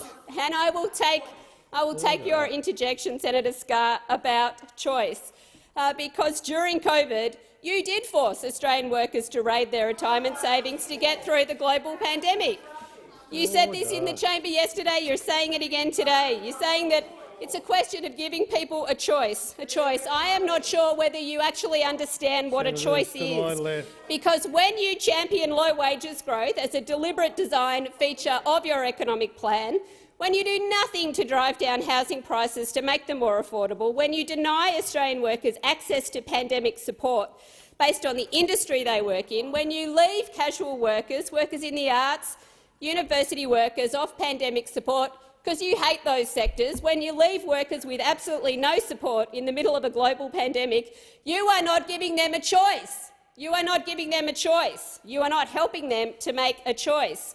What you are doing is forcing them to raid their hard-earned retirement savings because you can't be bothered coming up with policies to actually help them yourself.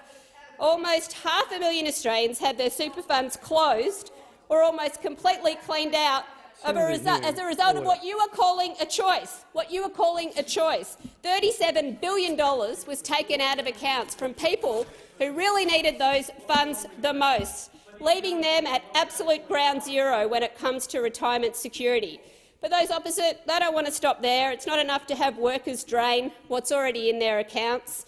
Now coalition senators have even more policy ideas to go after workers' retirement savings. So apparently you do have some policy ideas, Senator Hume, on the backbench.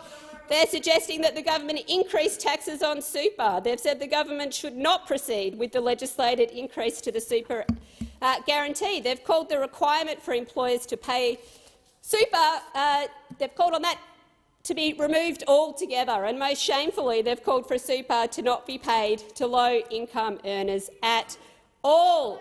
If they cared about transparency and accountability, they would own up. They would own up to their hatred of super. Senator Walsh, if you just take your seat for a second. And I'm trying to listen intently, and I understand these conversations can get quite boisterous. But when there's three of you who haven't got the softest voices in the Senate, it's starting to hurt my ear. So I would just ask if Senator Walsh, for the remaining 29 seconds, can be heard in silence. Thank you. Senator Walsh. If you cared about transparency and accountability, you would own up to the fact that you hate super. You hate Labor's proud super legacy and you hate the industry super funds the most.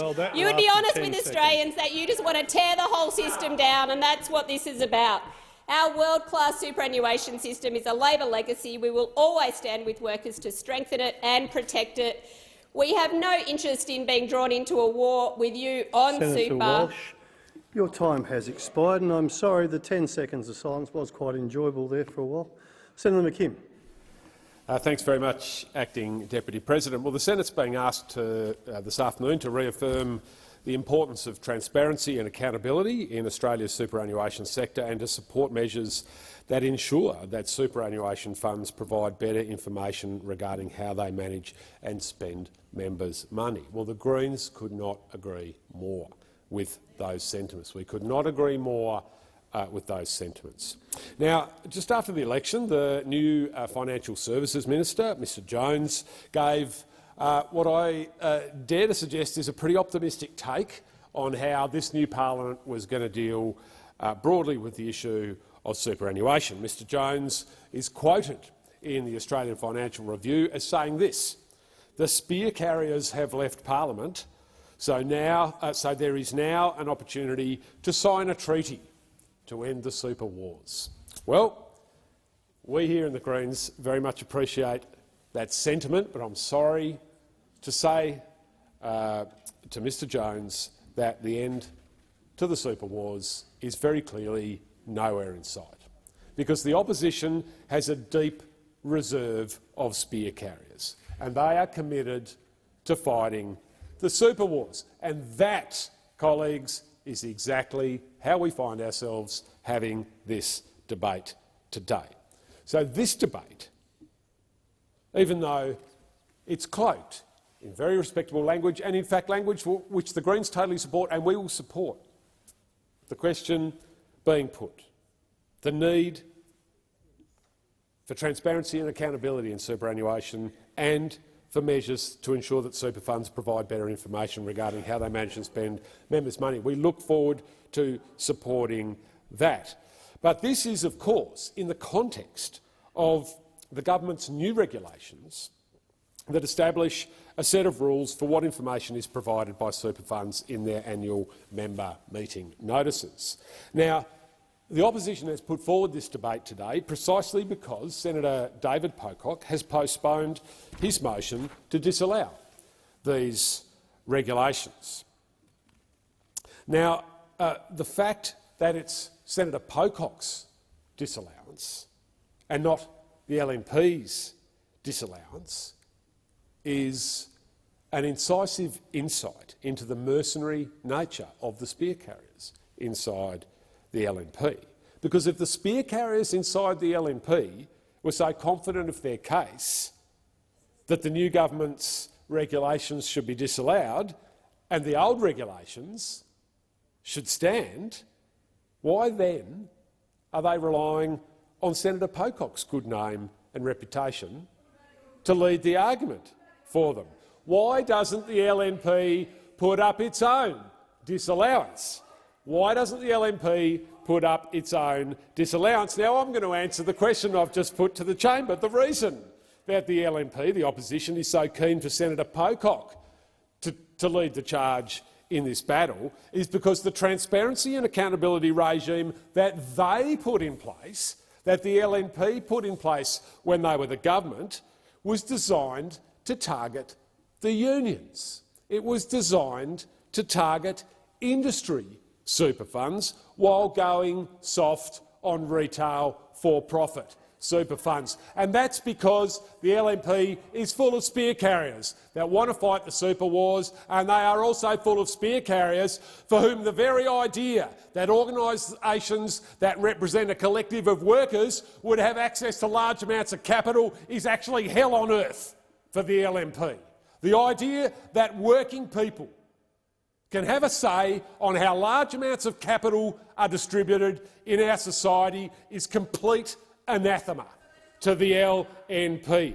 The opposition's idea of transparency and accountability is an itemised account, line by line, of payments by super funds to unions, but nothing whatsoever, and this is the critical part, nothing whatsoever on the payments of dividends or other proceeds for profit by retail super funds to their parent companies. So you want to make the super funds declare payments to unions, that's the industry funds, but you don't want the retail super funds, the for-profit super funds, to declare their payments, their dividends to their parent company. If you want to talk about hypocrisy, go and take a good look in the mirror. That's all I've got to say to the LNP. The previous government's regulations provide lopsided transparency because, and this is the critical part, they were designed to provide ammunition for those on the side of profit in the super wars. Those regulations were drafted under the Morrison government, a government that was the absolute living embodiment of crony capitalism. And that crony capitalist government spent every day of its existence fighting organised labour as hard as you could and defending the rent seekers as hard as you could. And that is what you are doing when you saddle up Senator Pocock to take the lead in this battle. Well, the Greens are not interested in playing along with the spear carriers in their war on industry super. What we are interested in and what we are working to deliver is meaningful transparency. We want to see an annual super transparency report published by the regulator, APRA, that tables all of the relevant expenditure, including for political purposes and including for profit, and we want that all together in one space. So cross-comparisons can be made by members. Members will get a better understanding of how their super fund rates relative to other funds, and it would enable institutional scrutiny from the media, from NGOs and from parliamentarians on expenditure by super funds and on profit-making by super funds, and that is far more likely to bring about meaningful change than either of the regulations that the LNP want us to choose from. So we are in a discussion with the government and we hope that we can land in that place which will provide a far more meaningful transparency regime than either the LNP's old regulations or the Labor Party's new ones. Thank you, Senator McKim. Senator Hume.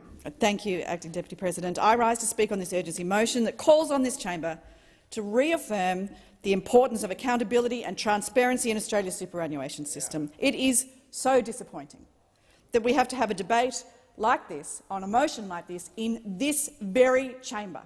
This chamber, whose primary role is scrutiny, whose primary role is to shine a light in dark corners.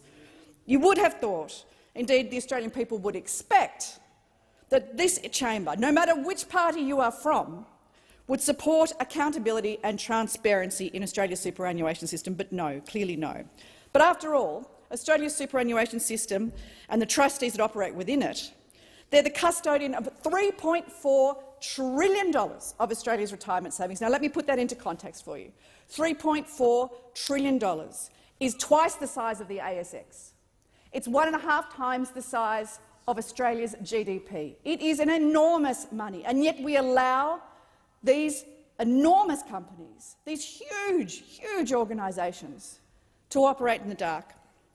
Unfortunately, this is not a view that's shared by everyone in the chamber. We in the Coalition have always supported transparency and accountability in the superannuation sector because we know that it will deliver choice and better outcomes for Australians if we do. And that's why when we were in government we implemented a series of reforms that modernised the superannuation system, addressing the two key drivers of poorer outcomes for superannuation members: opacity and underperformance. Our reforms, through the Protecting Your Super legislation and through choice legislation, through to Your Future, Your Super legislation, were designed specifically to improve transparency, to allow for better informed choices and greater retirement outcomes for Australians. And it is working. It is working. The Your Future, Your Super reforms were the most significant since the introduction of compulsory super back in 1992, and consolidating 3.5 million accounts, unintended, multiple accounts that were an intentional design feature of the system so that you paid twice as much fees, so that you paid twice as much on administration. It was an intentional design feature. Well, they have diminished dramatically. 3.5 million unintended multiple accounts have now exited the system, making you more money. We banned exit fees, we capped fees on small balances, and we ensured that younger people do not have to pay for insurances that they do not need. We also provided Australian workers with a genuine choice, a real choice. You didn't have to be told by your employer which fund you had to go into. You didn't have to be told by your union. You got to choose which superannuation fund best suited you and your family and your lifestyle for the first time. These measures stopped superannuation balances being eroded by unnecessarily and overly high fees, which over time will save particularly young people now. They will save people that have combined their accounts today tens of thousands of dollars, which will be compounded into the hundreds of thousands in their retirement.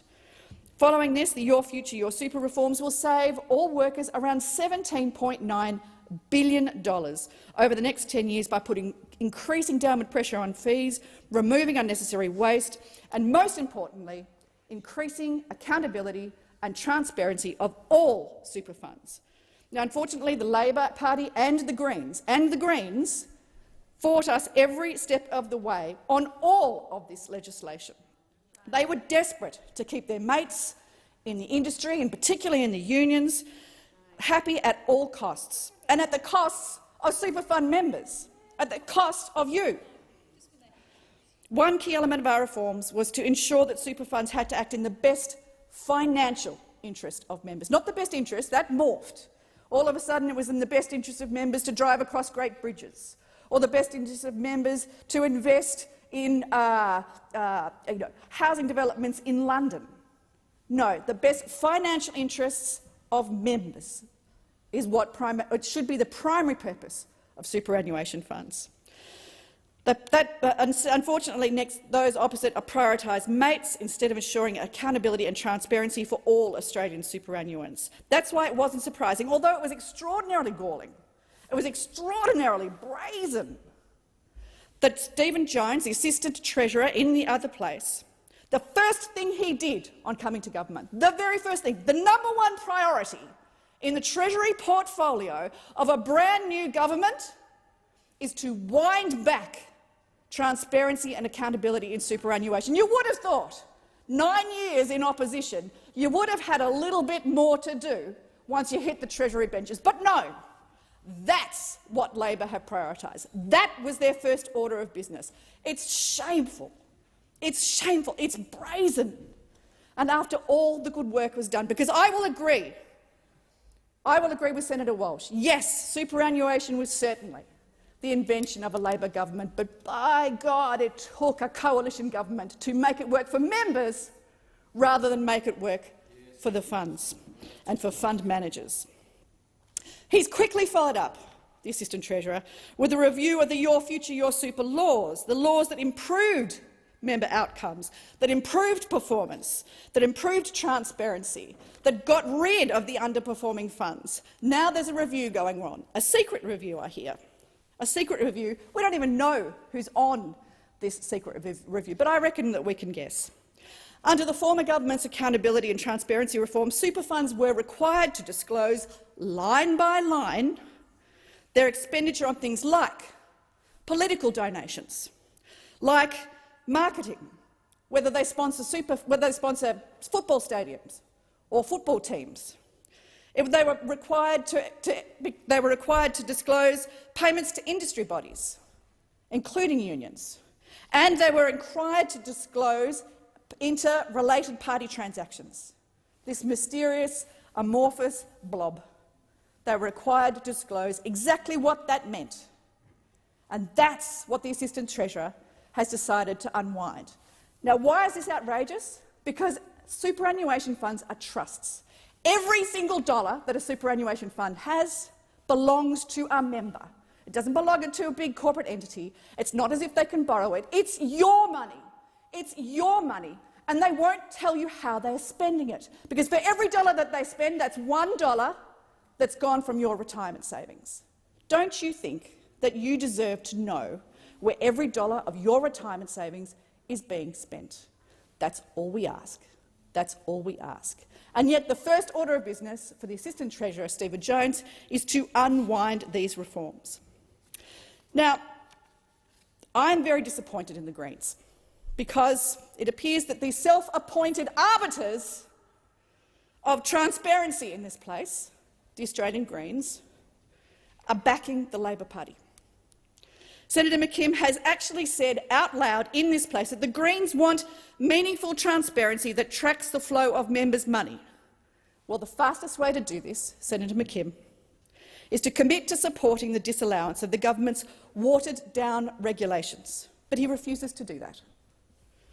Senator McKim talks about working with the government to improve accountability, while maintaining, at the same time, that the Australian Greens will not commit this week to supporting a motion on the notice paper to disallow a repeal of these watered-down measures.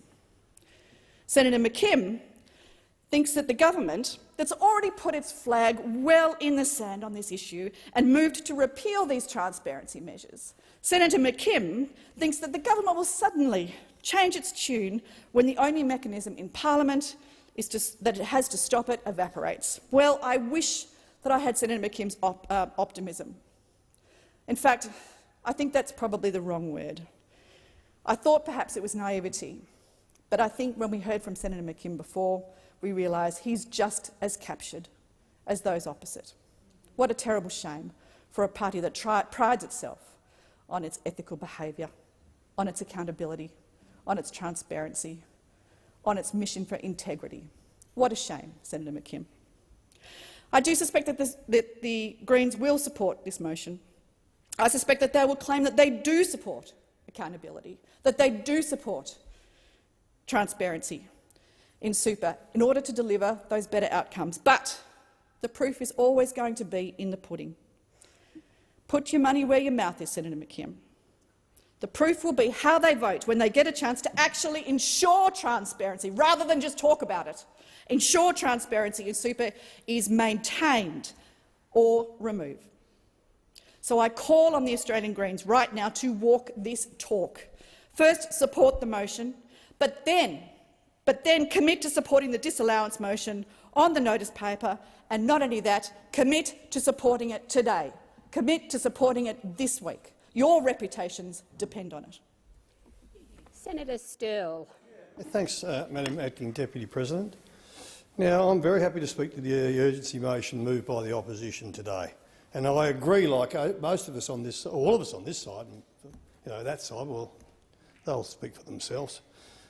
We agree on transparency and accountability in Australia's superannuation sector is extremely important. But those measures must reflect real-world behaviour and be built for the majority of Australians, not just the chosen few. The motion also goes to the level of information given by super funds to their members and how they spend their members' money. Now, of course, relevant disclosures should be made when required and reporting dates met.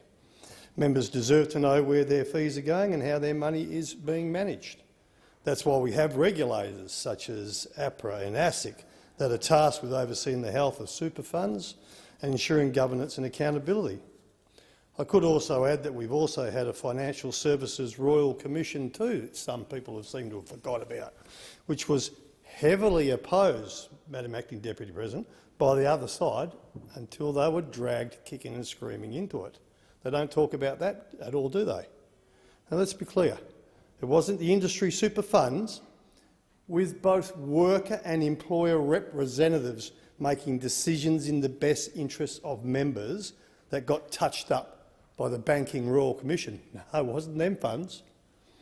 It was the other side's mates in the big banks and the profit to shareholder super funds that were found to be up to no good. Remember that? We don't hear that coming from that side. But none of us on this side will ever forget that.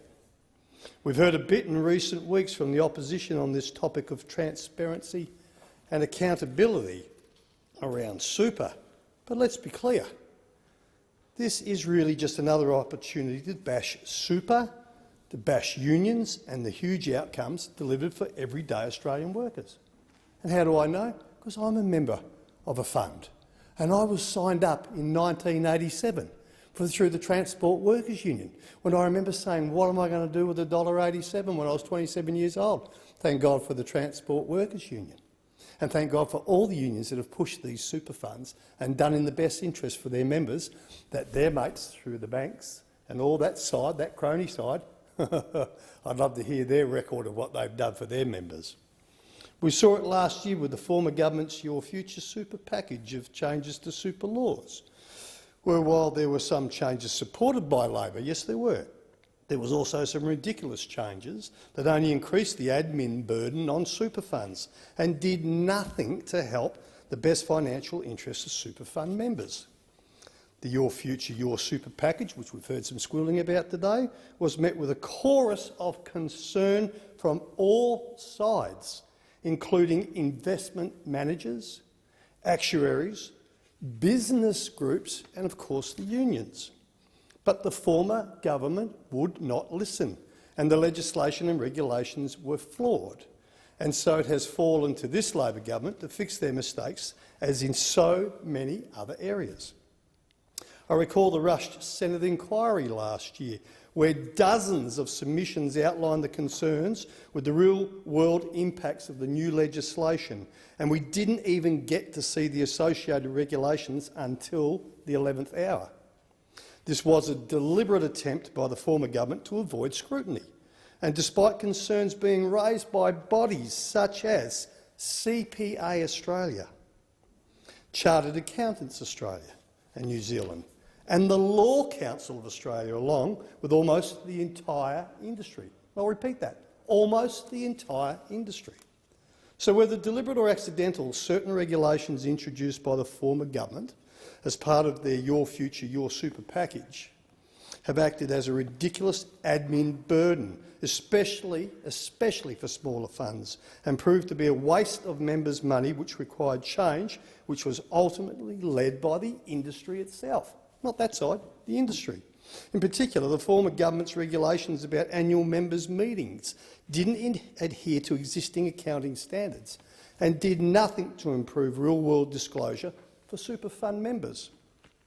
In order to improve productivity and the quality of service being provided to the superannuation holders, the superannuation sector, especially the profit to members industry sector of the industry, with a strong track record of actually delivering better returns for members, have supported changes to the annual member meetings regulations, which the minister issued on the 9th of September. But it wasn't just flawed on disclosure regimes that the former government got it wrong. As senators know, and I've said it before, I come from the transport industry. I am a truckie. Being a transport worker is the most dangerous job an Australian worker can have.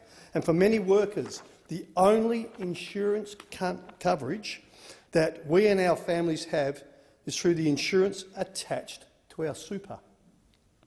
That's one of the reasons why it's so important that we have industry and worker voices represented in the government's arrangements for super funds, alongside terrible regulations that did nothing to actually provide better real-world disclosure to members. Was the former government's aim to override default provisions in agreements with the introduction of stapling.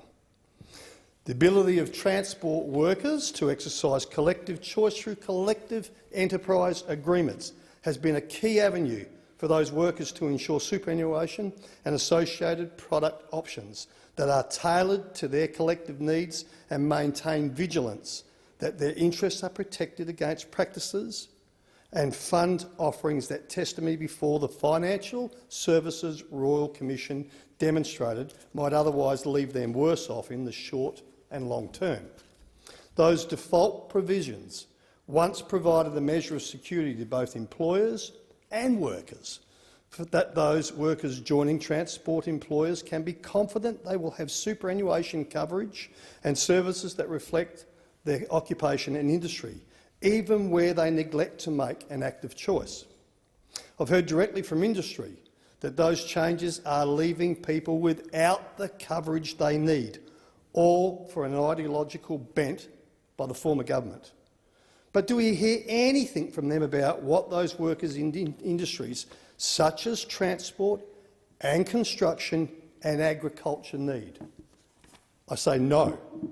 That is why I'm pleased to reiterate that Labor is committed to delivering accountability, transparency and good governance in every part of our financial system, including in superannuation. That is why we have committed to recommendations of the Hayne Royal Commission that expand accountability on banks, superannuation funds and other financial service providers. The Albanese government believes Australians deserve a dignified retirement supported by a strong superannuation system.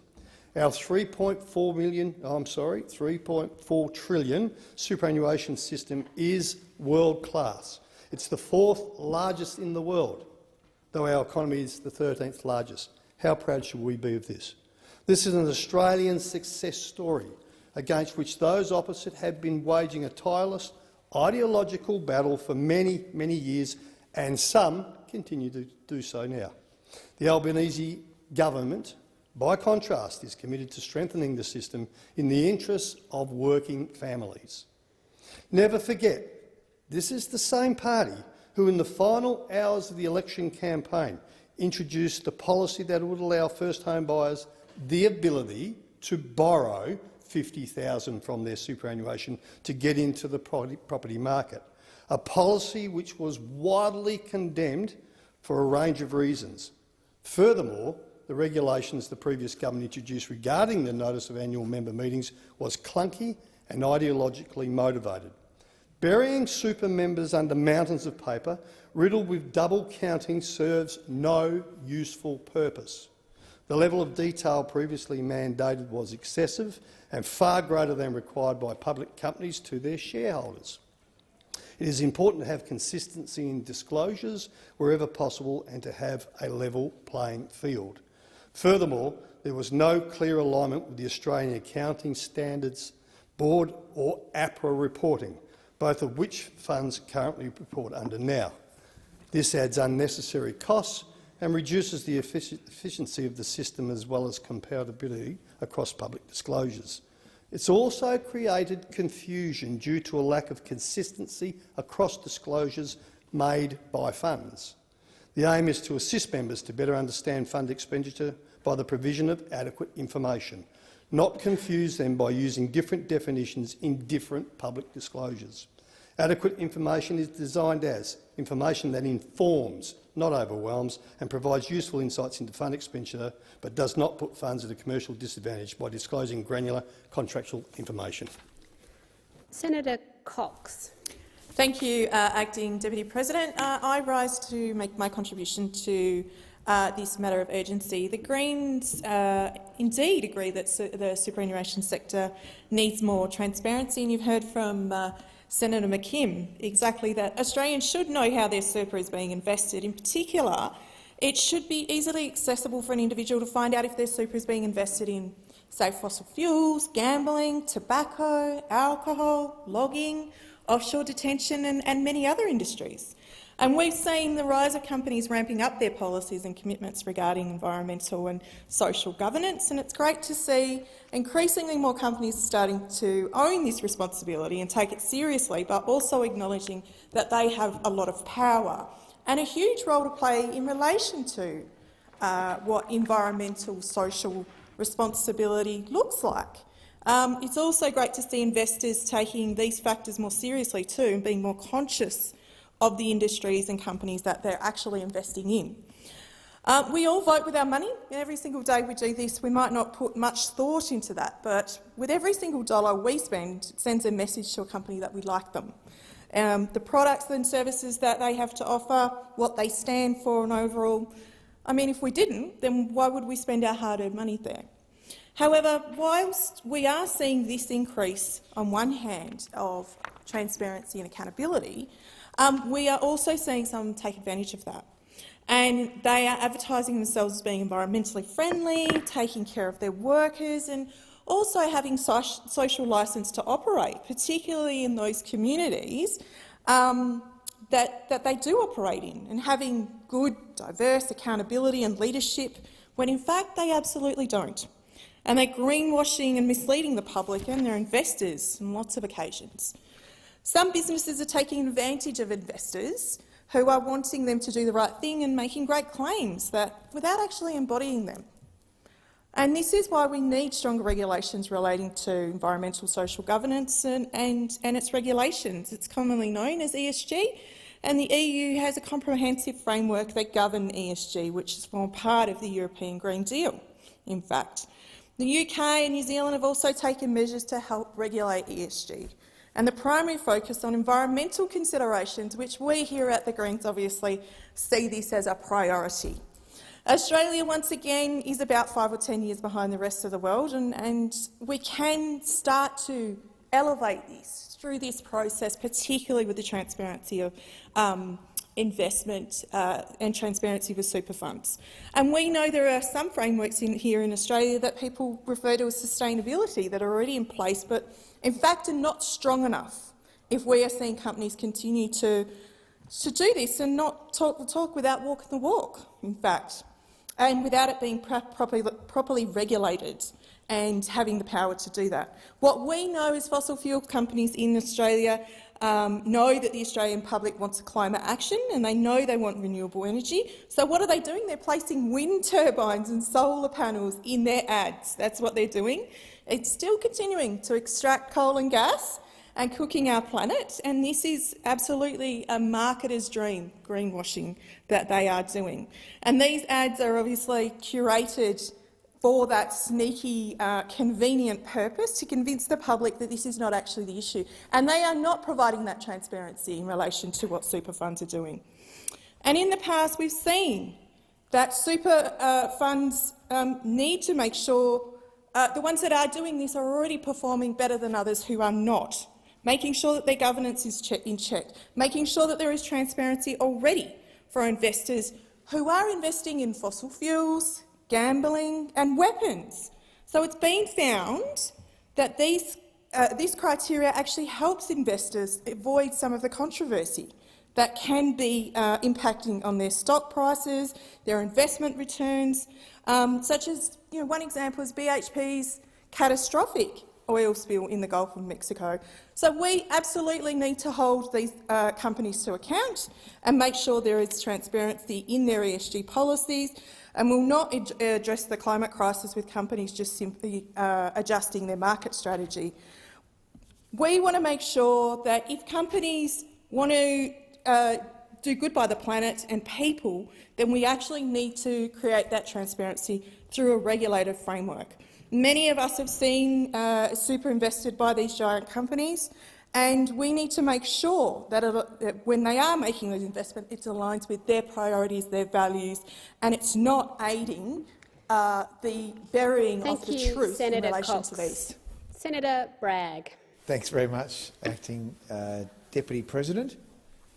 It's regrettable but necessary to make some comments on this matter of urgency.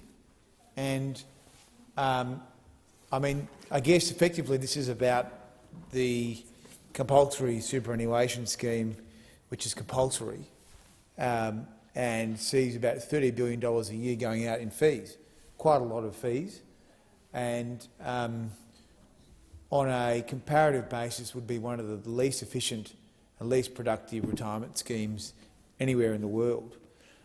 Effectively, what you have here is a very reasonable transparency measure whereby at least $15 million in this year is being spent by super funds going into the union coffers and that not being disclosed to members.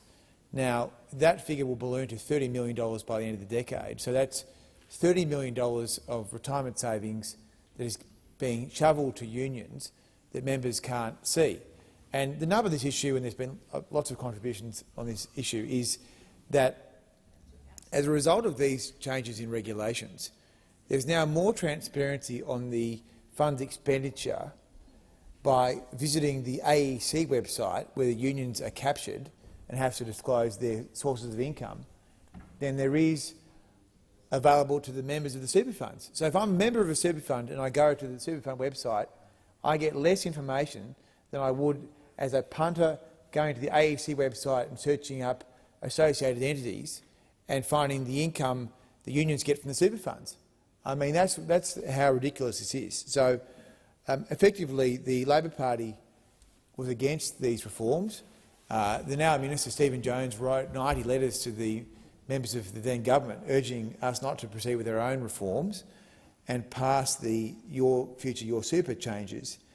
And that's because the vested interests that Mr Jones and the Labor Party are closest to don't want to see these changes, because they don't want to see the transparency. They don't want people to see the amount of money that is being distributed from the super funds into the unions.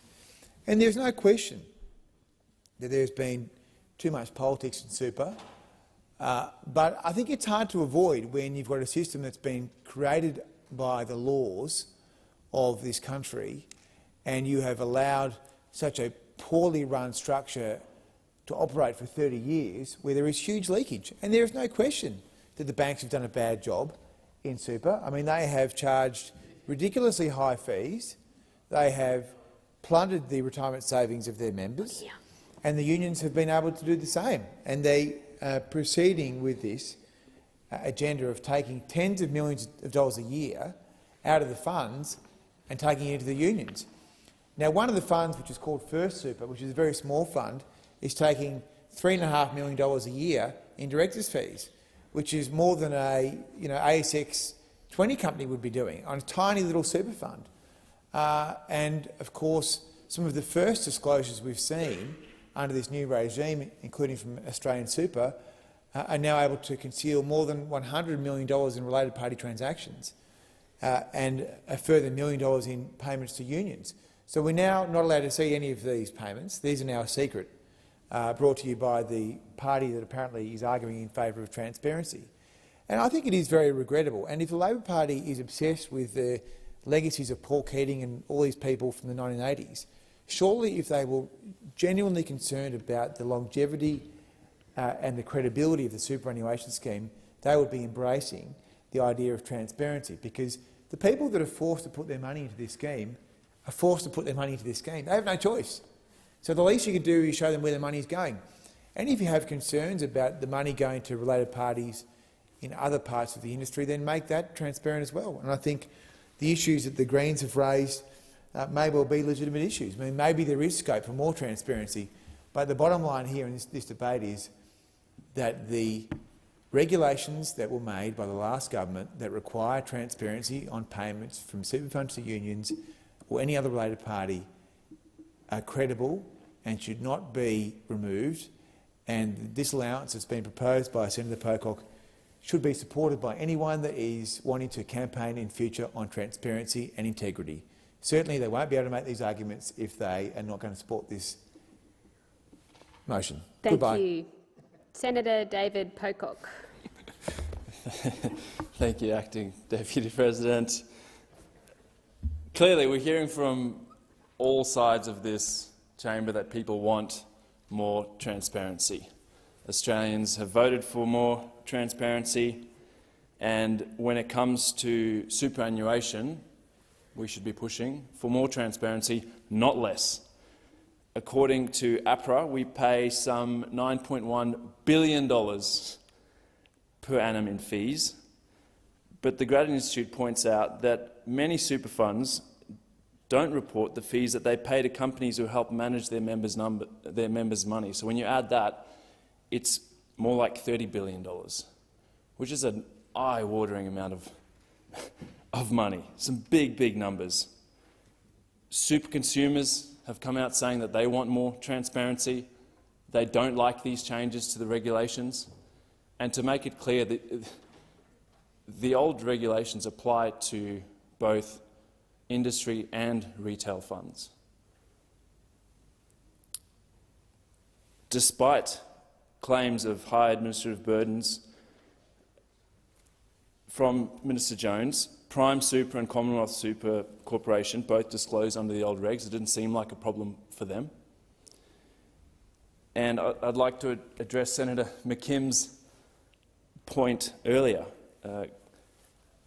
casting aspersions on my disallowance motion. I'm not carrying anybody's spear here. This is something I've heard a lot about from people in the ACT. They want to know where their money is going in superannuation. And I think if we put aside the partisan nature of this debate, we should be for transparency, regardless of where it is. We should be supporting it. And that's why I have a problem with rolling back transparency in superannuation. I haven't been in here for long, just a few months. One of the things I've noticed is that not everyone votes consistently for good policies, and often there are votes for politics, which you can understand. And I'll sort of point to a few weeks ago when myself and the rest of the crossbench supported one of Senator Roberts' motions on the climate bill, when all three parties voted against it, because I think politically to support FON was not convenient. So I'll certainly be continuing to push for more transparency in super. It's something that people that I represent want, and it's certainly something that I want to see. Thank you, Senator Pocock. The question is that the motion moved by Senator Reynolds be agreed to. Those of that opinion say aye. Those against say no. I think the ayes have it. The ayes have it. I shall now proceed to the consideration of documents. The documents are listed on page 4 of today's order of business. Senator O'Sullivan. Thank you. I move to take note of documents 3 and 4 on page 4 and seek leave to continue my remarks. Is leave granted? There being no objection, leave is granted. Senator Reynolds. Thank you. Can I just seek clarification? Is this for item 13 and 14? Just 13 at this point. Just 13, thank you. Yep. Then I move that the Senate take note of document number 1, which is the 65th Commonwealth Parliamentary Association Conference Halifax report, and I seek leave to continue my remarks. Thank you, Senator Reynolds. Senator Steele-John. Thanks very much. I'd like to seek leave to table a non-conforming petition of over 26,000 signatures relating to the withdrawal of Australia from the AUKUS agreement and the stopping of development of nuclear submarines. Okay, Senator Steele-John is seeking leave to table a non-conforming petition. Is leave granted? Leave is granted. Thank you, Senator Steele-John. Were there any other senators that wanted to take note of any other documents? If not, I'll proceed to committee reports. Senator Pratt. On behalf of the Chair of the Rural and Regional Affairs and Transport Legislation Committee, Senator Sterle, I present additional information received by the committee on its inquiry into the definitions of meat and other animal products. Thank you, Senator Pratt. Senator McDonald, are you wishing to speak on that Rural and Regional Affairs report? Please. Senator McDonald. Thank you, Acting Deputy President. I rise to speak to the meat definitions inquiry because the definitions of meat and other animal products report is a timely examination of the food labelling regulatory framework intended to benefit and protect consumers. Definitions matter. We use them every day. We couldn't function as human beings or a society without them. The amount of information contained in just a simple definition is extraordinary, and it's particularly important for people making decisions about what to put into their mouths. Food categories have become increasingly blurred, and claims on plant-based proteins have not been clearly regulated. Organics, free-range and other raising claim categories are overseen by the Australian Consumer Law, while nutritional and compositional labelling are overseen by the Department of Health. However, the Department of Health does not have matching, policing or investigative powers. The growth of new protein categories, such as plant-based, cultured and blended animal and plant-based proteins, are recognised as providing consumers with new sources of protein. An increasing world population and pressure on arable farming land by encroaching urban zoning are competing needs that are in part addressed by manufactured proteins. The perception of competition between the traditional category of meat protein and manufactured plant-based protein was not borne out in consumer or consumption trends. It appears that the two categories are growing in size in line with the growing hungry world, and it is in Australia's interests to be a part of the growth of both sectors, utilising our reputation as a producer of high-quality produce, both animal and plant, and high food standards. What is missing is the clarity for the consumer. While industry sectors will argue the relative benefits of one over another by nutrition, sustainability and environmental standards, the consumer is not benefited if the labelling does not clearly define which category the product belongs to. Consumers are increasingly well informed and educated as to ingredient and nutrition labelling, but the use of animal terms and imagery on plant-based products is not adding to the ease of use of busy consumers. While it appears most plant-based protein product manufacturers do use clear labelling and terms, such as plant-based burger, there are no labelling standards to ensure that animal terms or images are not used on plant-based protein product packaging. Anecdotally, since this inquiry began, awareness of this issue has grown considerably following the associated consultation and media interest. This may explain why groups such as the Australian Competition and Consumer Commission and the Food and Grocery Council stated that they had little or no feedback, yet media reports and consumer surveys had thousands of responses. However, the committee heard that since Food Standards Australia-New Zealand, FSANZ, made changes to section 1.1.1 to 13 of the Food Code in 2016, labelling and claims on plant-based proteins have not been clearly regulated.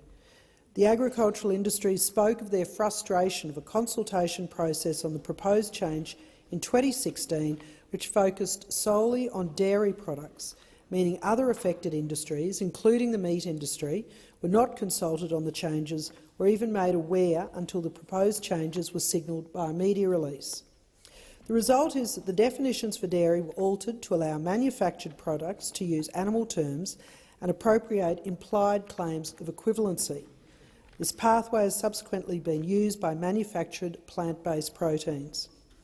As the new protein category in Australia expands from plant-based to cultured, trialling in Japan and others, and blended animal and plant proteins, Australia has an opportunity to identify the best regulator, health, consumer or other, and mandatory labelling requirements. Domestic labelling guidelines are important to protect the existing and significant export market, which has clear definitions of meat, and to protect the new protein market. Categories such as organic and free-range may also be seeking greater clarity on labelling claims, and it is important that there is a national standard that aligns with mandatory export standards found in existing legislation. The alignment between domestic and international standards will provide all stakeholders with clear guidance and enforcement via the ACCC, which has the powers and resources to address improper labelling and marketing practices. People are more diet conscious now than ever before, whether it be to avoid allergic reactions, to watch their waistline or to show care for how or from where their food is sourced. And this is why we have labels on foods, and this is why we have long-established definitions for foods. Wrong definitions could literally be the difference between life and death for some people. The Senate inquiry into meat definitions is important. It's why the Coalition is interested in it. The rise of plant-based proteins has been exponential. Therefore, the need to clearly define what a food is has grown in importance. Organic food consumers want certainty and definitions. Vegans would be mortified to find out their vegetable lasagna contained meat, and likewise those wanting animal proteins would be bitterly disappointed to know that instead of a simple piece of beef, they'd bought a highly processed plant alternative. The inquiry didn't seek to influence food choices. It aimed to make these choices easier and clearer. And during the hearings we saw some extraordinary and at times dishonest lengths to which some plant protein makers go to market their products. Terms normally associated with animals were displayed on packaging in big letters, and barely visible are the words plant-based or meat-free. The packaging also features the animals that are not used in the food. If you're a person who has English as a second language, is dyslexic, has poor eyesight, has a disability, word association and imagery are important tools to use when choosing food. You may not recognise the word fillet, but you would see the word beef and a cow on the package and be fairly confident that the food is beef. However, if the word beef is in large letters and the word plant-based are in small letters and there's a picture of a cow on the pack, you can see how these compromised consumers would be misled into choosing a fillet of plant-based protein. The same applies to people who are simply time-poor, very common in today's world. You see the word chicken on a box, picture of a chicken, grab it and race home, only to find you'd grabbed a vegetarian product. Now, critics of this inquiry have scoffed that people should learn to read or they should choose a plant-based product, then they just have to be more careful. But people choose what they eat for a range of very good reasons. The term buyer beware would appear to hold some weight, but I would argue that it shouldn't apply to people wanting simple truth in labelling. Other criticisms of the inquiry included that we should also change the name of baby oil, peanut butter and hot dogs, because those products didn't contain babies, butter or dogs. I laughed at first, but then I realised these people were serious. And the argument fails because these products aren't trying to market themselves as containing babies, butter or dogs, whereas many vegetable products were trying to pass themselves off as containing meat from animals. The best example of, in common usage today of substituted terms is margarine, a product undoubtedly sold as a butter substitute but which has its own unmistakable and clearly visible name. An issue for consumers is the fact plant-based proteins are processed, contains chemicals you've possibly never heard of and are not nutritionally equivalent. This isn't an issue of consumers, if consumers know what they're eating, but the committee did have a concern that plant-based proteins are marketed as being more healthy than animal protein, when plant proteins do contain chemicals and additives compared to animal products. It's not just consumers who deserve to know what they're eating. The animal industry deserves free air to market its products. Since 1997, about $5 billion has been collected from red meat producers in the form of levies which are used to fund research, development and marketing of red meat as safe, healthy and nutritious. But this work is undermined if the industry is not allowed to protect its own descriptions and names. Last year, Impossible Foods CEO Pat Brown was quoted as saying he wants to end all animal farming by 2035. And this goal adds a sinister element to the sector deliberately trying to equate its products with animal products. The committee acknowledges the submissions and testimony from all who took the time to give evidence. I'd like to thank the witnesses who gave testimony and the many interested parties who made written submissions. And it is only by having robust discussions that we can achieve harmony and clarity. I also want to thank the committee members, including the co-chair, Glenn Stirl, Senator Whish-Wilson, for their diligence and interest, and I commend this report. Senator McDonald, just before you resume your seat, are you seeking leave to continue your remarks, or are you moving to take note of the report? I'm moving to take note of the report. Thank you. Did anybody else wish to speak on this actual report? I saw Senator Whish-Wilson first on this particular report. Senator Roberts, so I'll come to you. Senator Whish-Wilson. Yeah, thanks, Chair. I also participated in this inquiry, and I mean this genuinely, and I really wish I didn't have to say it, but in the 10 years I've been in this Senate, this was the biggest waste of time and taxpayers' money that I have seen, this inquiry. And I want to note, firstly, Senator McDonald, that very unusually, this inquiry didn't come as a reference inquiry, which it should have, so that the Senate would have voted on it, including Senator McDonald's colleagues. This came as a reference inquiry dressed up as a legislation committee inquiry. So Senator McDonald herself put this through the legislation committee with no discussion or democratic process with other senators, and then she chaired it herself. And I've said to the Labor Party only a month or so ago, I do not think it's good process in the Senate for governments to put up their own references inquiries and write their own reports. And I participated as much as I could, and it was a conga line of farmers that, and I felt bad for the farmers because I think some of them genuinely thought there was an opportunity to actually get regulatory change here from this inquiry. It was an opportunity for Senator McDonald and the National Party to call on some of their rusted-on constituency and come to present evidence on how plant-based foods are somehow a threat to their existence and to their livelihoods. And I admit today that I could tell there was some genuine anger and frustration from some of these stakeholders. But I felt very sad that they were drawn into some kind of culture war that was never going to deliver an outcome for them, because there was no substantive evidence presented at all that the labelling on plant-based food is somehow undermining the red meat industry or animal agriculture. In fact, quite the opposite. Details were laid out by a number of witnesses, including a CSIRO and others, credible witnesses, that said that the plant-based sector, yes, has a very bright future, and I think that's something we should all be celebrating, no matter our political colour, because it's jobs for farmers, and it's Australian exports, and it's gross national product, and a whole bunch of other things, as well as providing choice and alternatives for people. But we also heard that the red meat industry, for example, has also got massive growth projections in the years and decades to come. And this was nothing but a thinly disguised attack on the plant-based food industry, and it made me very sad to see the Senate and taxpayers' money being used for this.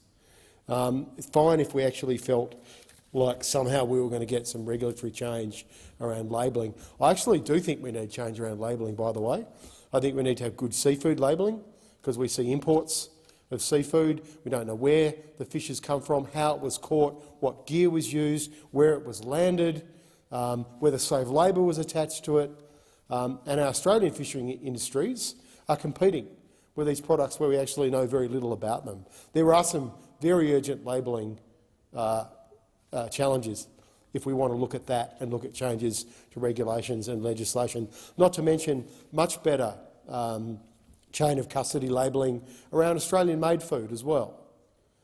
We've seen, and I've been on 2 inquiries before that's looked at labelling changes, and we've got some changes to our labels that show what's an Australian product and what's not, but they don't go anywhere near far enough. But here we have an inquiry that actually is designed, in my opinion, to be set up to attack the plant-based food industry. And there are enormous opportunities for Australian farmers in plant-based food. Most farmers are diversified. They have, yes, they might be running cattle or sheep, but they also potentially grow chickpeas or soybeans or a whole range of other products. And it's ironic that the example that was used by Senator McDonald, that a vegan would be horrified if they were to find mince in their lasagna that they bought, and yes, they would be, and that therefore, someone who goes to buy a steak would be horrified that somehow they're eating a fake steak. Well, that's a very poor comparison, because it's pretty obvious that plant-based foods are put in the forms of burgers. There are no alternatives to, for example, a steak, which is the example that was constantly raised throughout the Senate inquiry. And burgers, you're probably likely to find almost as much vegetable protein and other matter and a whole range of other additives in meat burgers as you are in a vegetable burger. They are full of vegetables, as are a number of other meat products. And of course, when we got into that in the inquiry, no one wanted to talk about it. It's no wonder that plant-based burgers, for example, are doing very well on the markets with the flexitarian consumers, people who want to reduce their consumption of meat but aren't vegan or vegetarian, because they actually taste like meat. They've got the same protein as meat. They've been designed very carefully to appeal to people who like meat, and they provide choice. And they come in the form of a burger and some other very clearly labelled packets. There's no way you could mistake a chicken fillet for a fake or alternative plant-based product. I agree that there potentially should be some changes around the use of animal logos on some of these products, but we still heard anecdotal evidence. And sometimes it was the farmers themselves who were saying that they want to see massive changes to labelling, or they don't want to see alternative meat products or plant-based meat products sold in the same aisles as meat products, because they accidentally picked up a vegan chicken vindaloo when they wanted to get a normal one. We never got any real evidence that this is a significant problem. So I'm not sure where it's going to go from here. The Greens have put in a very detailed dissenting report that talks about the definition of meat and other animal products, the consumer understanding of the animal products, the regulatory framework, including Australian consumer law, and what would need to be done from here, and what would need to be done to actually help promote the opportunities for the protein sector across the board. And this is something I think that Australians would be very interested in, because they are increasingly eating plant-based products. And if we are going to feed the planet this century, we know we have a lot of challenges, and that we know plant-based foods will help provide the protein that we need, including in many third world countries. It's been named up by CSIRO and other people as one of the biggest investment opportunities for farmers and for investment companies wanting to get into exciting areas where there are opportunities from tackling environmental problems. And of course, the Meat and Livestock Australia and other groups recognise that they have to decarbonise. They recognise that consumers out there have concerns about the carbon footprint of their products, and they are also, I hope, looking at what they can do to actually reduce their carbon footprints and reduce emissions from their sectors, because consumers, or customers, are voting with their feet. They are voting with their feet, and they are seeking out alternative products. So I would recommend senators, if they are interested in this, don't just read the government's own report into its own inquiry, which went through the Legislation Committee without any scrutiny from the Senate. Please also read the Greens' dissenting report, which I think provides a much more balanced assessment of this topic. Senator Roberts. Thank you, Madam Acting Deputy President. I seek to take note of the Rural and Regional Affairs and Transport Legislation Committee additional information, don't mince words, definitions of meat and other animal products report, and I seek leave to continue my remarks. Thank you, Senator Roberts. Senator Reynolds, are you on this report or a different report? Okay, so thank you. Just one moment, Senator Reynolds. Thank you. Okay. Is leave granted as requested by Senator Roberts? There being no objections, leave is granted. Deputy President, I move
this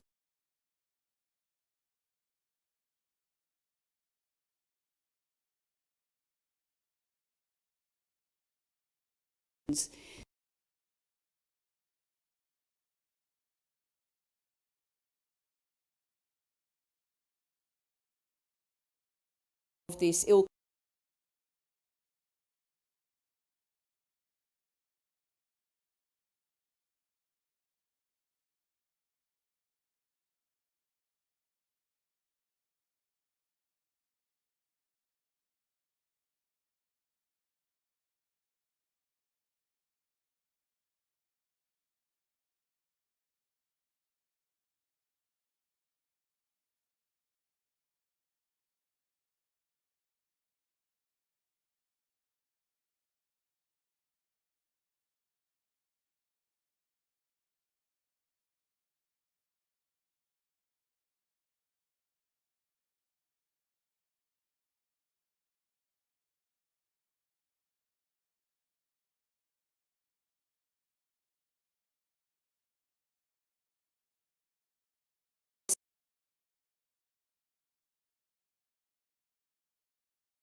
sleep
as the chair.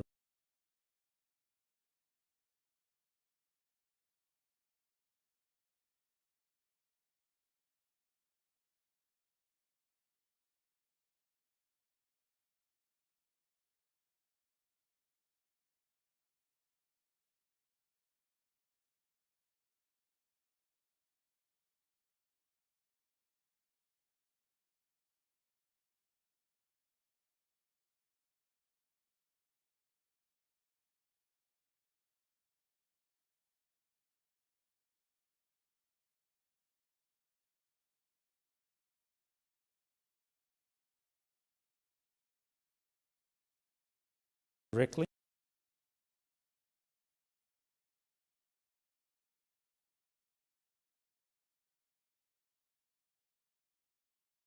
The tradition.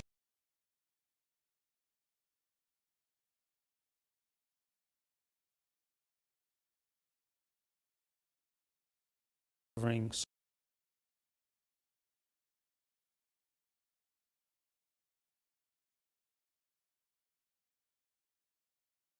committee report.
Continue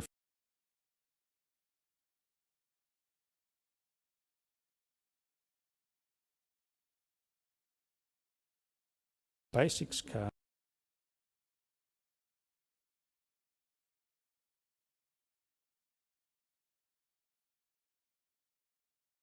Participants in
the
Lock the doors.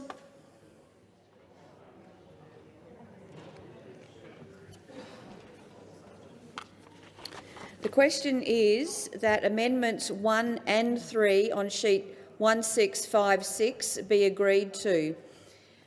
The ayes will move to the right of the chair and the noes will move to the left of the chair. And I appoint Senator O'Sullivan as the tellers for the no, and Kim, are you at the teller?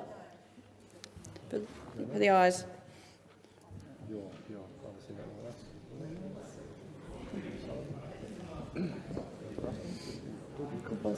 Thank you for that.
The result of the division is ayes 11, noes 32. The question is therefore resolved in the negative. We now move to Amendments 2 and 4. Senator Rice. Yes, I want to withdraw Amendments 2 and 4 because they're redundant. They basically depended upon 1 and 3 getting up to be relevant. Okay, so Amendments 2 and 4 have been withdrawn. The question is now that the bill as amended be agreed to. All those in favour say aye. Aye. Those against say no. I think the noes have it. The ayes have it. The ayes have it. Division required? No? Okay, the ayes have it. Sorry, just to clarify. Okay. Division required. Ring the bells for 1 minute. 4 minutes. Ring the bells for 4 minutes.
Lock the doors.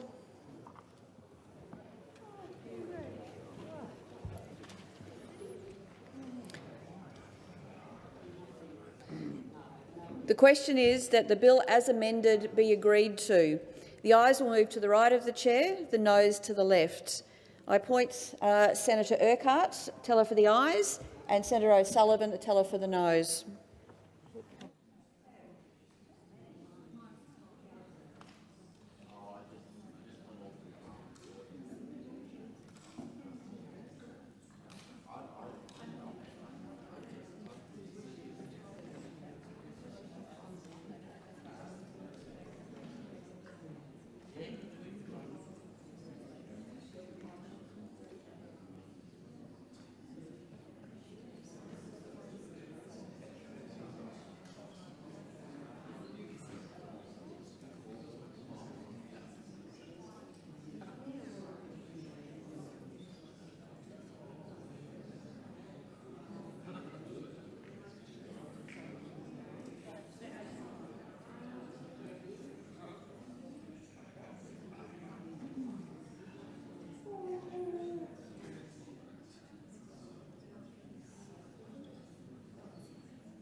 The result of the division is ayes 33 and noes 26.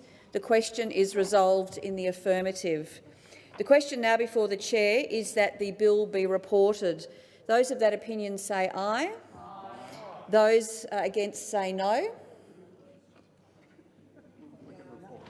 The ayes have it. The ayes have it.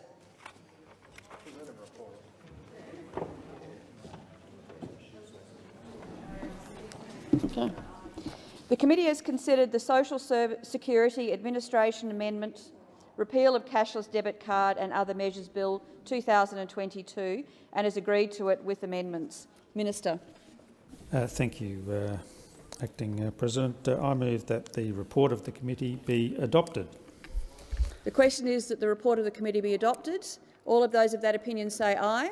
Aye. Those against say no. The ayes have it. Minister. I move that the bill be read a third time. The question is that the bill be read a third time. All of that opinion say aye. Aye. Those against say no. No.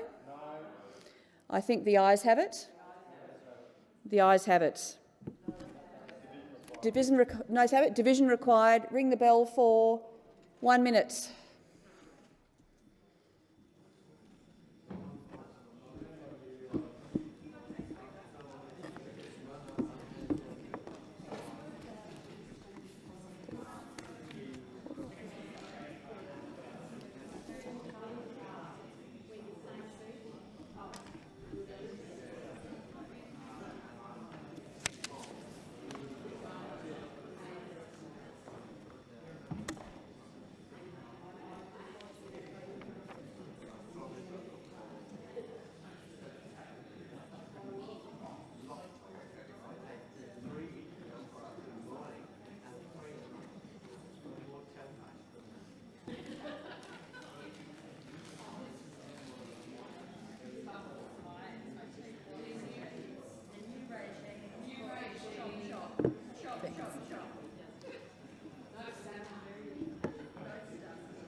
Order. Lock the doors. So the question is that the bills be now read a second time, third time. The ayes shall move to the right of the chair, the noes to the left. I appoint Senator Urquhart as teller for the ayes and Senator O'Sullivan as teller for the noes.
Order. There being 33 ayes and 26 noes, the matter is resolved in the affirmative. I call the clerk. A bill for an act to amend the law relating to social security and for related purposes.